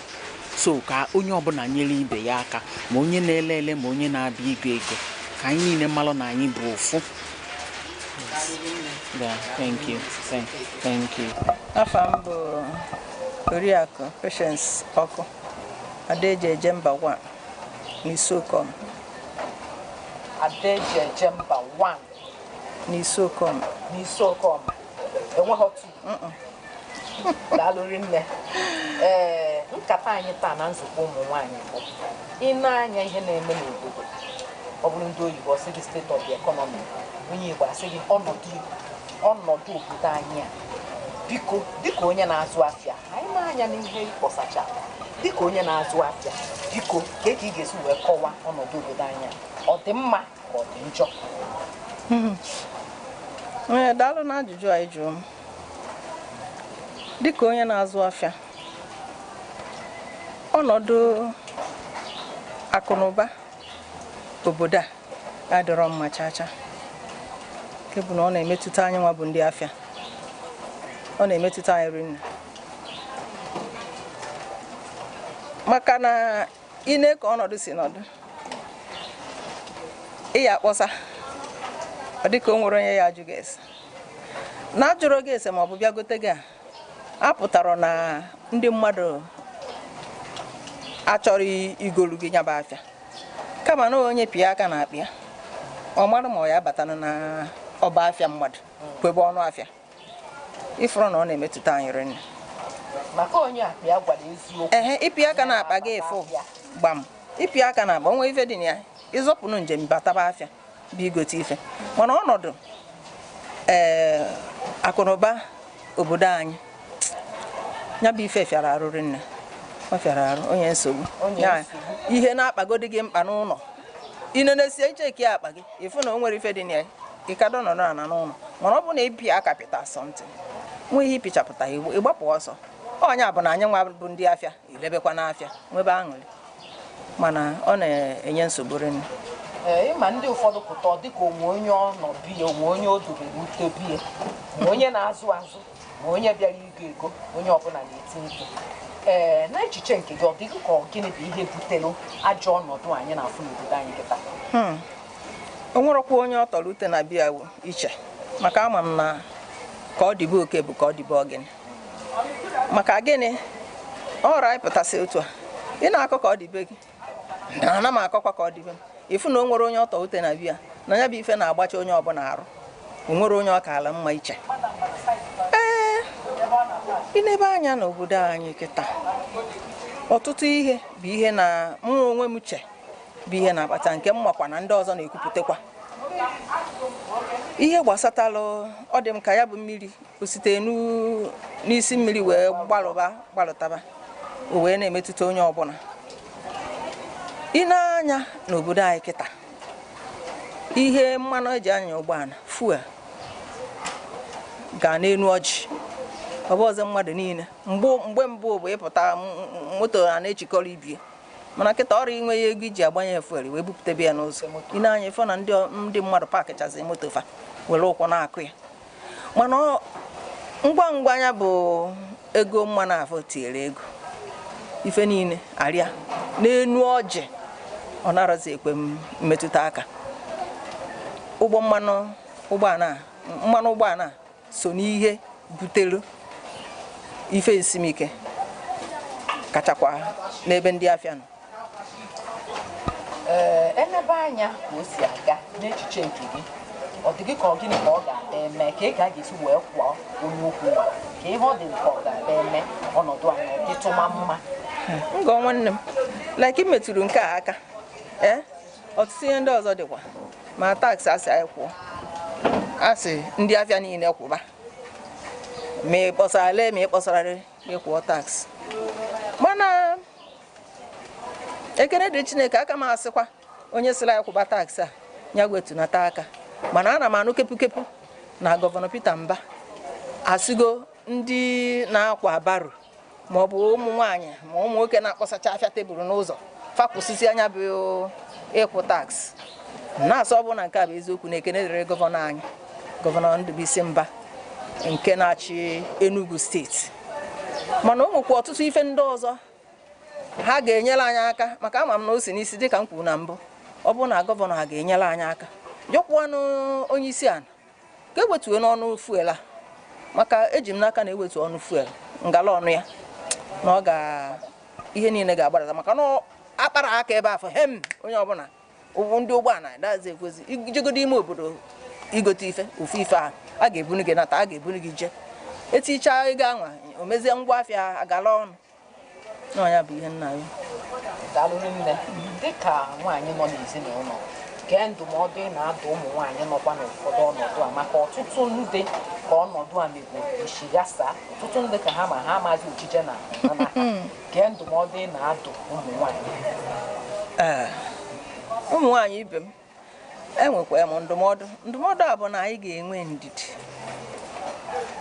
wetuo obi na chinchi siri ụmụ ya na ife dị ọkụ ya emechaa ọjụọ oyi maka ekwenyere m n'ebe Chineke nọ na ife mfiamarụ ada adịgide ọ ka ya eme Chineke emekwala anyị ebere ihe niile adajụ ọzọ bụ na ụmụ nwaanyị ha na-enwe ndidi anwa ewetuo obi baa na be gị ịma nwoke ịra menata onwe gị otu afọ izizi na-eche na mgbe gara aga n'iji okporoko jiri mkpụrụ azụ jiri crayfish jiri kanda na-esi ofe icheta na ọnọdụ agbanwego imenata iwefunata ụfọdụ na onwero ka iticha ha ncha o nwekwa ike ndị na-etiri ọkara ihe ahụ itinyere ofe ha atọkarịkwa nke gị so ineba anya ịpịakọnata nwa akpa gị oke ọra ka ọ ghara ife anya arụrị nne ọnya ka ndụmọdụ na-adụ ụmụ nwaanyị ibe m ọ bụrụ onye nwe ọsị na cut your clothes according to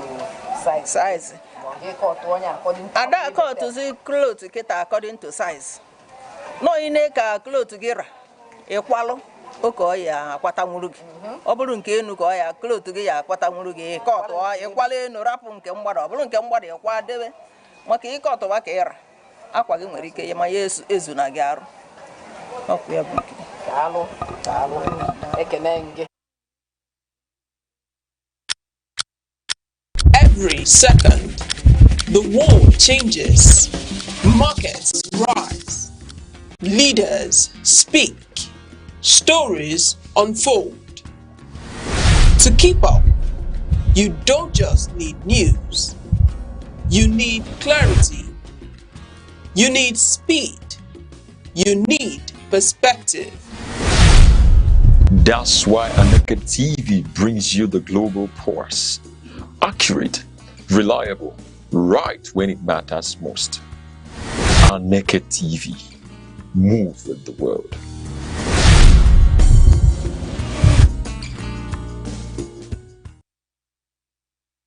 Good afternoon, my beautiful people of Nigeria and Enugu Kenkeneme. How you guys doing? How is the weather treating you guys? Enugu is so cold. That's why it's called Cold City. 042 Obodebe Ifenineneme. Welcome to Vibe Central, the best entertainment show in the world, where we give you hot gist and tell you what is going on in the entertainment industry. I go by the name Gift Obodo, popularly called Shushu Lawyer, aka Red, Blue, Pink, and all the pepper to spice up your day. And you know I don't do this alone. I have a personal person. In the person of Ngoma Sinachu Ngoma. How are you doing? I'm good. I'm okay. Why is she shy? Why is she blushing? I'm not shy. Why are you shy? Eh? Guys, I'm shy. By the way, why is this of recent your lips is glittering? What's happening? Tell me. It's glittering? Yes. Because it's meant to glitter. Because I am good. All glitters are good. I am everything.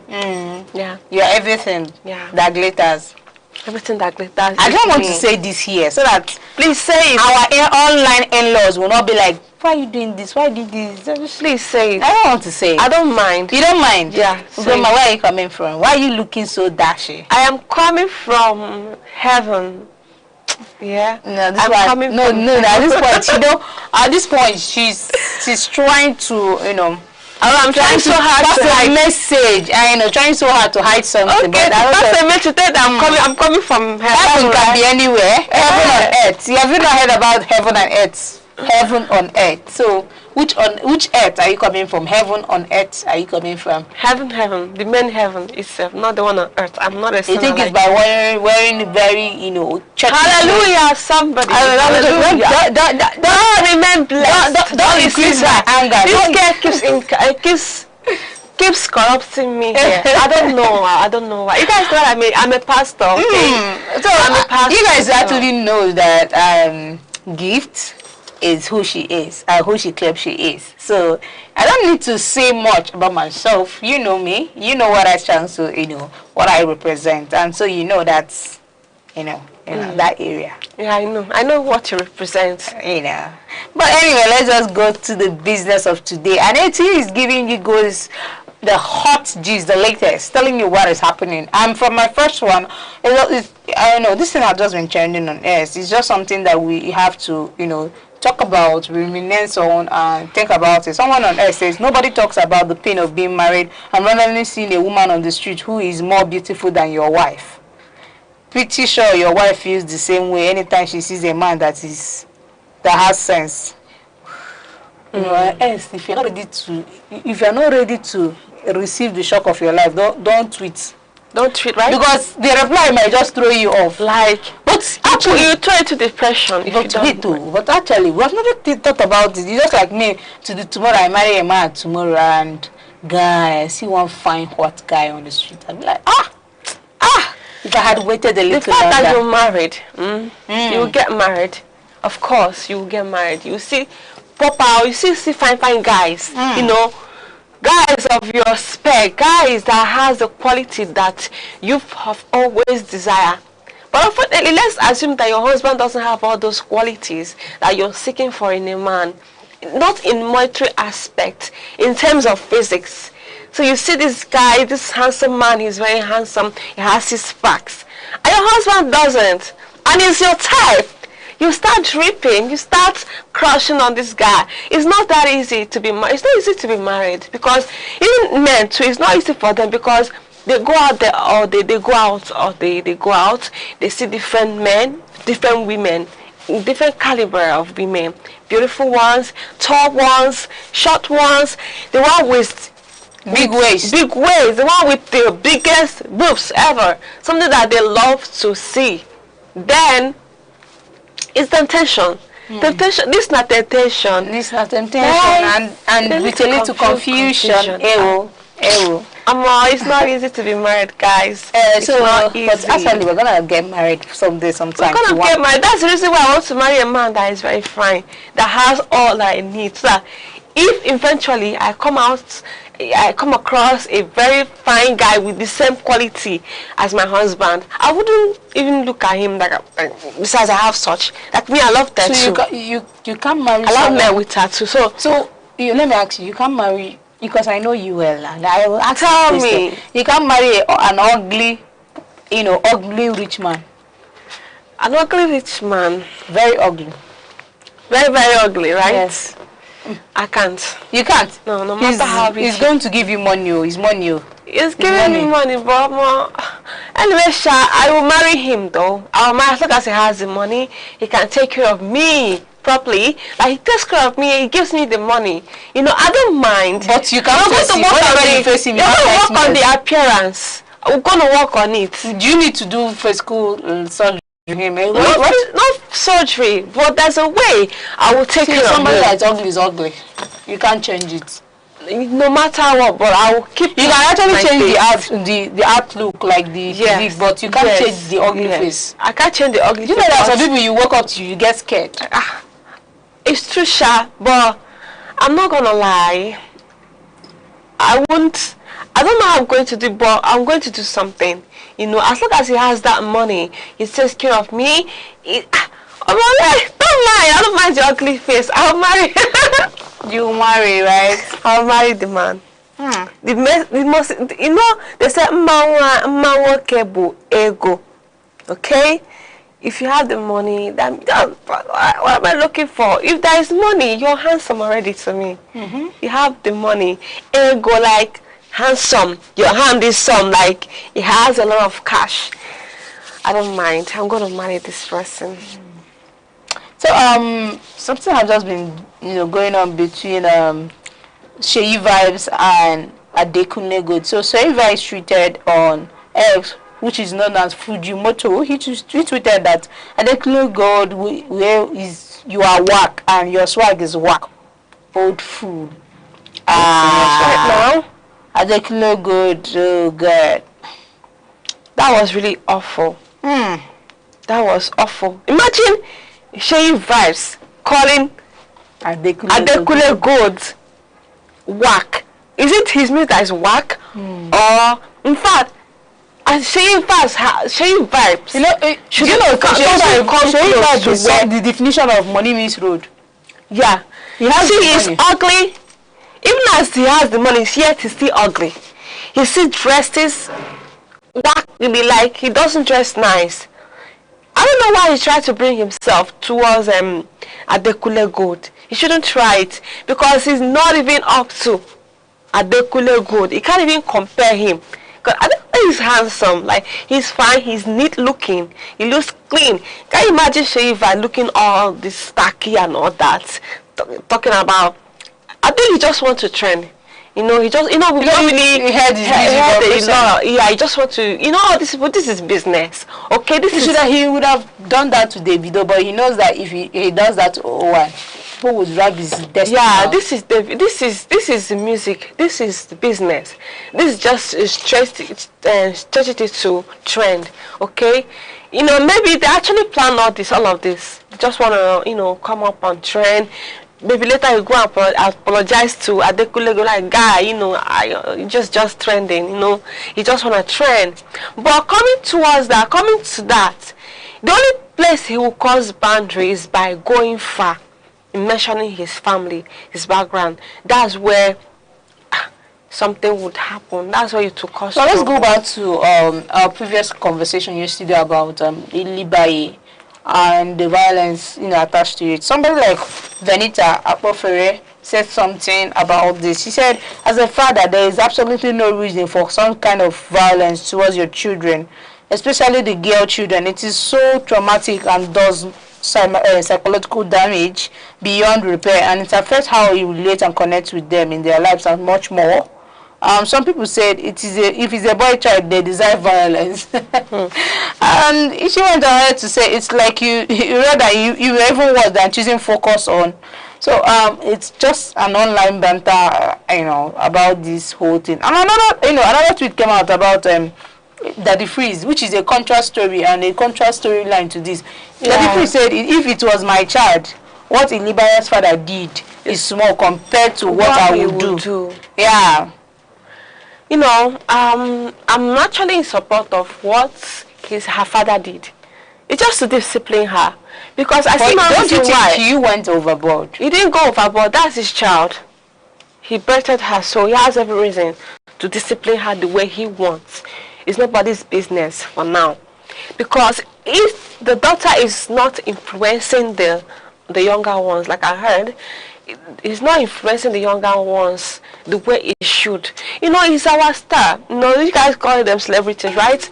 So he's not acting as one. That's what I was telling you yesterday. You said that she's a celebrity. And I was like asking, what impact has she made in the society to ascertain that she is to attain that celebrity level? Yeah. What made her celebrity? She won Big Brother. What is Big Brother?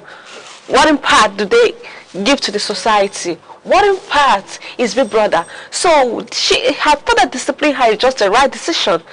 It's just the way he had to unveil his anger towards her inability to take responsibility. Instead,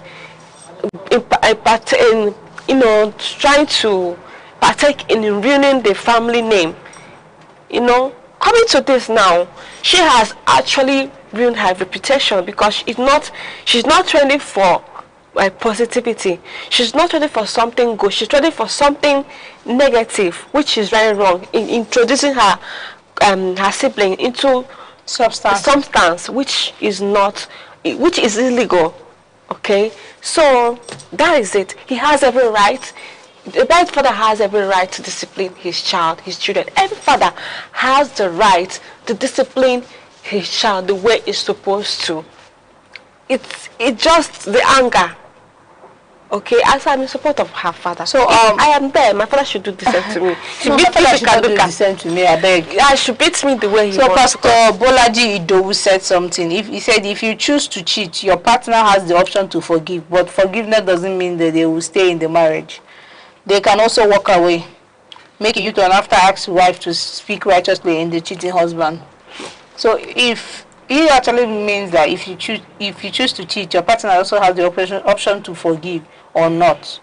But forgiveness doesn't mean that they have to stay in the marriage. Let me tell you something. If you forgive a cheating partner for the first time, they will definitely go back to it because they know that you will forgive them.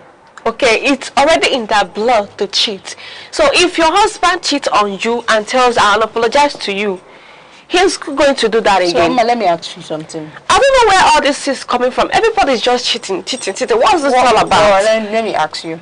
Emma, now you married a very rich, wealthy man tomorrow, and he cheats on you. Will you leave the marriage? I mean Odogu Parara. Okay, if my husband cheats, I'm not going to leave the marriage. Okay, if he cheats a poor man and comes clean, I'm not going to marry a poor man. So there is no, please do not be negative. We are being positive. I'm a positive person, so I proclaim positivity into my life. There is nothing like me getting married to a poor man. I'd rather remain single. Okay, so let me tell you something. If my husband cheats, I am going to forgive him. If he comes clean, tells me what happened, there is no justification to cheating actually.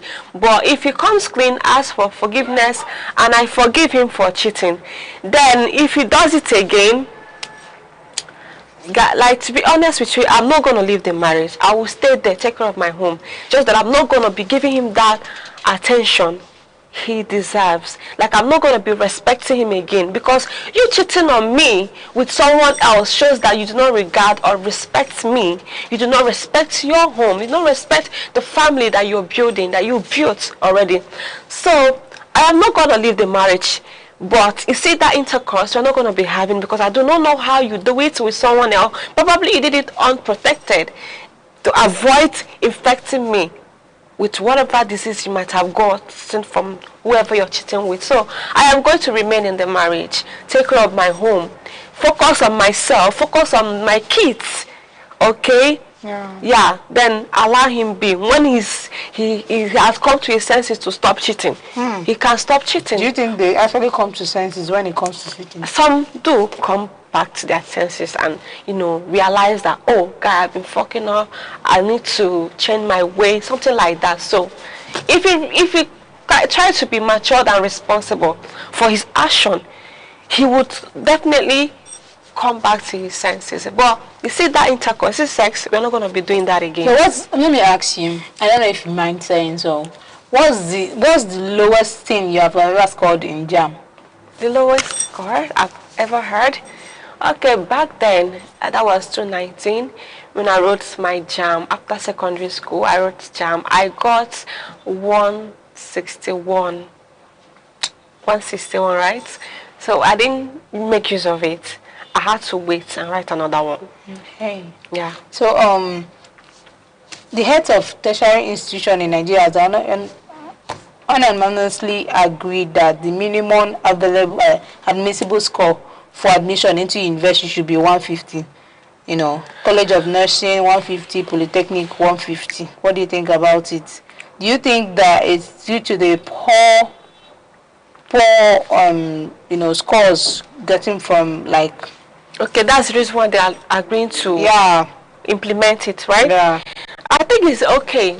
It's okay. Once it fails a JAM, doesn't mean that person is not intelligent, or the person wouldn't be good in other aspects, wouldn't be good in higher institution. It might fail JAM, does not mean that the person doesn't know book. And also they said candidates seeking admission into education programs, agriculture and non-engineering courses are exempted from UTME. Okay, please. Like, candidates that are seeking for admission into education programs, agricultural, non-engineering courses are now exempted from, you know, JAM. What do you think about this? It's a good one. I mean, somebody is going to seek for those courses. Like, do somebody actually go for those courses? People go for those courses. If somebody can study animal husbandries, what is that they can't go for? So they can. It's their choice. Okay, something they have. I don't want to laugh. I don't want to laugh at this point, but it's well. Like I always say, it's well.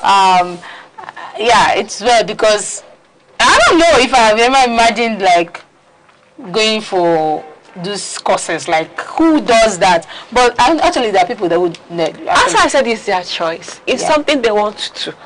They might have their own personal reason for pursuing such any personal reasons should not get from certain things. But in a country like this, you don't do that kind of thing. Yeah. But anyway, at this point, I'm going to draw the curtain close for today. Ma, what do you have for the people of Enugu? Hello, Ofotu.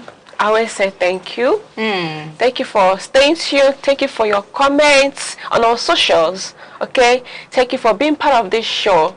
For, you know, I really do appreciate you. Thank you for always making my girl glitter. Like, she's looking so. I'm giving her that kiss online. Thank you, guys. And you know, you guys know that I'm your one and only Gift Obodo. I still remain your number one. I go nowhere. I will stay in your faces tomorrow, any day, anytime.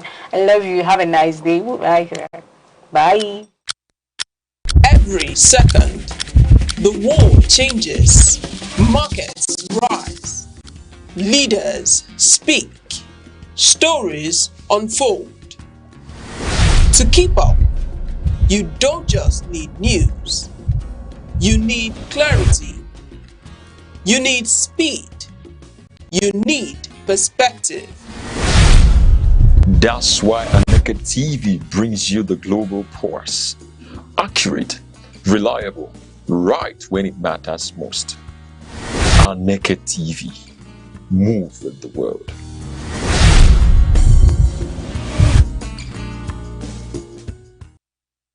Who is a woman? She is not just born, she is awakened. A woman carries history in her hands and possibility in her steps. She is a daughter, mother, dreamer, healer, not made to follow, but to walk beside. Not to be silenced, but to speak life. She builds from fragments and sings over scars. Where others see endings, she dares to begin again. Her silence is loud and her presence is a protest against every force that tried to diminish her. To know a woman is to glimpse the divine. For in her voice is rhythm, in her womb is the future, and in her soul the sacred strength that has shaped the earth itself.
second, the world changes, markets rise, leaders speak, stories unfold. To keep up, you don't just need news. You need clarity. You need speed. You need perspective. That's why Aneke TV brings you the global pulse. Accurate, reliable, right when it matters most. Aneke TV. Move with the world.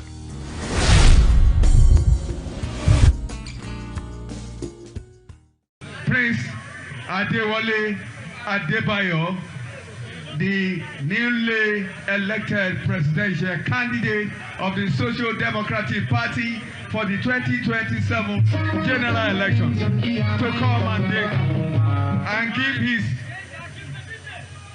acceptance speech. The SDP singers will usher in Yawa.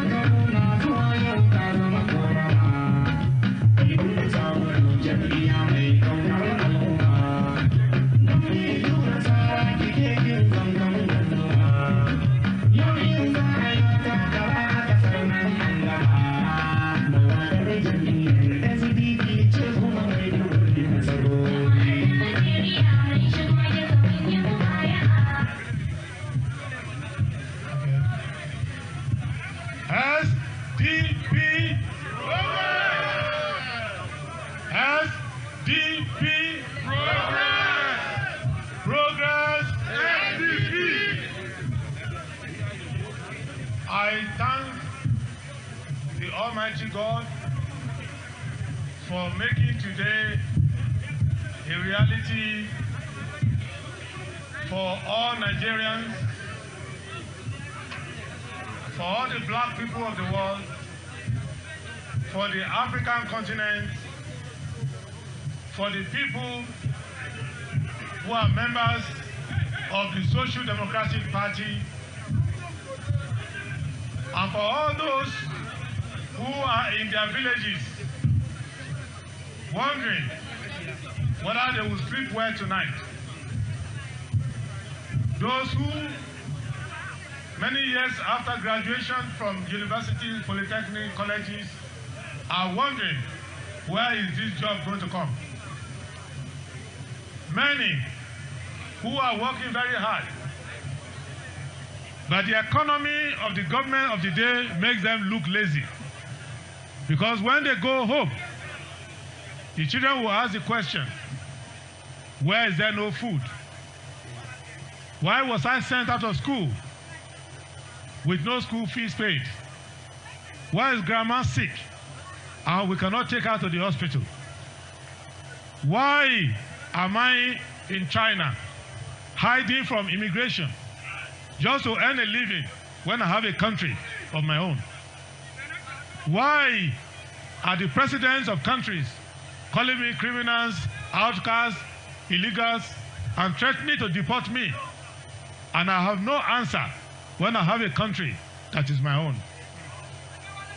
Why do I see the leaders of my country coming to where I labor every day in the snow, buying houses they will not sleep in, keeping money in banks that have more money than Nigeria? Why is it that when the president has a toothache, he goes to France, and women are giving birth under trees? If you have been asking this question, that why over 100 years after the amalgamation of Nigeria, we are still living in suspicion of one another. Children are still rejecting NYSC posting because they see some parts of Nigeria as unwelcoming. Why do politicians come on television every day and practically bath with the blood of the innocent? Why is there cooperation between the government and the bandits? Why is Nigerian military playing back and forth with terrorists? Why do we lose our lives and still lose our money? Why do we have no good leadership and time is running out on us? Why? The answer is that God is taking his time to give us a day like this. So anyone who is here, I thank you for coming. I know what it has taken to be here. You travel through insecurity, through difficulty, through bad roads. You travel to come here despite the threats. We saw earlier today how the powers that be have been putting pressure on the government of this state to kick us out. So I congratulate Governor Bala Muhammad, the governor of Bauchi State, from being a true representative of democracy and from being a great successor to our leader, Malam Saidu Zungu, the father of revolutionary politics in Nigeria. For being a great successor to Malam Aminu Kano, because we are hungry, we are homeless, we are jobless, we are without peace, we are without leadership. Those are big problems we have. But we have a bigger problem. The little freedom we have is about to be taken away from us. So the subject of my speech today to all Nigerians is simply this: use your freedom while you still have it.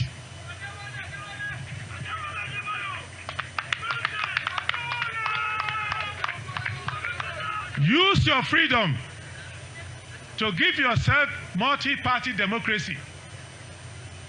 People have told me that Nigeria is at the danger of one-party rule. I said, don't worry about that. The real problem is that we are at the danger of one-man rule. Because one-man rule is where they are taking us to. Because the most oppressed political party today is the APC. What we are doing here, they cannot do it. They wait for one person to choose everybody for them. Nigerians need diversity. We need different political parties who believe in different things, but who are loyal to the Federal Republic of Nigeria.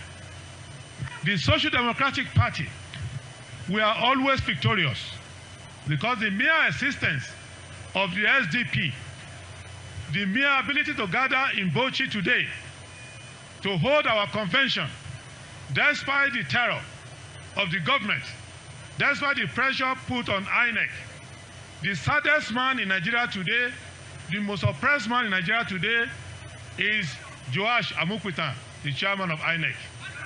Because they name him the chairman of INEC, but they won't let him do the job. They tell him which party to register, which one not to register. They tell him which convention to attend, which one not to attend. They tell him which leader to recognize, which one not to recognize. President Bola Ahmed Tinubu is not satisfied to be the presidential candidate of APC. No. Bola Ahmed Tinubu wants to be the presidential candidate of APC, PDP, Labour, SDP, NYSC. If you have a birthday party, you want to be the presidential candidate of your birthday party.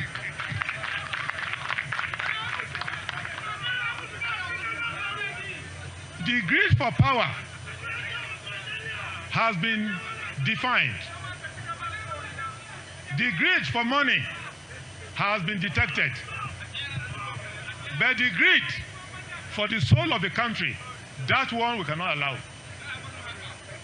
That is why we in the SDP are going to contest the presidential election taking place in January 2027 with me as your flag bearer.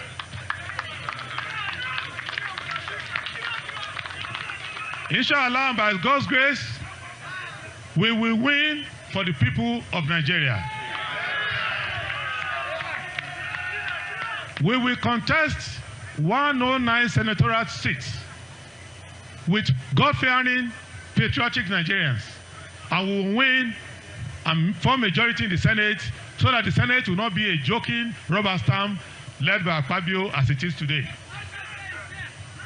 We will run 360 seats of the House of Representatives, and we will win so that we can have a people's house that is truly representative, not the houseboy speakership we have now with Speaker Abbas. We will run in all the governorships so that we will have governors who are not marking as their greatest achievement leaving their state ungoverned, helping a politician to go and submit his nomination form. You have governors the way it was in those days with Aparaku, with Ambrose Ali, with Jakande, with Abubakar Rimi, with Solomon La, with so many great governors who were like presidents in their own state, who could solve the problems of their people, who created university, created secondary school, created primary school, eliminate and reduce poverty, and made their people happy, even though they were in different political parties from the government at the center. Courageous people representing their people, not houseboys groveling for attention or political contractors or lobbyists in Abuja. We will give you governors that will govern you well. And in all the houses of assembly, we will give you lawmakers who will remind the governors that they are not God, that they are servants of the people, that they need to do what the Constitution says, and they need to spend the money of the people on the welfare of the people. Poverty is best attacked at the root. You cannot have poverty eradicated if you don't have state governments that are working. And state governments that are working will lead to local governments that are working. The 776 local governments in Nigeria, 22 of our 776 local governments have more money than some countries in Africa. I counted 22 of our local governments. That when you look at the money coming to them, it is more than money coming to some African countries. Yet, where is the impact? So today is not about me. Even though I give God the glory that I witnessed today, and I thank you for the honor done to me. But today is not about me. If it was about me, I would be in America now, continue to practice my law. If it was about me, I would be in Singapore practicing as an arbitrator. If it was about me, I would be in one of my estates enjoying my life. But it's about the history. It's about the destiny. It cannot be said that black people have freedom, but they don't know what to do with it. That Nigerians have resources, riches, and all the abundant human resources, but look at them. It would have been better for them not to have gained independence from the British. Look at their lives. This is why I am here. I am not an enemy of any politician. I am not an enemy of President Bola Ahmed Tinubu, but I am an enemy of poverty, and poverty is Tinubu's friend.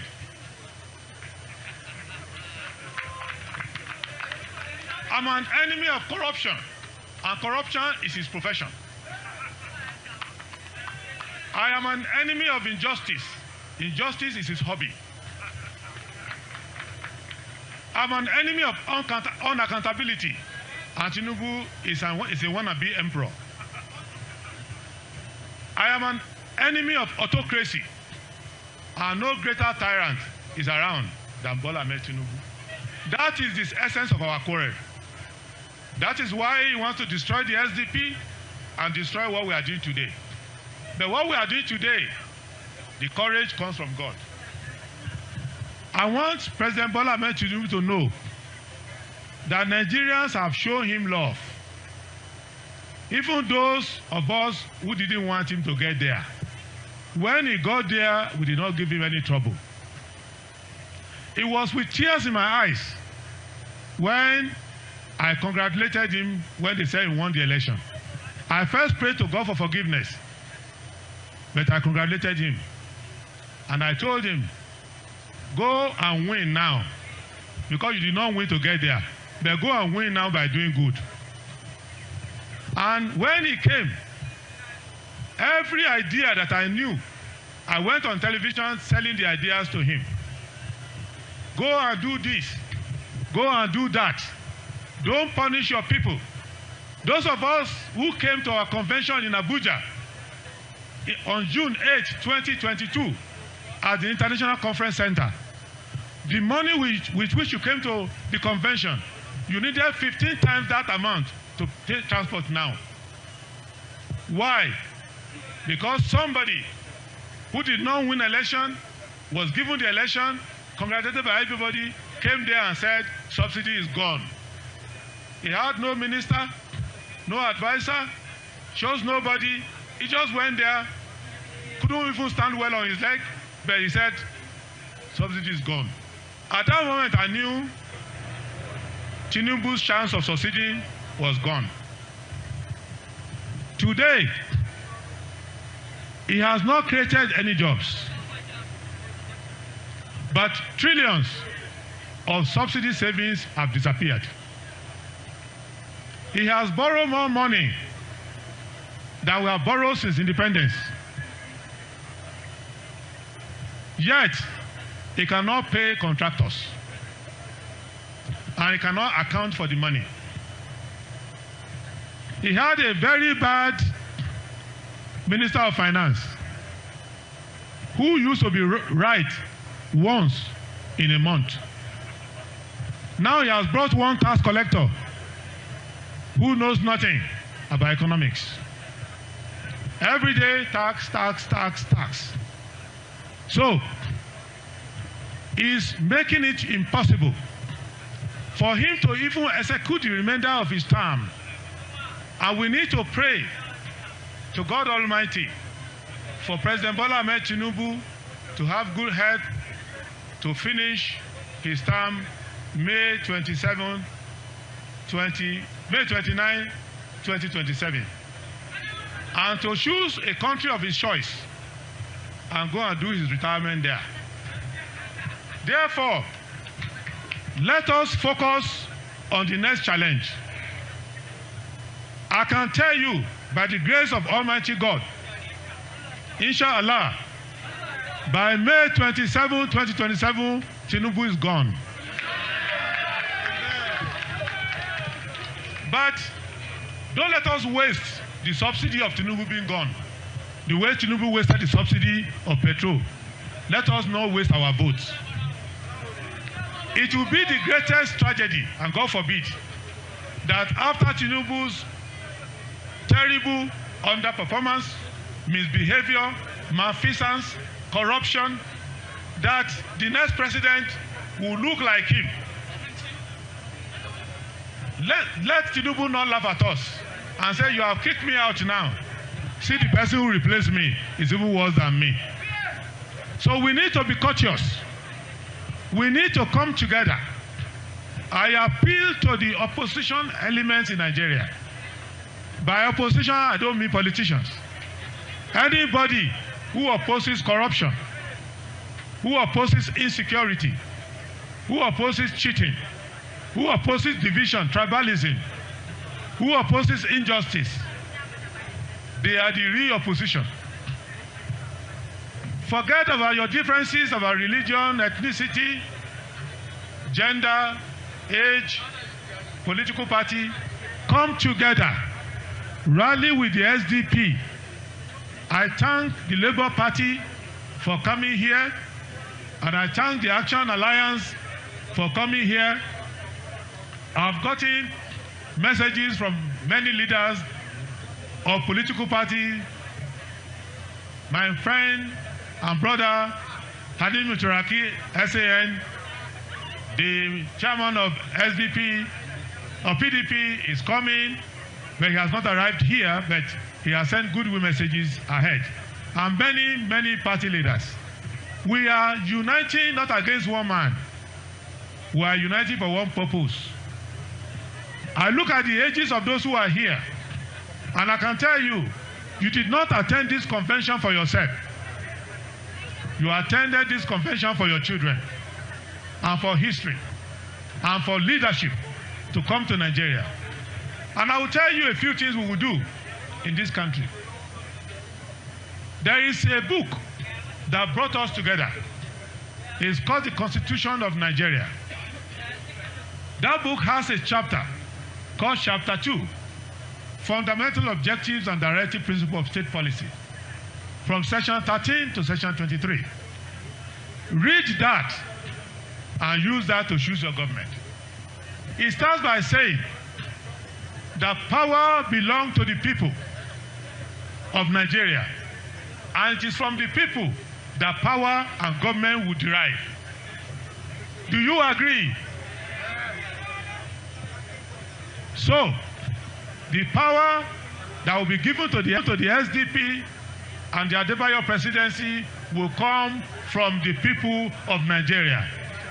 We will not snatch it, we will not grab it, we will not run away with it. And it says, next, the fundamental principle of Nigeria will be justice and social democracy. It is in our constitution. We are the Social Democratic Party. We derive from the constitution. It says that the resources of Nigeria will be used for the welfare and security of Nigerians.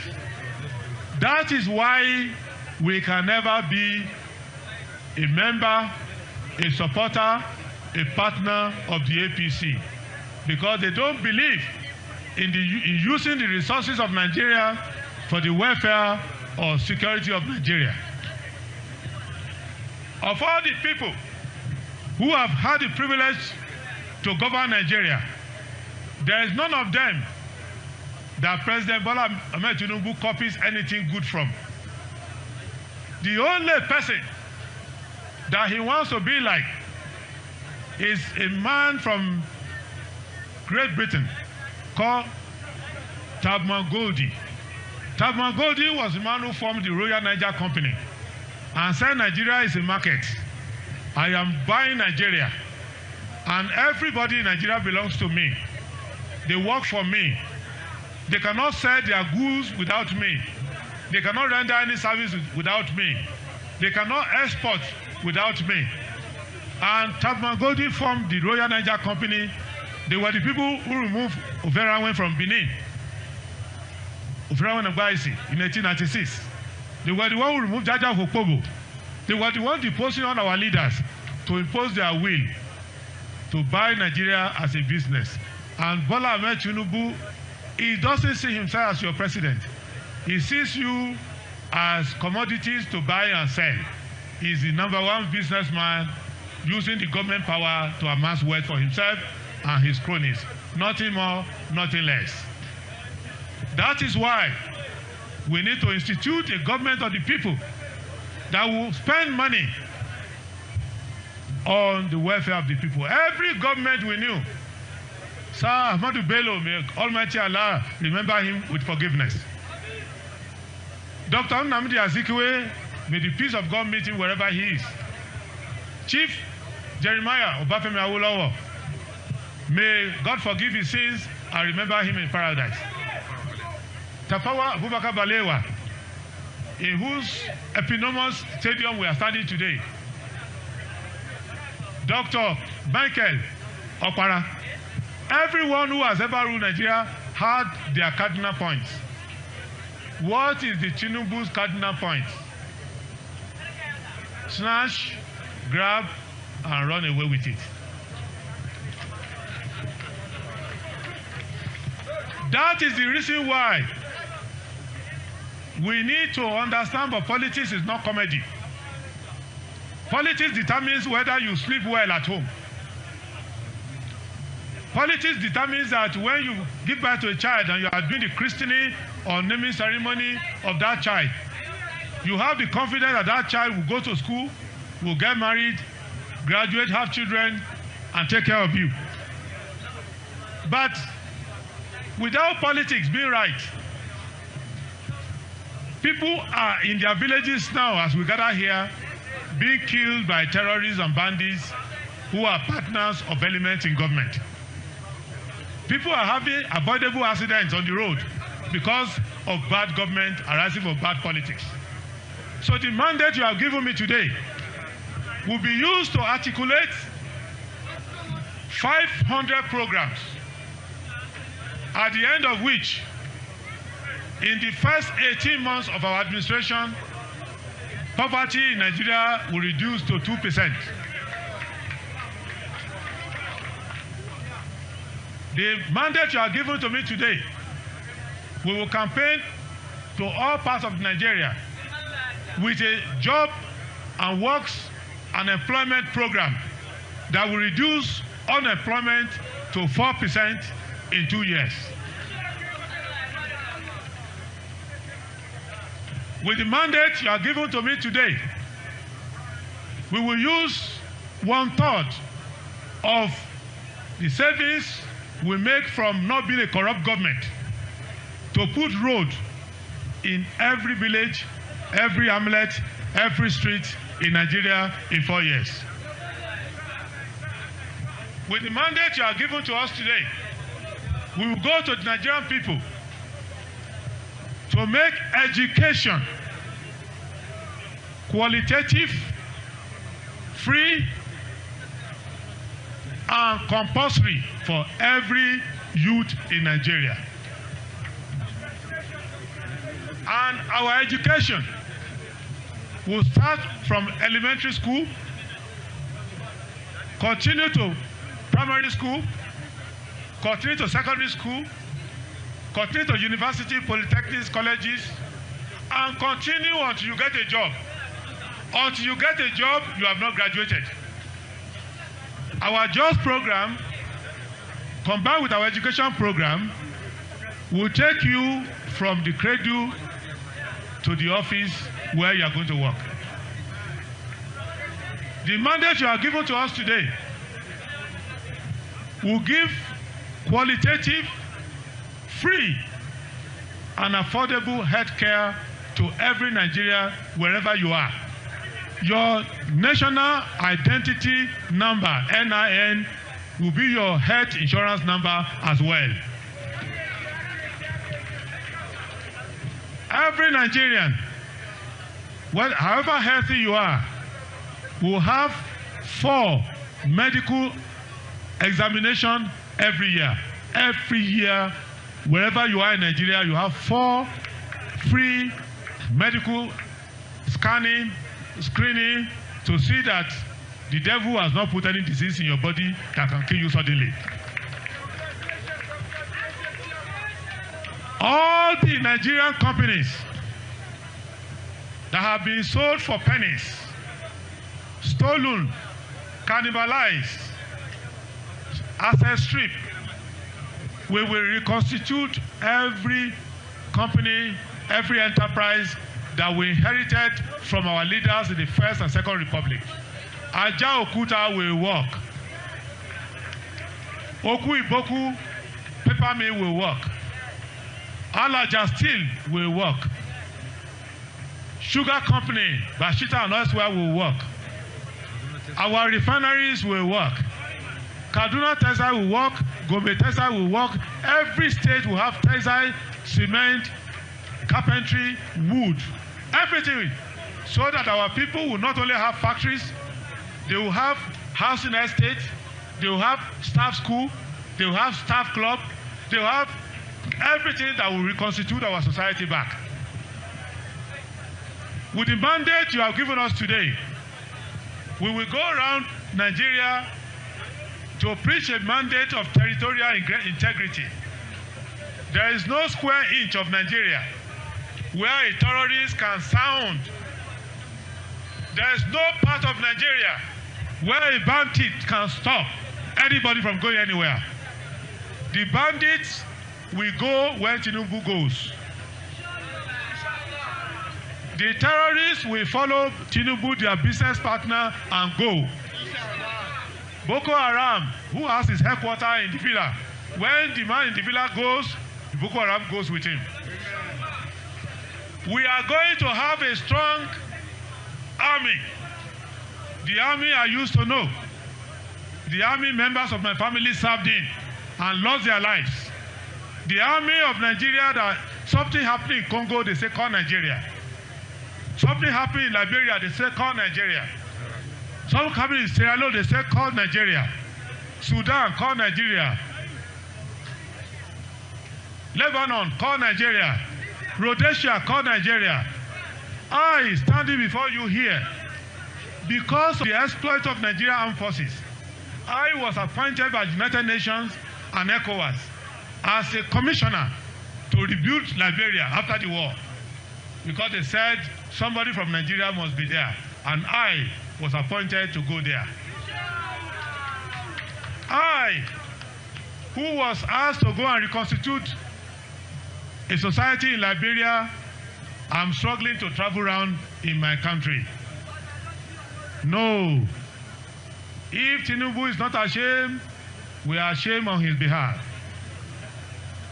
How can you be commander-in-chief of the armed forces and you cannot come out of your house because you have mortgaged your conscience for money, because you want to win election with the help of terrorists and their sponsors?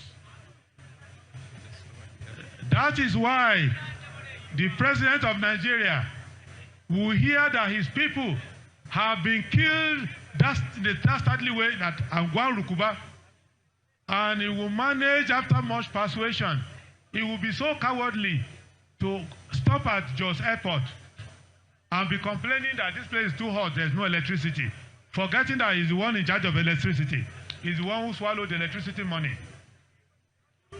And we had to go and comfort the community there that what Tinubu did does not represent Nigeria. We are better than this. That was why we went there. And I thank Prophet Isa Eguba Sadiq for the courage to stand and calm the people of that community. Otherwise, casualties after casualties will have continued today. Prophet, may God reward you. And may you witness the greatest country in the world, Nigeria. It is for this reason that people like Professor Usman Bugaje are using their intellect, both in Western education and Islamic doctrines, to remind us that the only service we can render in Nigeria is to follow truth and do justice. And he has paid a major price for it. Right from the time he was in the State House as an advisor, a lonely advisor, the last man who will stand on the side of the truth. So when he went to the House of Representatives and they said, oh, this man is too truthful, this man is too patriotic, he cannot be our speaker. We need somebody who doesn't know what power is all about. And today, he has passed many opportunities to be on the side of the truth and to unite Nigerians, to remind our people that God did not tell Muslims to vote for Muslims. The Almighty Allah did not tell Muslims to vote for Muslims. He said vote for justice, a just leader. The Bible and Jesus Christ did not tell Christians to vote for Christians. He said vote for the righteous, because when the righteous are on the throne, the people will rejoice. Therefore, in this coming election, don't ask yourself, what is this candidate going to give me personally? Don't do that. Don't say, is this candidate my relative or my friend? Don't say, is this candidate a person of my religion? Don't say, this candidate is not my friend, so therefore I block him. Ask yourself one question. Does this candidate deserve this office? Does he have what it takes to execute this office? Will this candidate perform? That is how Almighty Allah, subhanahu wa ta'ala, and that is how Jesus Christ our Savior said we should choose leaders. Therefore, I know Nigerians, we are very good at crying to God after we have used our hand to throw away opportunities. Before you cry to God, speak to yourself. It is not the bad nature of politicians alone that is responsible for the wrecked state of Nigeria today. It is the refusal of the citizens to follow the truth, to stand by it. That is why I am congratulating you today that despite the desire for a one-party state, despite the desire for a one-man rule, you have traveled from all walks of life, risked your life to be here and signal to Nigeria that SDP is an independent, undefeated, self-propelled champion of Nigeria democracy and good governance, and we should be elected for president, National Assembly, governorship, and state assembly. And I will say finally, work with me, for I am your servant. I have no desire. It is not my turn. I'm not Tinubu. It is not my turn. It is the turn of the ordinary people of Nigeria. It is the turn of the widows to have succor. And Nigeria will be proud, Africa will be proud, and all the black people will say, finally, Nigeria has got it right. May God bless the Federal Republic of Nigeria. May God bless the Social Democratic Party. SDP! Humility. Humility is not thinking less of yourself. It is thinking of yourself less. It is the quiet dignity of those who serve when no one claps and rise when no one cheers. In a world shouting for attention, humility whispers truth. It chooses peace over pride and silence over show. It knows that value isn't in volume and honor isn't always visible. The humble carry unseen power. They lift others without needing a pedestal. And in doing so, they rise higher than ego ever could.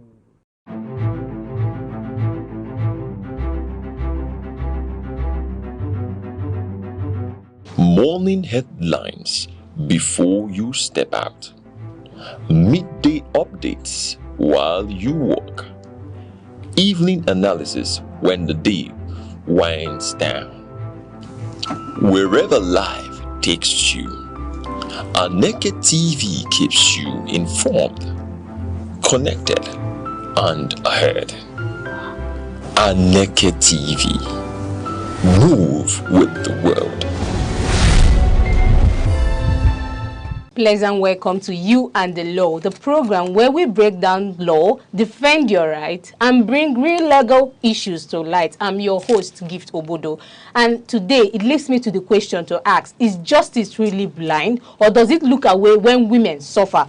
Our law protecting victims or protecting abusers? And why in 2026, why are women still fighting to be safe? This actually is something that happens in the society, and we need to look into this. And this actually led us to the topic, which is Cars That Speak, the reality of gender violence. And to, dissect this issue for us today, joining us today is a distinguished legal practitioner with years of experience in the field. He has handled high-profile cases and well-respected in the legal community. May welcome Barrister Ezekiel Ndubisi Wore Esquire. Barrister, you're welcome. Thank you, Ms. Gift. It's a pleasure. Yeah, it's a pleasure too, sir. Before we go into our question of the day, we'll go on a short break. We'll be right back.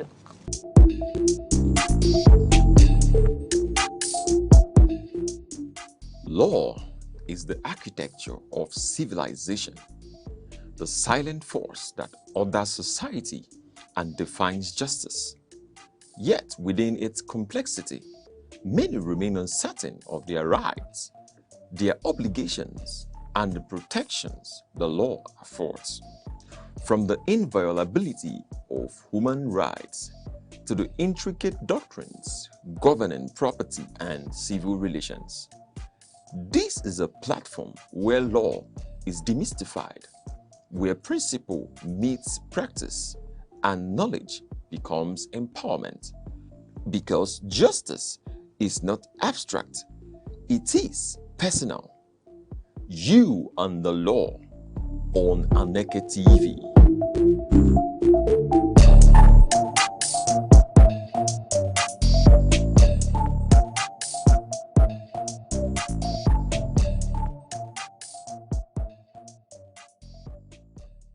Welcome back to You and the Law, where we discuss real legal issues. I'm back to Barrister. Welcome back once again to You and the Law. Yes. And concerning our topic today, it's all about the society where gender, one particular gender, is assumed to be the weaker one, and they are the ones who are seen to suffer violation more. And this actually leads me to my first question, and it is gender-based gender violence in Nigeria a crime problem or a human right failure? If you talk about gender-based violence, it is not a human rights failure, and it is also a crime problem.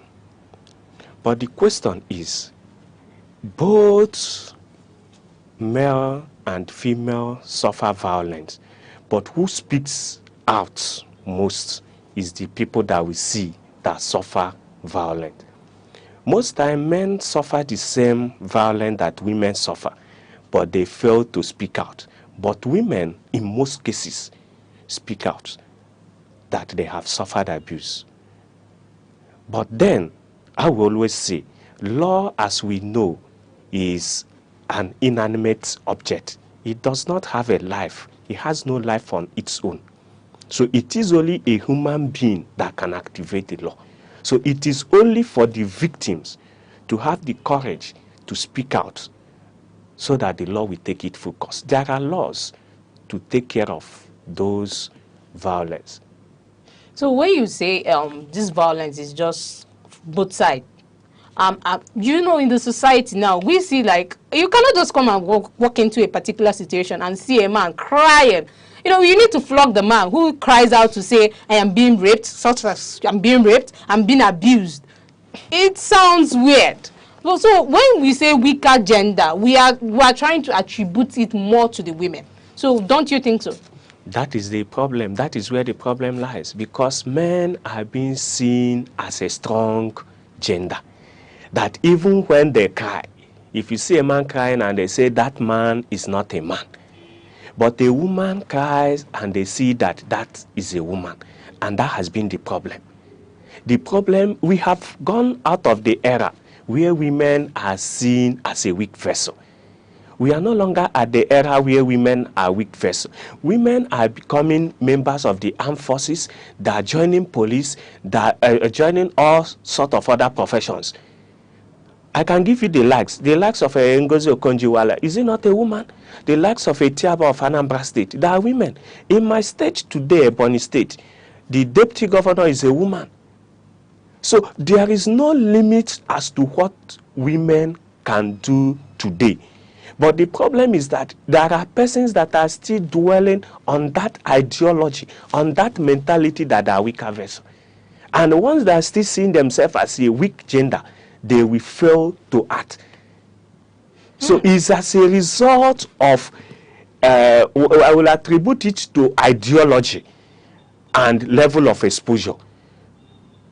So if we are talking of a gender-based violence, it's not only attributed to women. In most cases, men suffer more.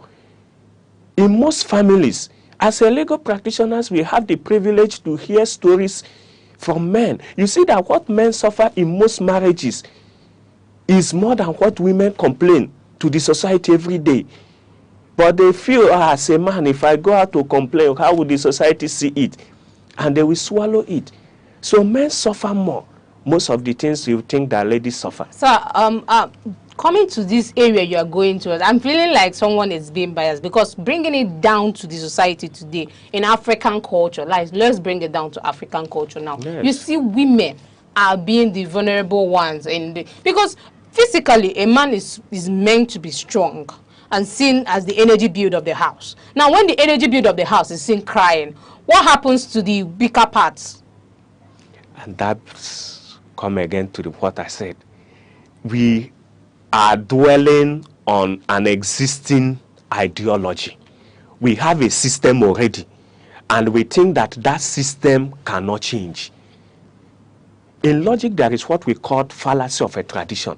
Fallacy of a tradition is a situation where you believe that something is always done this way, and because of the fact that it can be done this way, it cannot change. So we are not dealing with the realities of today. We are dwelling on what we believe to be and not what is. And what is today? There was a status that I shared I think about some days ago, where a woman was beating the man. The man first slapped the lady, but the lady dealt with the woman on the process. So women are seen as a weak gender, but are they truly the weak gender? The answer is yes and no. Why I said yes and no? In most cases they are. In some cases they are not. So issue of a gender violence is what both the female suffer and the male suffer. As to who suffer most, we can attribute it to women, but that does not mean that they are the only people that suffer gender-based violence. Okay, Barrister, bringing it down to gender violations, domestic violence is it a human rights violation? Yes, if you talk of domestic violence is a human rights violation, because if you talk of a right to dignity of a human person, as provided in Section 34 of the Constitution, you cannot be subjected to any torture.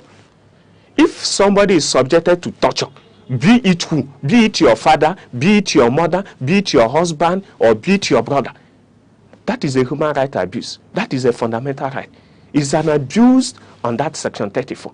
Because the Section 34 that provide for the right of dignity of every person, there is no exemption as to when you marry, you have the right to deal with your wife like an animal, or have a right to deal with your children like an animal. It provided an exception where we cannot attribute it to be a torture.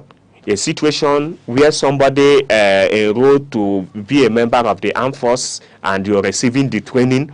For those that went to school during the service years, those training that you get in the service years, it equally provided for those that are serving the sentence of a court. And it must be a judgment of a court of competent jurisdiction.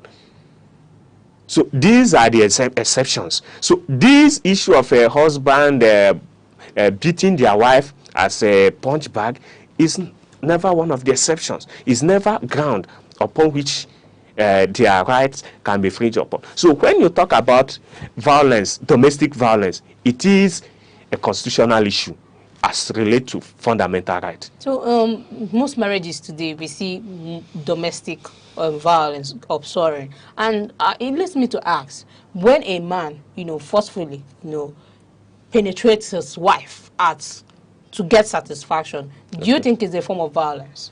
Yes, it is a form of violence. So there is rape in marriage? There is no rape in marriage. There is no rape in marriage. At most in marriages, what we will have is what we call indecent assault. Because the moment there is an agreement of a parties to marry, their conjugal right is activated. The right to intercourse. It is assuming that you have consented to what? An intercourse. A man who is married can even in the marketplace decide to have sex with the wife. Because there is a submission to sex. And that is the reason. It is even a ground upon which a marriage can be dissolved. If you have denied the other party that conjugal right. It is one of the rights given to each of the parties upon contracting a marriage. So there is no rape in marriage between husband and wife. At most, you attribute it to. No, seeing from some of the cases I've seen, some women go out to complain that their husband actually raped them without their consent, forcefully, push them into rape. Is there any way the law comes in to bridge this? When a woman is not willing and consenting to this act, if you force her, then that means the definition of rape is invalid. No, the definition of rape has some exception. And the exceptions is to relate to husband and wife. Once there is a husband and wife, consent is no longer required. And one of the foremost ingredients of a rape is a consent, that the other party will have to consent to it. So now, once there is a marriage, a valid marriage, subsisting marriage, that consent is no longer required before a man can have carnal knowledge of his wife. Before man can have sex, pardon me for using the word carnal knowledge, before a man can have sex with a wife, that consent is no longer required, because by paying the bride price, it is as simple as what? Obtaining the consent. So whether a woman wants it or not, her reasons are not valid. Her reasons of not wanting it depends on both of them. But as much as I know, the law is silent as to prosecuting a husband for having sex with a wife under the rape definition. You can bring it under other sections of the law. If you come to Violence Against Person Prohibition Act, if you go to, I think, a section 14 of it that talks about psychological abuse, you can bring it under that section. But you cannot charge that man under section 1 of a Violence Against Person Prohibition Act, because there a husband needs no consent before he can have sex with the wife. So when you talk about psychological abuse as recognized under the law, yes. Now this psychological abuse as regards to rape between a man and a woman who are consentedly married by the law. Yes. Now, if I think the process of when a man beats or violates the woman by physical abuse, punching her, doing all sort of means to penetrate, I think that's where the rape and physical abuse come to collide. Is there no difference here in law that to separate physical abuse and rape? That is exactly what I said. I said this: if you are talking of a physical abuse and a rape, it's a two different thing. But then that rape can cause psychological abuse or psychological trauma. The same with a physical attack. Now the question is, in law, is it established that before a husband can have a sex with the wife, that husband needs consent to do so? The answer is what? No. And under section 36 of the 1999 Constitution, section 36 sub 12, for there to be a crime, for you to say that somebody commits a crime, there must be a law. There must be a written law. There must be a law that made that particular act a crime and its penalty specified. So once there is no law that says that this is a crime and this is the penalty, you cannot. You cannot. So the law is only there to act on what the law already says is crime. And as I said, under the Violence Against Person Prohibition Act, if you check the sections, you see that it is only in this section. If you look at the section, if you look at section 14 of it, it says emotional, verbal, and psychological abuse. So now, when a man decides to have a sexual intercourse with the wife without her consent, so to say, what has that woman suffered is not rape, but can be attributed to emotional and psychological abuse. And in that circumstance, instead of charging the man under section 1 of the Violence Against Person Prohibition Act, you can bring it under this section 14. Because a man cannot rape the wife, except if the marriage has been dissolved, or that their right to conjugal right is suspended. In absence of those circumstances, a man cannot be said in law to rape So, Barrister, let's bring it down to women. Now, let's bring it down to that part where that people will call weaker, gender. If dignity and safety are basic rights, why are so many women still unsafe? So many women are still unsafe. So are so many other persons are still unsafe. Not only women. Not only women. And if you are talking of a dignity of a person and safety, yes, it's a constitutional guaranteed right. Well guaranteed right. But now, if your safety and your dignity have been affected, the law has no life. It is only human being that can activate the law. Just for instance, and me and you walking on the road, a stranger just came out, slapped me and slapped you. You may decide to say, I'm a woman, I want to let go. I will say, I don't want to let my right go. I will make my complaints to the appropriate authorities that will take it up. Then you that decide that maybe you want to go and pray to God, maybe you are too religious, they want to go and complain to God in prayer, then you will wait for God when God will come and interfere. So the law works for those that come for the law. Assuming the law is just like a human being, that once you touch it, it will start reacting to it. You see that when there is a violation, on the safety and the dignity of the women, the law can easily come in to act for them. But for the father, the law cannot do that. It needs a human being to do that. And where is the woman? And in most cases now, if you want to, for some of us that are lawyers, if you see some of these women now being abused and you want to take up the matter, some of them will not even show up. If you call them to police just to come and give evidence, they say they are afraid. I have done one matter where a brother was detained at a police station in Enugu here. We wrote a petition to state CID for the transfer of the matter.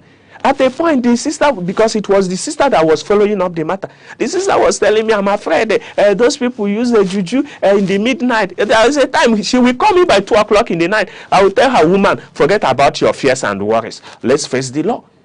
Sometimes she will call me by 12 o'clock. She will call me by 4 o'clock in the night. And I always pick her call, no matter the time that she called. It was based on my encouragement that made her to follow up the matter. And the moment the matter was transferred to the state set, we got the brother released. By that time, she believed more in what I was telling her.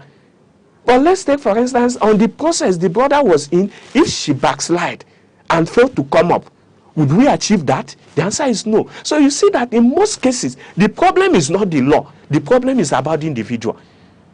I always tell them that there is enough law in Nigeria that can take care of at most 90-something% of our problem. But the problem we have is the implementation of these laws and people speaking out when their rights are being violated. That is the problem.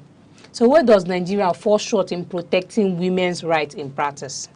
If we are talking of a Nigeria falling short on protecting women's rights in practice, I will tell you that the women's rights are protected as much as the male counterpart. The problem we have with Nigerian laws is just a general problem. It's just a general problem. A general problem of corruption. A general problem of, because if you talk of I know him, it's still also corruption. A general problem of the fact that if you report a crime to the state that is said to be a crime against the state will still expect you to fund it. Imagine writing a petition to a woman that suffers maybe abuse from the husband, and the police is demanding a kind of a 200 and something thousand naira for mobilization before they can go and arrest the man. Where would the woman raise the money from? Where would she raise the money from? And we say that a crime is against the state and not individual.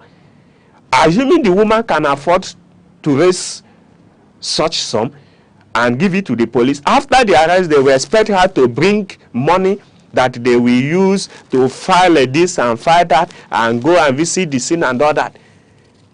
You see that these are the discouragement that we are having with implementation of law. And it is not limited to the women. It is a general issue. It is a matter of a general concern. So, Barrister, there's something that let me just give an illustration here. Now, it happens that where does this thing fall under? Which abuse does this thing fall under? Where a woman married to a man, a particular man, you know, refuses to, let me say, she doesn't want to change her surname. And due to the fact that she doesn't want to change her surname, maybe to the man's name, and she's been denied so many things, sex, money, and everything, you know, according to a married woman, is this an abuse to the woman? It is an abuse to the woman. It is an abuse to the woman. The fact that a woman is married to a man does not mean that she must change her name, surname, to that of the man. It is not. And as I said, I intentionally bring this law because, you know, when we are talking of the law said this, we need to point it out to the law. And I will read a section again in this Violence Against Person Prohibition Act to the hearing of our audience. And this section said, we are talking of Section 13 of the Violence Against Person Prohibition Act. It says, forced isolation or separation from family and friends. I won't want to go into the details, but Section 1 said, a person who forcefully isolates or separates another from family, friends, commits an offense and is liable on conviction to a term of imprisonment not exceeding 6 months or to a fine not exceeding 100,000 naira or both. So you see that when a woman is being deprived of all these things now, there is already an existing law, which is this Section 13 of the Violence Against Person. No, there is an out assumption that a woman in African culture must change her name to her husband's name. And some people may believe that it's constitutional. Now, getting to your point, it's not constitutional. It's not constitutional. It's not constitutional. There is a difference between conventions and law. These are practices that people have done for years, and they believe that this is how it is done. And that brings me back to when I was telling you about fallacy of a tradition. People believe that this is how we do it here, that nothing changes it. But that is not the reality. The reality is that most of the things that we think exist does not in a real sense exist. And as I said now, if you look at this Section 13, you see that this Section 13 has covered so many things that we should be looking out for. If you look at Section 16 as well, it talks about abandonment of spouse, children and other dependents without sustenance. We're in a situation where the man is the one providing and the man decides to leave the woman, go and suffer with your children. You see that the law has also taken care of that. If you look at Section 15 of this Violence Against Person Prohibition Act, it talks about harmful widowhood practice. Where you come, you say you must bath the corpse for the woman to drink it, that she's the one that killed the husband. It's a traditional practice. It's a widow practice, but it's harmful. And the law will prosecute whosoever. And the law will prosecute whosoever. That is why Section 15 of the Violence Against Person Prohibition Act makes it a crime. If you look at Section 20, Section 20 provides for harmful traditional practices. If you talk of women inheriting their father's property, we tell you that it is our custom that the women does not inherit. It is a tradition, I believe. But that tradition is a harmful traditional practice. And the law has already made it a crime. So the problem, as I said, is not the law. The problem has not been the law. The problem has been the awareness and the willingness. This harmful traditional practice, people are still suffering it. Let me tell you, for instance, now, some weeks ago, during the vacation court, I was in the vacation court, Enugu State High Court, wherein a woman filed a motion in court to stop the brothers of the husband from forcing her to bury the husband at home. The husband is late and he has a property in Enugu here. And while the man was alive, the man said, "You will bury me. When I died, I should be buried in my property at Enugu." When the man is late, the brothers insisted that they would take the man to the village and bury the man. The woman said no. The woman filed a motion in High Court to stop them from doing so. And the motion was granted that the man should be buried where he said that he should be buried. So, man, how many women can come up to this and see what the law will say about it? So people should come out, stop living in assumption. Try the law. Try it. The validity of a law is tested in a court of law, not on a paper, not on the street. The moment I start law practice, I stop arguing much on Facebook. In fact, I have disengaged myself on social media. I only operate on my WhatsApp. If I go to Facebook or that, it's just to read what other people are saying. Because I have seen that law is beyond what we argue on the street. You don't argue law in the street. If you say that this is not the law, let's test it in the court and know whether is that the law or not the law. So these are provisions, these are laws, and these laws, this violence against person prohibition law is made solely to protect domestic violence. The sole purpose of making this law is for the purpose of protecting what? Domestic violence. So if people are talking about there are laws, I just wanted to point out to something. That's why I was busy flipping the law. If you look at section 9 of it, forceful ejection from home, you see where the husband will come in maybe they are living in a 2-bedroom flat, you beat the woman and chase the woman away from home. It's a crime. You chase her away from home to go and stay at where? And section 9 of the violence against person has already made it a crime. About how many people are being prosecuted? And we talk on and on and on. If you talk about bigamy, which is a man who is into a valid marriage, going to contract another marriage. If you look at section 370 of the Criminal Code Act, it makes it a crime of 7 years imprisonment, which means it's a felony. If you look at section 384 of the Penal Code that is being operated in the North, it makes it a crime. If you look at section 34, sub 1, I think section 34 or 34, sub 1 of the Marriage Act, it's also a crime. But how many women are taking their husband to court for marrying another man? At most, they go for divorce. So you see that the problem has not been the law. The problem has been us and the knowledge we have about the law and how we go about it. Law cannot activate itself. It is human beings that will bring life to it. And you see the law working, and you see the society working. So we will go on a short break. When we'll be back, we'll tell you as a woman where your rights stand in the society. We'll be right back.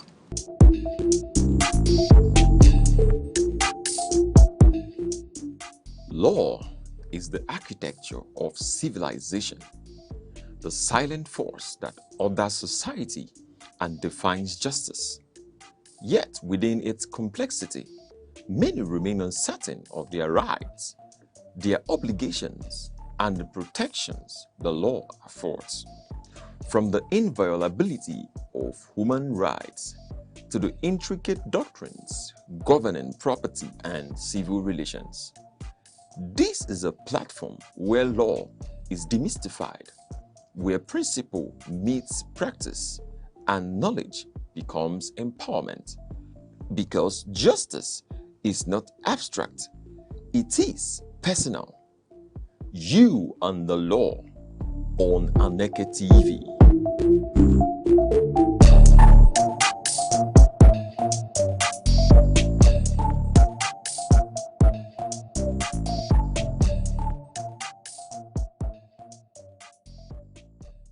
Welcome back to You and the Law, where we talk about real legal issues and pertaining to what Barrister Ezekiel Ndubisi has said earlier, that you as a woman, the problem is not the law. The problem is you out there trying or making effort to prosecute who offends you, or try to get a stand on your right. Now back to you, Barrister. I always have a question, and it is another one. And why are victims still afraid to speak in a country who claim to protect them? And particularly, can a woman truly exercise her right when an abused marriage is upset? Yes, I will start by answering the second limb of the question of a woman exercising their right. Women are human beings living in Nigeria. The section 30, the chapter 4 of the Constitution that talks about fundamental right. There is no exemption as it is only a man that can exercise their right. So women can exercise their right when agreed upon. And if you look at section, section 42 of the 1999 Constitution, it has cured all the problems that people are complaining about. Section 42 said nobody should be discriminated on the ground of his gender, on the ground of his sex, on the circumstance of his birth. If you say that a woman cannot do this, is that not a discrimination? I will also take it down now. If you go to administration of a criminal justice law of Enugu State, if you go to section 96, that talks about who stands as a surety in bail. In section 36, it also states, if you read sub 3 of it, it says that nobody, provided that any surety, any security, let me just read that sub 3 for you. Say, no person shall be denied or prevented from entering into any recognizance or standing as a surety or providing any security on the ground that the person is a woman. So if somebody is being granted bail in court and the court says that it is a level 15 civil servant and it is a woman that you have as a level 15 civil servant and you provide it and they are denying the person, this law will take it effect. If you also go to administration of a criminal justice law that is operational in Nigeria as a whole, if you read section 167, it's also say the same thing that we have here. As of 2014, Supreme Court delivered a landmark ruling in UKG vs. UKG, where the court said that a woman can inherit their father's property. So what am I saying in essence is that the problem has always not been the law. The law has given women adequate protection, but whether they can come out and exercise it. And another problem we have today is that we have an NGOs that parade themselves to protect the right of a woman, but they are just there for their selfish goal and selfish interest.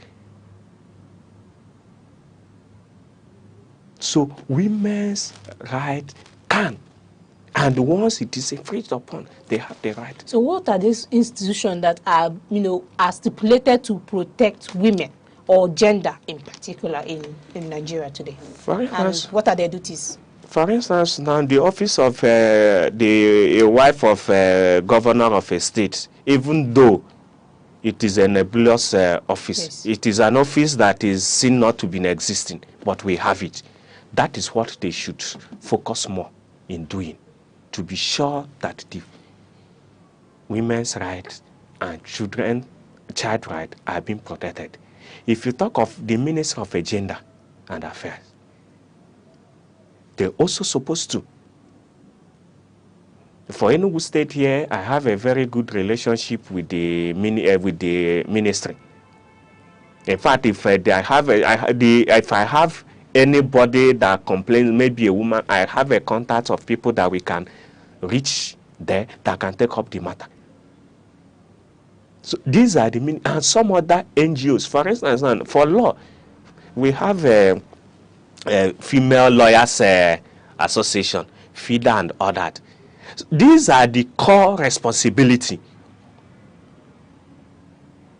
of those organization, association, and department. But they are failing in doing so, and that has been the problem.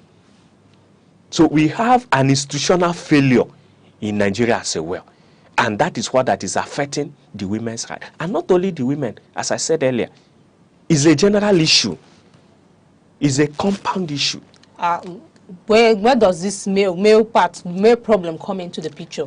Where main problem come into the picture is the fact that you had a case of maybe somebody being killed and some other crime that can be committed against men. Maybe you report the matter to the police.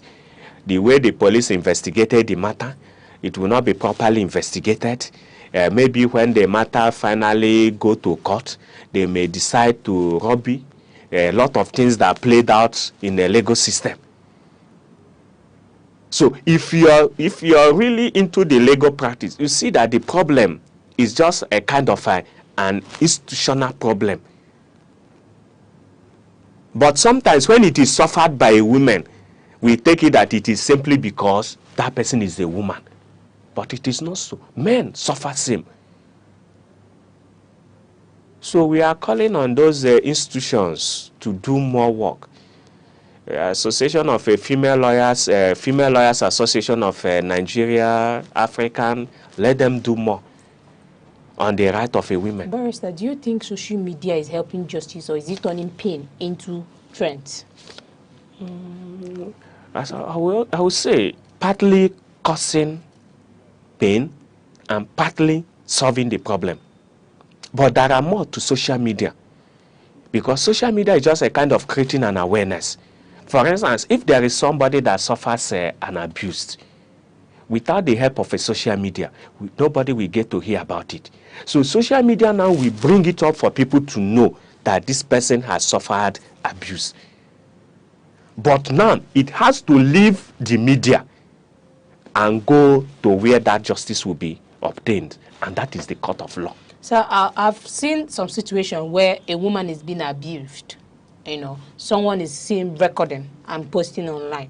So, the person seen recorded and posting online is seen as someone who has infringed on the other person's right, freedom, Right to privacy. Yeah, right to privacy. Is that, at that point, do you think the law comes in to protect the person recording as against the person, doing the acts?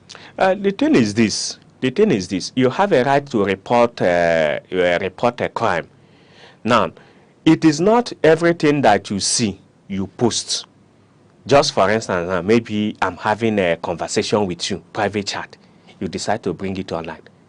Because under the cybercrime law, it is also an offense. But then, there are people that are investigating journalists. They have a license to report matters. And whilst in some situation, the law comes up to punish people who turn out to bring to public domain what ought not to come to public domain, is because some of all these things can lead to self-help.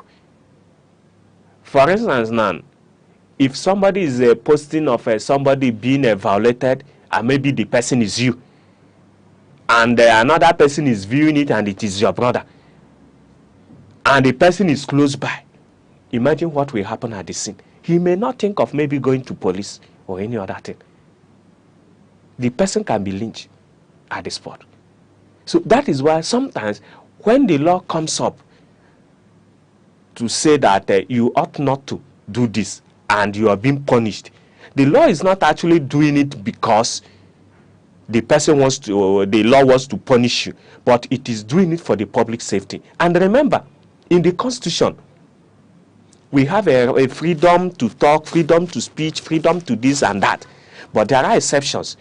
Public safety.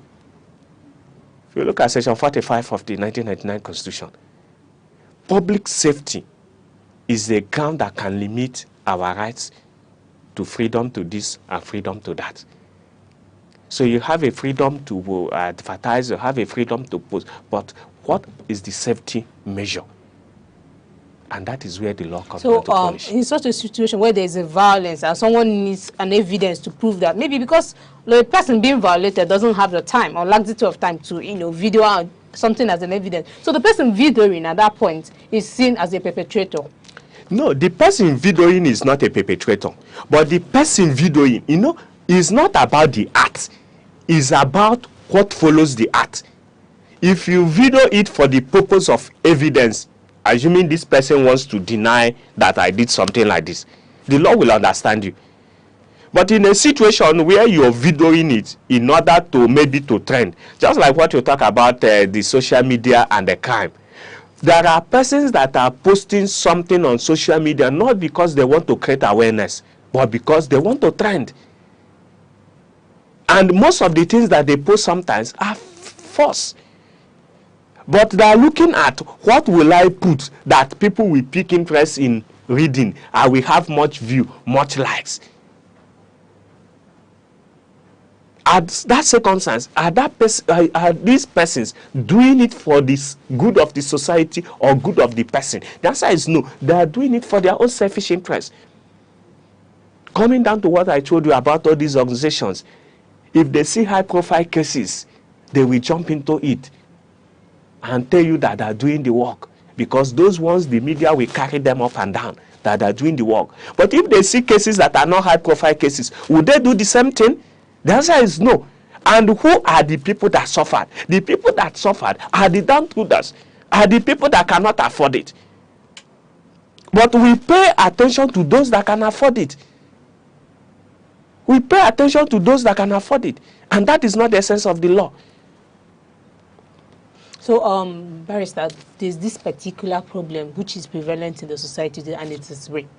Okay. Now, the VAP law has come to, advance a situation when a person can be raped. Can you please give us the details on this? VAP law, okay. If you talk of a rape, it has been extended to an extent by the VAP law. Because under the Criminal Code Act, we talk about penetration, which a penetration is solely on the vagina. But if you talk of the VAP law, penetration can also be on the mouth. Penetration is now not only using the penis. You can even finger or using other object can equally be called penetration. And as I said earlier, the problem is not about the law. The problem is about implementation. And under the VAP, if you read subsection 3 of section 1 of the Violence Against Person Prohibition Act, it also gives the court the power to award compensation to victims of rape based on the circumstance. So it is not only about the person now going to prison, maybe to serve life imprisonment, 14 years imprisonment, 20 years imprisonment. The law has also put up a clause there that the victims can as well be compensated, maybe monetarily or what have you. So those ladies who go out there to forcefully accuse a man of raping them, at that point, what will the law come in to do at that point? The law will also come in to protect them, because giving a false information is a crime. Giving a false information to a police is a crime. Defamation is still a crime. When you say that somebody raped you when you know that that person did not rape you, is that not a defamation? Because you have reduced the thinking of a right, reasonable man in the society about the person. For instance, and if somebody goes out tomorrow to say that Barrister Nwore raped him, will you still be viewing me with the eye that you're seeing me now? The answer is no. It has reduced the thinking you have about me, even though that it turns out tomorrow to be false. And that is a defamation. And the person can be prosecuted under defamation of character, under giving a false information to the police. So how many years is the person liable to at this point? If you are talking of a defamation, I think a defamation is about 2 years imprisonment, but it is always at the discretion of the court. Sometimes, sometimes the law will create the maximum. This is the most you can give. Maybe the law said the maximum is 20 years. It is now left on the court, maybe to give exactly that 20 years, or give 19, or give even 1 month, or even 1 day. So, Barrister, I always ask, one thing that is prevalent in the society now is sexual assault. So for instance, I've been to the market where I'm walking on the road. You see some people in the disguise of, please come and buy something. They start touching you anyhow. At that point, will you say this, will you refer this action as sexual assault? At most, it can be called attempted rape. When we talk about rape, we only talk about rape. An attempt to rape is also an offense. But there is an art that needs to be established. Which is? For instance, just as you said that the person touched you, maybe the person tried to remove your clothes, something like that, you struggle with the person, but the real penetration did not occur. That is an attempt. And those things can be established. 2, another crime that can be charged when rape did not actually occur is indecent assault. So if you cannot succeed in a rape, you can succeed in indecent assault, and you can also succeed in attempted rape. And know you that if the prosecution charges a defendant for a rape, but at the end of it, they end up proving attempted rape or indecent assault, the court will convict on that, even though that the charge before the court is a rape. But if at the end of it, the evidence before the court could not establish rape, but established an attempted rape or an indecent assault, the court will charge accordingly, will convict accordingly. This actually leads me to the ending question, which is Nigerian law, is this truly strong enough to protect its victims of gender-based violence, or is it still dangerous? There is still a dangerous loopholes there?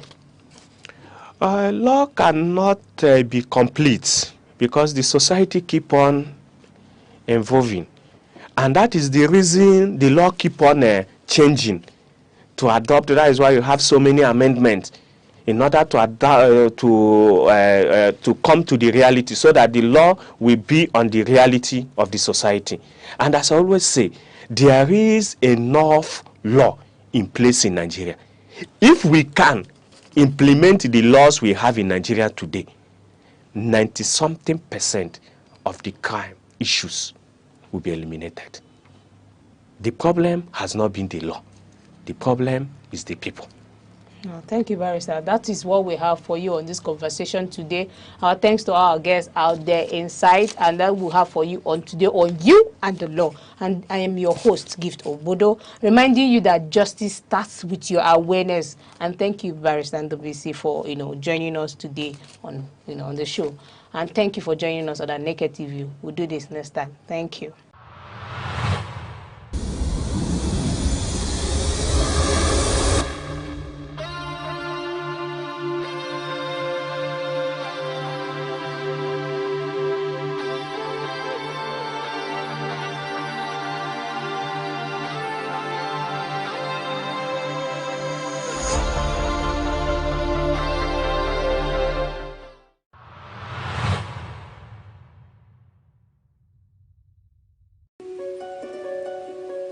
In a world that never stands still, where stories break in seconds and moments shape history, one station keeps you connected to your nation, to the continent, to the world.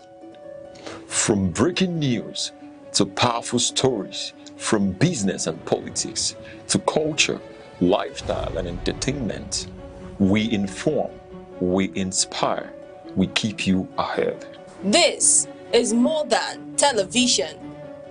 This is your window to everywhere that matters. Aneke TV.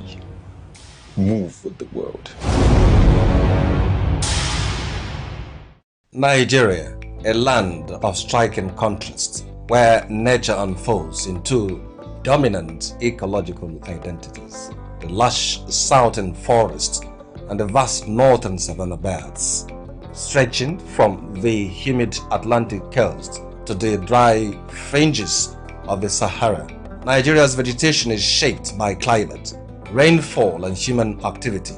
Broadly, it is divided into the southern forest zones and the northern savanna belts. In the south, abundant rainfall gives rise to tropical rainforest, thick, multi-layered ecosystems, rich in biodiversity, towering trees from a continuous canopy, sheltering countless plants and animal species. These forests are not only ecological treasures, but also economic lifelines, supporting agriculture and livelihoods. Closer to the coast, fresh water and mangrove swamps dominate. Here, water and land intertwine, creating unique habitats adapted to flooding and salinity. The mangrove forests of the Niger Delta are among the largest in Africa, vital for coastal protection and marine life. Moving northward, forests gradually give way to the Guinea savanna, a mix of tall grasses and scattered trees. This region supports farming and livestock, forming Nigeria's agricultural heartland. Further north lies the Sudan savanna, where rainfall decreases and vegetation becomes sparser. Life here adapts to longer dry seasons and harsher conditions. At the northern edge, the Sahel savanna marks the transition to the desert. Vegetation is sparse, and survival depends on resilience of both people and nature. However, Nigeria's vegetation faces growing threats. Deforestation in the south and desertification in the north are reshaping the landscape. Population growth, agriculture, and climate change continue to exert pressure on these fragile ecosystems. Yet, hope remains. Across the country, conservation efforts are taking root, from reforestation projects to sustainable land management practices, from the dense forests of the south to the open savannas of the north. Nigeria's vegetation tells a story of diversity, resilience, and responsibility. A story that calls on all of us to protect the natural heritage we share.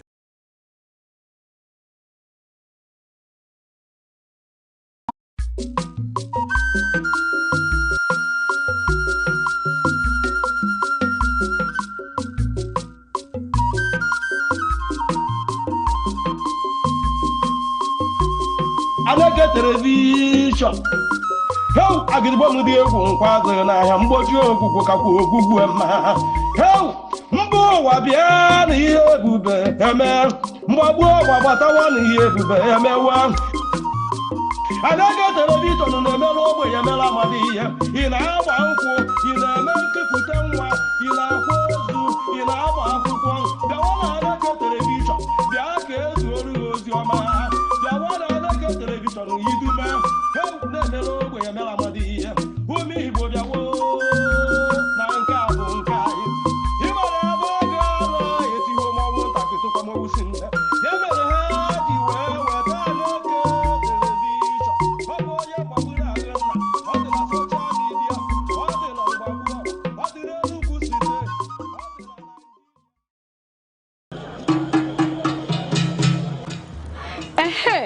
A sị na ekwe kụọ ama agba. Ekwe ụmụ nwaanyị akụọla o. Ọkwa na nzukọ ụmụ nwaanyị oge anyị ji akpa maka ọdịmma anyị karịkwa maka ọdịmma ezinụlọ. Nzukọ ụmụ nwaanyị bụ ebe anyị na-akpa maka arụike anyị, ndọrọ ndọrọ ọchịchị, azụmahịa, omenala ndị ahụ dị mma, nakwa ihe ndị ahụ ga-eweta ọganihu n'obodo. Naanị ihe ị ga-eme bụ sonyela anyị na nzukọ ụmụ nwaanyị ebe ahụ a na-akarị ihe na-eweta ọganihu n'obodo. Ndị nne, ndị nna, oge a bụkwa nke anyị. Sonyela anyị na Aneke TV n'ebe a na-emetụ aka n'ihe ndị oyibo na-akpọ social media na TikTok, YouTube, Facebook, X, Instagram. Ọkwa na Aneke TV ka ihe ndị a niile na-eme. Aneke TV, anyị apụọnụ. Daalụ dịka ị na-esonyela anyị na nke taa na nzukọ ụmụ nwaanyị na Aneke TV. Abụ m Ngozi Ọtahumele. Anyị abatakwa ọzọ na nke taa ka anyị kpaa ka anyị karịa dịka anyị si akarị dịka ụmụ nwaanyị. Na nke taa ihe anyị na-eji n'anya bụ ọnọdụ ụmụ nwaanyị na ndọrọ ndọrọ ọchịchị dịka a na-akwadebe ime ntụnye n'afọ 2027, dịka a na-akwadobe iwepụta ndị ga-achị achị, ndị ga-anọchite anyị n'ebe dị iche iche. Kedu ọnọdụ ụmụ nwaanyị? Kedu ka anyị si kwado? Na nke taa onye mụ na ya na-eji itinye ọnụ n'okwu bụ ọnụ na-ekwula ọra, ọnụ na-ekwuchite ndị na-enwere ndị na-ekwuchite ha, onye na-anụrụ ụmụ nwaanyị ọgụ na-ekwuchitela ọnụ ụmụ nwaanyị, na-adụkwanụ ha ọdụ ebe ọ dị mma, maka mgbe ụmụ nwaanyị na-emetere ọ na-apịakwa ha pịawa ha azụ. Kedu onye na-ekwu maka ya? O wee bụrụ ambasadọ onye mama Ambassador onye ime ama ọ ga-aka mma ka ijiri aka gị kọwala anyị onye ịbụ maka nsị ka nkọwa bịa onye ime ama onye isi nda onye ime ama onye jiri aka gị kọwala anyị onye ịbụ. Afa m bụ Onyinechukwu Joy Mama, onye isi n'ụlọ ọrụ ndị Hero Women Foundation, bụrụkwa onye isi n'ụlọ ọrụ ndị Women Support Women for Human Empowerment and Mentorship Initiative. Nya na nchịkọta obele nwa na-ejere obodo ozi maka na akụkọ bụ ihe niile na-eme portfolio aka nkụ mana ọ ya-aka mma na anyị kwuo na obodo ka anyị na-ejere ozi, obodo ka a na-ejere ozi. Daalụrị nne, dịka nsi wee gwa unu, Ambassador onye ime ama bụ ọnụ na-ekwuchitela ọra, obele nwa na-ejere obodo ozi, o jechekwa enye ifu ihe o jeta. Daalụrị nne maka isonyere anyị na nke taa. Dịka nsi wee kwuo, ihe anyị na-eje n'anya bụ ọnọdụ ụmụ nwaanyị na ndọrọ ndọrọ ọchịchị, akachacha ka anyị na-ene anya ka a na-akwadebe ntụnye aka a ga-atụnye na 2027. Ajụjụ izi m na-eje ịjụ gị bụ, ọ dị gị ka ụmụ nwaanyị adịgo nkwadebe? Ụmụ nwaanyị kwadokwa akwado, maka na ọ na-abụ kpagidekwa nkata kpagide nkata, ọ dị ka ma ya were ụmụ nwaanyị iwe chetakwa m 2023 a ihe pụtara ịzọ House of Assembly ebe a dị 24 the 100 women and over. Ama m ụmụ nwaanyị one nchịkọbalụ ihe pụtara ịzọ House of Rep dị over 30 something. Mmadụ ise ka mmadụ ịsaa zọlụ Senate, mana ha enweta the primaries ya bịa fọzie bụ candidate of any political party except ndị mechezi mgbe ahụ wee nweta na Labour enyeze ticket. Ifu Princess Obi Ajuru fụzie Right Honorable Jane ka ọ return from PDP. Ya wee bụrụ na fasizie from number 4 fadibu as women before 2023 election proceed lunka fasi from 4 but dazie to 2. Mgbe na juzi onwe m ọ ka farizi nne ka ọ ka njọ ka mgbe a na-asị na ndị na-apụta ịzọ eriro nne maka ọ na-aba anyị na-ekwu okwu ụmụ nwoke asị ụmụ nwaanyị anyị ga-akwado unu ọ bụrụ anyị ji unu na power is not giving, power is taking. Ọrụzie ka ụmụ nwaanyị nupụta afrọkwu onye give ha power, afrọkwu onye arụ ha ka ha take power. Ụmụ nwaanyị pụsịsịkwa esi from the 4 women na State House of Assembly jee to 2 afrodo ofu mkpụrụ nwaanyị na rep. I am good afọ from what we are seeing ofu mkpụrụ nwaanyị na Senate. Ọ bụrụ ya bụ ajọ history anyị kwadosiri onwe anyị ike anyị na-ebuild n'Enugu steeti. So ka ebe nsogbu asị ọ n'aka ụmụ nwaanyị eji ego nomination form ka ọ gịnị? Onye isi ụmụ nwaanyị pụtakwala ma ha rịọzi na ka ha si pụta ma maka obi adago ụfọdụ nke ha pụta gị nke plus na ego dịkwa involve ihe dịka ndị isi party APC bụ ụzọ wepụta form ha. Yes, as na a ga-enwe discount for vulnerable groups, women, persons with disability, and maybe other class of vulnerable persons. Mana ịbịa sị ka ije zọ Senate ịbụrụ nwaanyị dese 11.5 ihe amaka ọpụgara onili iji chọwa iwezi obodo. Ijere na rep idese 10 million ịbụrụ nwaanyị gbara na 7 million. Ijebe na State House of Assembly idese 5 million. Mana a lot of people, according to the statistics of Nigeria, that over 85% of Nigerian citizens say well up to 500,000 na account kezi ndị gbalụ form. So ni oduzi ihe na ihe kwadoro na nwaanyị enwebere mmeli n'ihe politics ma nke kacha nke bụ political incumbents. Amam ka yesi tabi ni aka nnachi ịma ka ị ga-esi wee tabi oyibo anụnwa. Political incumbency bụ enwere political parties nwere ndị nọ n'isi political parties ka mbido kọwaa ya ka onye ọbụla yesi ghọta ya. Ọ bụrụ na political parties dị 10 ndị isi niile nọ na political party bụrụ ụmụ nwoke ọ ka ya bụkwa ihe ọ ya abụ maka no Old Testament Kokam. And the Old Testament will usolo.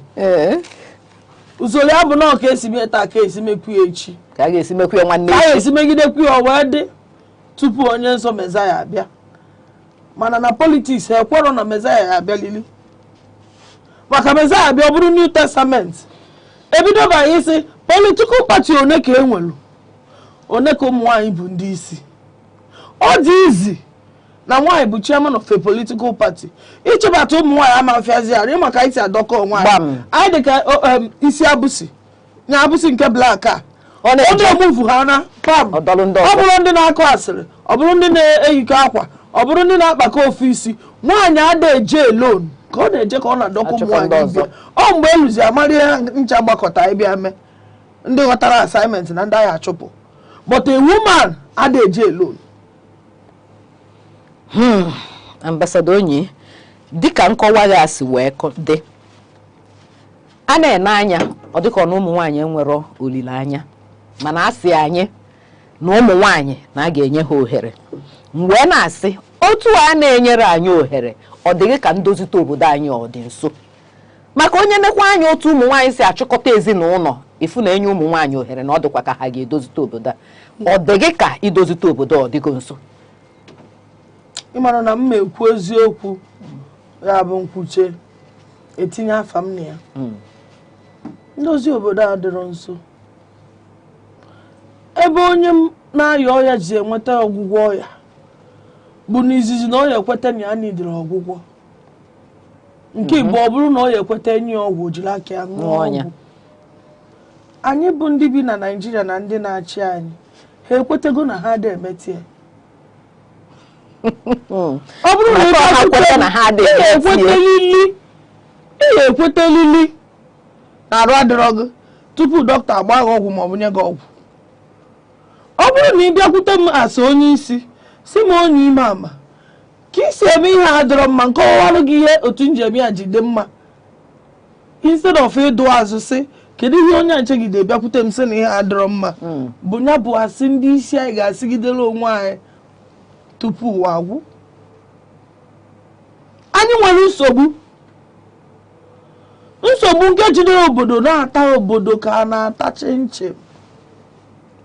A na-alụ ọlụ, a na-epushu ego, a na-eme palliative, agụụ na-agụzi karịa. Ya bụ na o nwere eziokwu anyị agwabere onwe anyị, and ya bụ eziokwu anyị ga-agwa onwe anyị ofu na-arụ. Wee ruo mgbe anyị gwara onwe anyị eziokwu ahụ, ọ ya kala njọ. Oge ụfọdụ ọ na-adị m ka ụmụ nwaanyị na-eme ihe na-eme onwe ha. A na-eme ihe gbasara ndọrọ ndọrọ na ka ụmụ nwaanyị si awụpụta, ụmụ nwoke one ka a na-afụ. Eche m na ọ na-abụ jee ụdị nzukọ a na-eje, ụmụ nwaanyị eweni aka enu na-ekwe nke ha chọọ. Ọ na-aka ụmụ nwaanyị na-eweni na ọ na-apụta ife, ka ọ na anyị ada eweni, ka ọ na ifela ada ekwe anyị, ka ego ada ekwe anyị. Kedu ebe ọ dị anyị ka nsogbu osi? O nwere nkata mụ na gị kpalụ ama m 2 years ago, nka ya kpakwara bụ nkata taa. Achọpụtalụ m na nwaanyị ife na-esili ike. Nkwa ọbụla ikwe na ya amaka. Ya bụ na ọ dị ife echi wetelu, ife ọ na-eche bụ taa. Nke ọ ga-etinye n'ọnụ taa. Jee meelu m ife mmenye 5,000, mmenye 4,000. Ị na-azi echi niile. Maka na tupu anyị ebido chewu echiche chejewe echi, na onye nyelụ m ego ha na-ata, echi niile mkpọ ya na fonu ya azakwa. Mbe n'ọfisi akụ aka ya azakwa m bata. Ndị je leta ya agụghị leta m agụ leta. Mana ọ ya beghị n'iru mgbe ahụ ọ chọrọ ka ị tụọla ya votu. Sisi nye gị 4,000, 5,000. Kesuo gị 20,000 ife ntie. Echi niile fuel ala ya. Rice agalakwa ọnụ. Gari agha dafụ gari gote. Ihe abanwe ọdụ moto ijiri ụkwụ sibe gị gbaga half wee ba moto. Ihe na-eme ụmụ nwaanyị mere o ji dịka anyị na-atụ ilu ụmụ nwoke karịa onwe anyị bụ agụụ poverty. Agụụ poverty. Ka ekwe n'ihe anyị na-ada emelụ mkpọtụ sinye ụmụ nwaanyị ohere sinye ụmụ nwaanyị ohere na anyị etozughị ime na anyị etozughị ime dịka nsi wee jụọ na mbụ ime n'anya ụdị ụmụ nwaanyị enwe kịta ọ dị ka enwe ụdị ụmụ nwaanyị ahụ ga-anụ ọgụ a na ndọrọ ndọrọ ọchịchị kịta ka ihe si dị mgbe ahụ enwe ụmụ nwaanyị dịka Ngozi Okonjo-Iweala mgbe ahụ enwe ụmụ nwaanyị dịka Dora Akunyili ime n'anya na ụdị ụmụ nwaanyị enwe kịta anụnwa ọ dị ka anyị enwe ụmụ nwaanyị ga-anụ ọgụ a ịmana anyị nwechasịrị ụmụ nwaanyị anụ ọgụ nwechasịa mana ụmụ nwaanyị ahụ enweghị ihe eji anụ ọgụ 21st century eji ego anụ ya ọ bụrụ na ha enweghị ihe eji anụ ọgụ ka ekwe n'ihe anyị na-apụtalụ anyị ada anọzialụ n'ime ụlọ sibeso nri mepere ezinụlọ anya ife anyị ji apụtalụ bụ na ọ bụrụ anyị ncha ya agbago ọchịchị ndị ahụ ya eme nwunye serapụ a ka ha banye ọ bụrụ na ụmụ nwaanyị dị 100 pụta ya enwelili 5 ya ga-akwadonwu ibe ha anyị emechego mbido na-ekwu ya n'ọtụtụ ebe sị anyị ebido mewe trust fund anyị atụbarụ datu nwaanyị ahụ kapebụl ọsainiala anyị na mbọsị ọ bụla anyị emere ka anyị si chọọ anyị kpụpụ ya kọta anyị ya akwụ anyị ụgwọ niile anyị tụtara ya to prove na anyị chọrọ ịkwadie the problem bụ fancha nupụte ibezi efu nke ka mma na-asịzi ngwa dugodo azụ ka ndị abụrụ ụzọ jee onye ọbụla achọ ka ọ jee mana apụtazie n'iru ọgụ isi ane na ụmụ nwaanyị 100 or 300 apụta na anyị enye ha mmiri nye ha nri nye ha 2000 ọsị gị na ihe nwere so ụmụ nwaanyị ahụ gụrụ egwu ahụ sọpọtụrụ ya echi ne ha atọ nụọ n'ebe onye na-enye ha mmiri gala na nri ihe a bụ maasị nlugolo alụ fụnọ solushon ya dị izi ọ bụla akwụkwọ mmede nwunye ka akwụkwọ sọmitie maka emelu m experience akpụ m ụmụ nwaanyị jee 17 local gọọmenti Enugu niile mee semina dị n'ime ya mee media publication print ya newspaper carrying over 160 something ebe anyị na-eme women advocacy wee chọpụta na ọ bụrụ na ha gbakọ na-asị na ojebego ha ka nwaanyị jee rapụ na nwaanyị ka ọ baa ha wee mechie mkpọtụ a dade pịachikọlụ mafeta ukwu akwa 2000 esoro ba n'ukwu akwa ma na okwu agwụ okwu ahụ enwere isi ma taa ma echi ya bụ na ime anya na ndọrọ ndọrọ ọchịchị Naịjirịa dịka o si wee dị ọ dịkwa m ka m gasị na ụmụ nwaanyị akwadetebe ụmụ nwaanyị akwadetebe na ịjụọ m n'obi nke m nsị na ụmụ nwaanyị akwadetebe maka ama m na o nwekwa ụmụ nwaanyị ji ego na-achọrọ ịpụta na ndọrọ ndọrọ ọchịchị mana ha dị ọ bụla onye oyibo ọ sịghị na ha dị redi ịkwado ibe ha mana ụmụ nwaanyị one bụ ihe ga-ekwe wepụta ego iji wee kwado ibe ha ihe ọzọ m na-ene anya wee bụrụ ka ọ bụrụ onye ịga ka ọ ga-esi wee bụrụ onye ị na-aga kedu maka onye nke anụnwa m wee na-ajụ ime anya na ọnọdụ ụmụ nwaanyị na ndọrọ ndọrọ ọchịchị 2027 anyị nwere olileanya chekwa ka nke ọlụ ka o esi dị ka o si kwudo na anyị enwekazi pati siri ike na 2027 na enwe pati ịtọ out of over 30 parties or more than iju onwe gị kedu policy ndị ahụ nwere in place to allow for women to participate po ịbịa na pati niile agụọ chairman go vice chairman go secretary go state auditor go treasurer nwafee na nọmba 7 nye nwaanyị woman leader gbam ọ chọrọzi ụmụ nwaanyị merụ mkpọtụ ebe ọ bụla asị na a na-eje merụ mkpọtụ mana ndị gọọmenti adịghị echetakwa mkpọtụ ahụ ụmụ nwaanyị na-emesi ebe a rụta ndị a na-eme mkpọtụ na-abụ nwaanyị kwuchuo okwu attend gọọmenti a lot of political functions nwaanyị kwuchuo okwu dịka bread na bread ete bọta kedu isi ka o si bụ n'ụdị nwaanyị adịrọkwu fit for politics mana okwu ikwu metụta mbụ ụmụ nwaanyị ndị nke nwere ego ha dịkwa willing to support other women onye a eje ọka ọ bụ na onye aka nkwado ọgbagozie mụ na ya harụzie ma ọ kparịwa m ha ncha sochakwa n'ihe ha mana ọ na-abụ abịa n'ituke nsogbu ihe ndị economics si na ogene so na scale of priority from ihe scale of priority anyị bụ nsogbu anyị bido with poverty culture religion political tag ka ebu political tag nwaanyị ọbụla na politiks na-amagharị amagharị ọ dịkwa ka onwelu ka iji esi ede hei mmadụ na-edi na-egolie na ụmụ ife a ọ ka dịrị tọkwala ụta ibu ndị nwoke chere ihe iji bata bụ na ọ dịlụghị mfe isi ebe a bụ ebe a bụ ebe a so mana anyị jiri nwa akpachapụwa azụ ji a wee duru m isi n'ọkụ wee lie ihe anyị na-ebu ihe anyị ya anụ a na-asị onwe anyị dịka isi kwuo okwu anyị akwadogo ka anyị ka na-eme mkpọtụ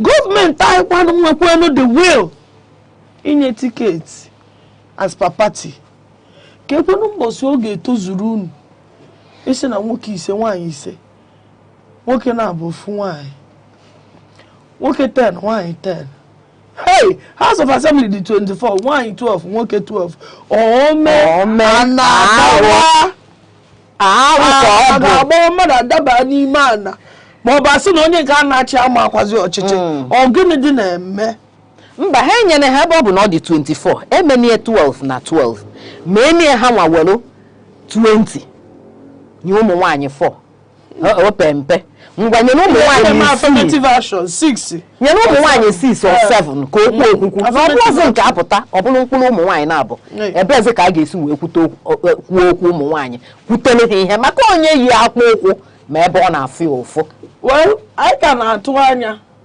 APC enyego ụmụ nwaanyị 3 tiketi na House of Assembly ADC nọ PDP nọ NDC nọ fakanye ụmụ nwaanyị tiketi ụmụ nwaanyị ka ọ dịlụ ije tụele ha ya nọmba gbam daalụ rinne gị bụ onye na-esonyela anyị nkata anyị ka na-agakwa n'iru ihe anyị na-ene anya bụ ọnọdụ ụmụ nwaanyị na ndọrọ ndọrọ ka anyị na-ene anya ka 2027 na-abịa anyị adịgo nkwadebe anyị akwadebego ịkwado ụmụ nwaanyị ibe anyị anyị akwadebego ịnụbara ụmụ nwaanyị ọgụ kpọbata na ndị nna anyị ka ha nyere aka maka ebe ọ bụ sọsọ ụmụ nwoke na-eti igbo a ọma nkwekwa omume nya bụ naanị ihe ị ga-eme bụ nọrụkwa nkata anyị aka gwụchara ka anyị gbatị ụkwụ anyị nachite azụ anyị na-aga n'ihu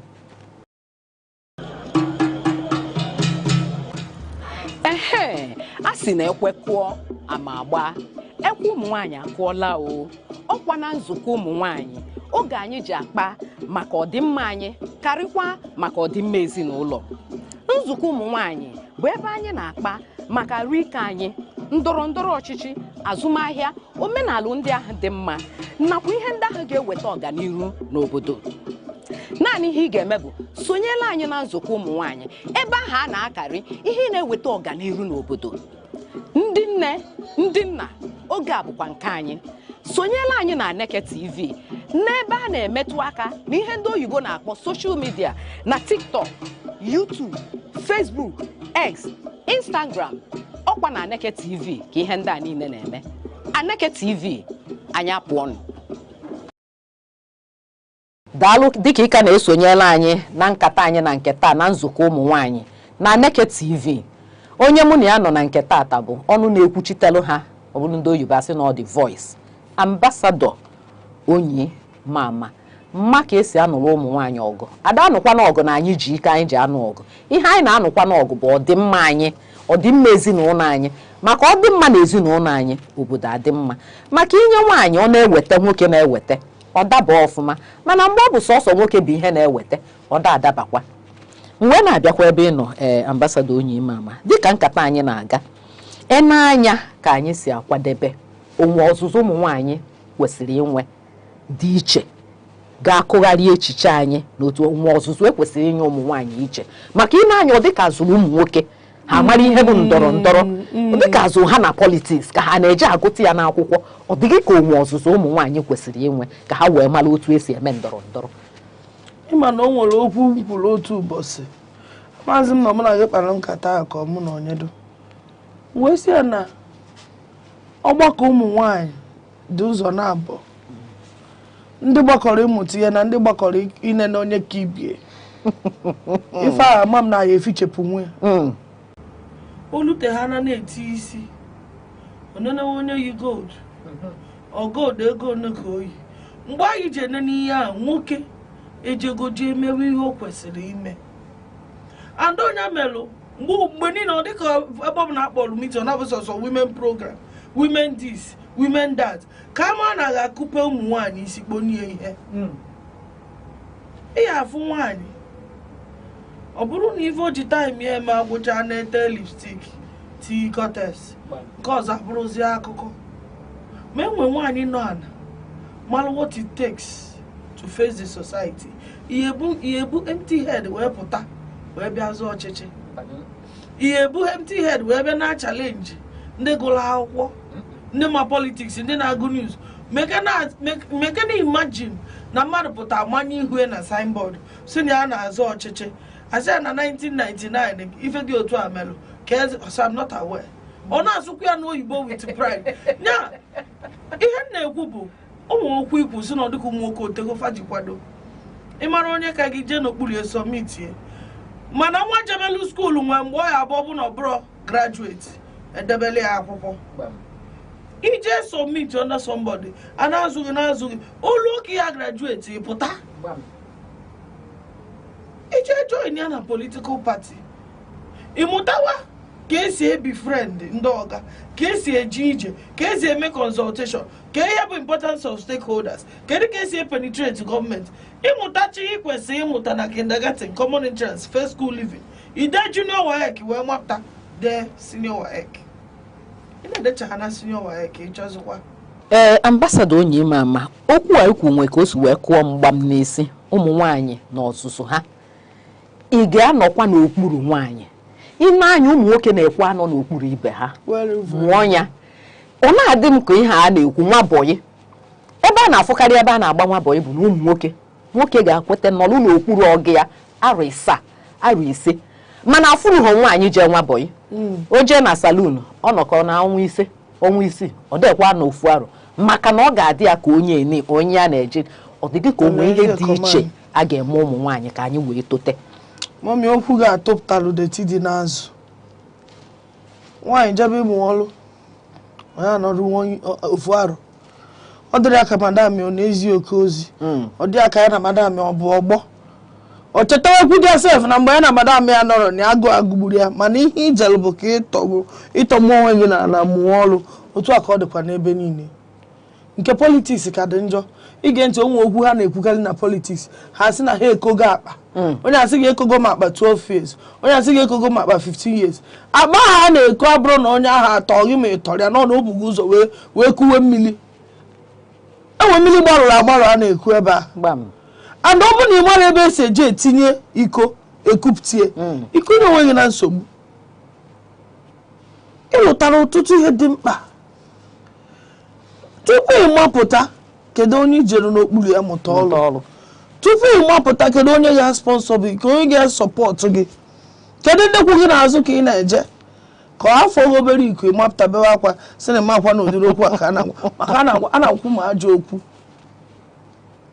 ị ga-enwe steam kwadote ha kwa agha kwa aha mana respectfully with humility iwu ọkwụfụrụ obi a ma ndị ọchịchị ma ndị na politics anyị ncha bụ mmadụ and obi mmadụ a na-ewin ịtọ dị respectful malụ ka esi edebe okwu nwekwa onye ma win nwa obie gbam ọbịa bụ ihe anyị kwesịrị itinyeche ọha ncha bụ ihe anyị kwesịrị itinyeche n'ime bread before akpọ ya bread and butter maka na ọ bụrụ na itinyere ihe a niile o nwere ka ọ ga-esi wee bụ bread and butter ị na-eni anya kedu ebe ọ dị ka olileanya ma inye aka ọ ga-abịa ọ n'aka gọọmenti ka ọ n'aka anyị bụ ụmụ nwaanyị ka ebe inye aka eziokwu kachasị eziokwu bụ na power dị na gọọmenti.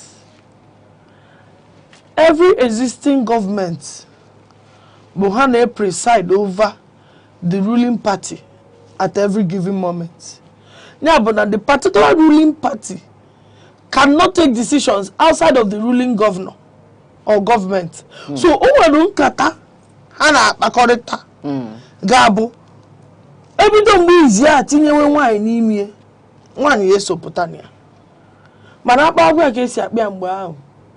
And in chọpụtakwala again na-eme ụmụ nwoke anyị ha na-akpatego nkata aka wee cheta na nwaanyị abịarọ so mgbe ha chọọzi itinye nwaanyị etinye ofu ma ịbụọ fada ebido n'oge maka ana m agwa gị n'eziokwu ọtụtụ ụmụ nwoke nọ kịta aghọtago mkpa nwaanyị dị ọ na-azị ọbụrụ ọzọ ha nsogbu mana ọ na-abụzi bifo ha echeta na ha etinye nwaanyị ha akpatago nkata aka so echetazie dịgazi he na ndị agaghị abịakwa eti nwaanyị na-abụ ma ofu ọkwesị ọzọ ịbụ fevọ ọkwesị ọzọ ịbụ hei tokun na nke a jide o kwesịrị ịbụ onye a na onye a kedu onye ya aka mee ama nne n'ezizi na nwoke na nwaanyị asị na onye asị ngwa kọmin mana each time I put on a national platform maọbụ international platform ha na-asị women of Enugu intelligent women ama m ebe nnọ ga-okwucha okwu ha na-asị kedu ụdịrị nwaanyị bụ ha which state do you represent? Enugu state. Ha na-asị but we don't have a lot of women in your governing cabinet.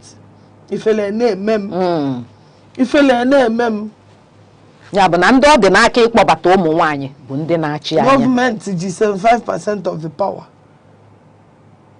Inyegodo onye a tiketi onye a wee na-achị wee jee kwado ka ndị be ha ya eji tụlịa ọ dị ka okịta anụ nwaanyị nọ na ijiri tiketi kedu ebe ihe esi bido first step ije na ikuku aja eme ikuku the reality dị na ya bụ na anyị nye tiketi wee zọọ primary iri nye primary wee pụtawanụ finally to the state level enye anyị tiketi ya da azọkwu dị primary ya bịa fọzikwa nje so all 3 stages a nominate gị na party level enye gị tiketi eche tiketi wee jee screening wee jee pụta na primaries bụkwa ị na-aṅụrị na-eme party iwe dibekwe iwe site na party gị wee bịa jozi at the state level against other candidates maka mgbe ha ga na-akpọzi gị candidate ama na-akpọzi gị aspirant maka o nwego ndị ekwu na ihe anụma ha wee na-eme ebe a ka iji esi bido mana ihe ada anọkọta n'ụlọ onwe nwaanyị enye ticket for free at that level senate rep governorship ya nwa n'Enugu anyị nke Enugu anyị kacha njọ mana ihe m na-asị bụ ọ n'olube mgbe unu bụ ụmụ nwaanyị ga-etibe mkpu a na-emenyekwa n'ụlọ mmadụ ihe ọtụtụ ndị mmadụ na-abụ ụmụ nwaanyị ma ọgọdọ ndị mụrụ nwa ma ndị arụ na-adịrọ n'ọnụ ụlọ ọgwụ ofu onye pụta ọsị na ya akwụgo ụgwọ ụlọ ọgwụ ha ọ n'olube mgbe unu ga-ayọba gọọmenti hapụnụ na ụmụ nwaanyị ka ha ghara ịgbazi tiketi onwe ihe o mere na ọ bụ na nwaanyị agbara tiketi ka ịma na a na-asị na ihe ọbụla dị free na anya na ihe so ọ bụ na enyere ha tiketi ha kwụọ ụgwọ ya na ihe oso fakwụkwọ ụgwọ tiketi ihe mee bụ na otu a presidency bụ 100 million nwaanyị ya agba o nwere percentage anyị ewepụrụ gị asị nwaanyị ihe agba senate ewepụrụ gị percentage ihe agba rep otu a ga-esi megide ọrụ nwekwa onye tụta tiketi atụta onye ọbụla goli ego ọ dị mma otu a mana ihe m na-ekwu bụ n'ime pati ahụ ọnwa ndị a na-akpọ anointed people ọ na-afịa arụ pati anoint ya nwaanyị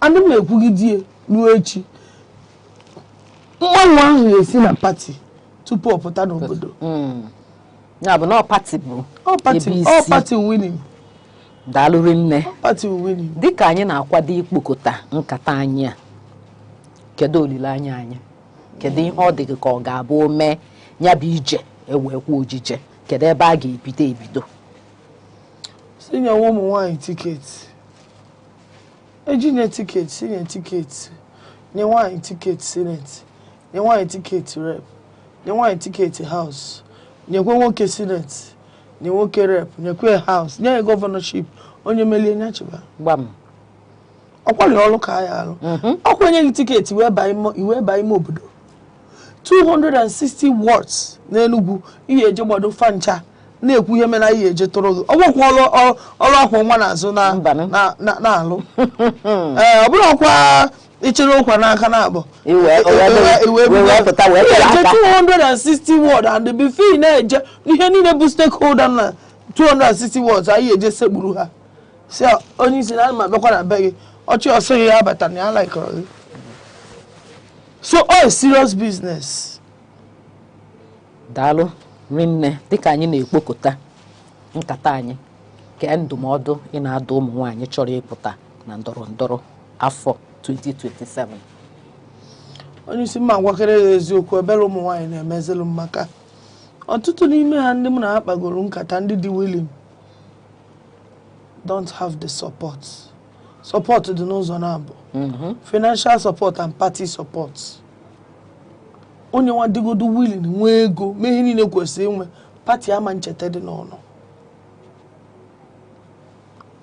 mana ọdụmọdụ menyu n'ugbo ịmarụ na iji obi ọcha chọrọ imezi obodo a ịma na ịbụ nwaanyị ga-achịtanwu n'ịmala ọlụ mara onwe gị biko jisie ike ọdọkwa izi amakwa m up to 10 or 11 of them si na ha ma nwazi anwa BP egbuo mmadụ ị ga-arịgide mekata consultation asị na ị nawakwa mana ihe m na-ekwu n'obi m bụ ịma ha na ọ dịghị ka ihe so mezite obodo a banye na pati baa pati ime jebe ozi a na-eje na pati tụwa ụtụ a na-atụ na pati follow to the end ka pati jiri aka ha tụpụta gị. Daalụ rinne nya bụ na ihe anyị na-ekwu bụ na ndọrọ ọchịchị abụghọ egwu achụ taba n'aka wee na-agba ndọrọ ọchịchị abụghọ ịmapụta na ibe gị mapụta a na-akwado ya akwado ma ọmụmụ dị na ya mee ihe dị na ya ka o kwesị rube isi dị na ya. Daalụ rinne ambasadọ onye ime ama dịka nkata anyị na-abịa na njedebe kedu ayụyọ ị ga-ayọ gọọmenti? Ayụyọ mma ayọ bụ ayụyọ nyọlụ 2 weeks ago. Last hope anyị n'Enugu steeti bụ barrister petermbah. Ihe njikwa bụ na onye kacha ghọta gender mainstreaming, nyanwa kacha ghọta gender inclusion. Mụ na ya na-abụ na ndị gender advocate anọkọgo ha n'otu a kpaa nkata ọ kụziela anyị nwa ihe anyị nwa akwadobere ikuzi. That's why nka na-ekwu esi nyanwa bụ our last hope ebe ọ bụ na nyanwa ghọta anụ mee ya ọ dị mfe ma ndị aghọtazi ya aka njọ.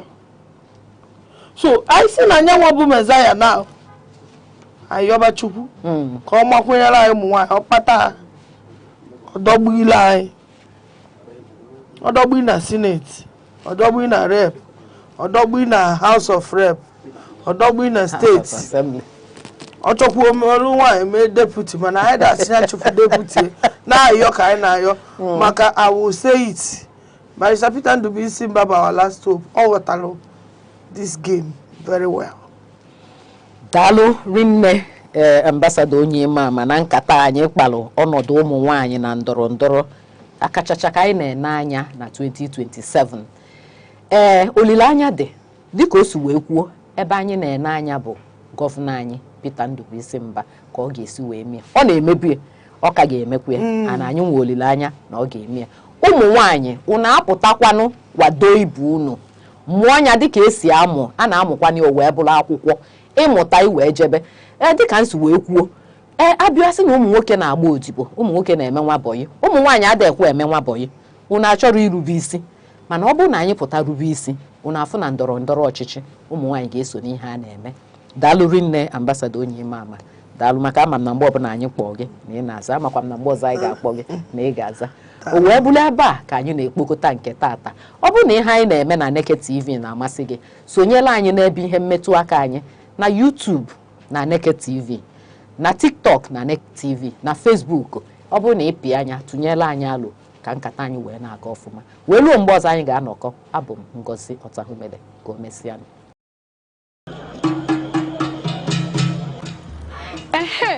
A sị na ekwe kụọ ama agba ekwe ụmụ nwaanyị akụọla o ọkwa na nzukọ ụmụ nwaanyị oge anyị ji akpa maka ọdịmma anyị karịkwa maka ọdịmma ezinụlọ. Nzukọ ụmụ nwaanyị bụ ebe anyị na-akpa maka rike anyị ndọrọ ọchịchị azụmahịa omenala ndị ahụ dị mma nakwa ihe ndị ahụ ga-eweta ọganihu n'obodo. Naanị ihe ị ga-eme bụ sonyela anyị na nzukọ ụmụ nwaanyị ebe ahụ a na-akarị ihe na-eweta ọganihu n'obodo. Ndị nne ndị nna oge a bụkwa nke anyị.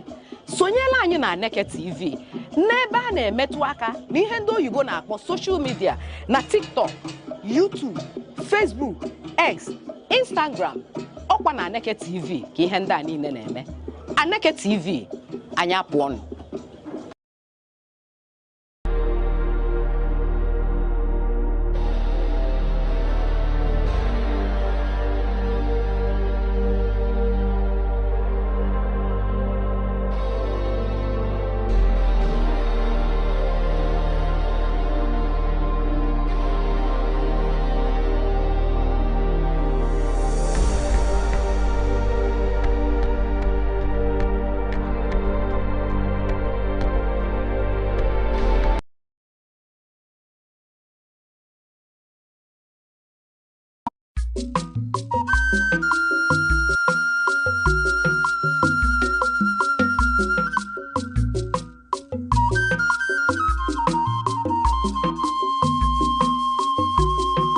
Aneke television.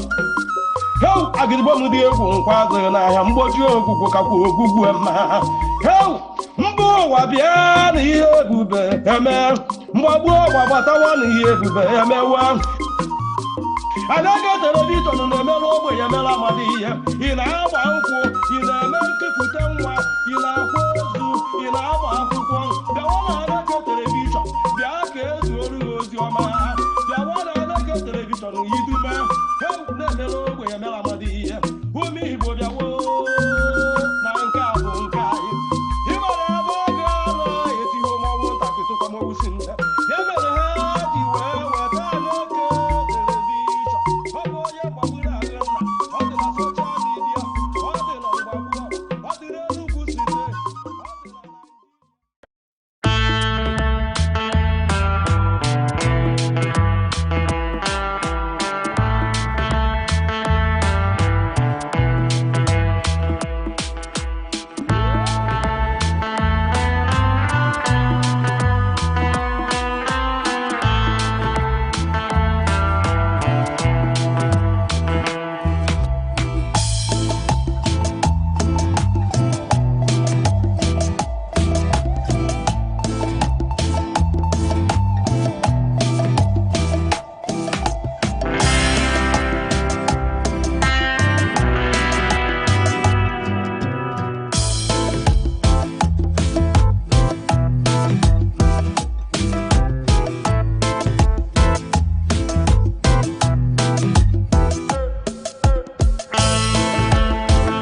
Every day, the world produces noise, but only a few moments produce meaning. Information is everywhere. Understanding is rare. Because facts alone do not enlighten, context does, analysis does, perspective does. Welcome to Aneke TV, where news is not merely reported, it is examined. Where conversations are not merely held, they are elevated. Where stories are not merely told, they are understood. In governance, in business, in society, in the global arena, clarity is power, discernment is advantage, awareness is responsibility. This is broadcasting with purpose, journalism with depth, programming with intellect. Nigeria, the world, we are live. Aneke TV, broadcasting daily, informing minds, shaping perspective.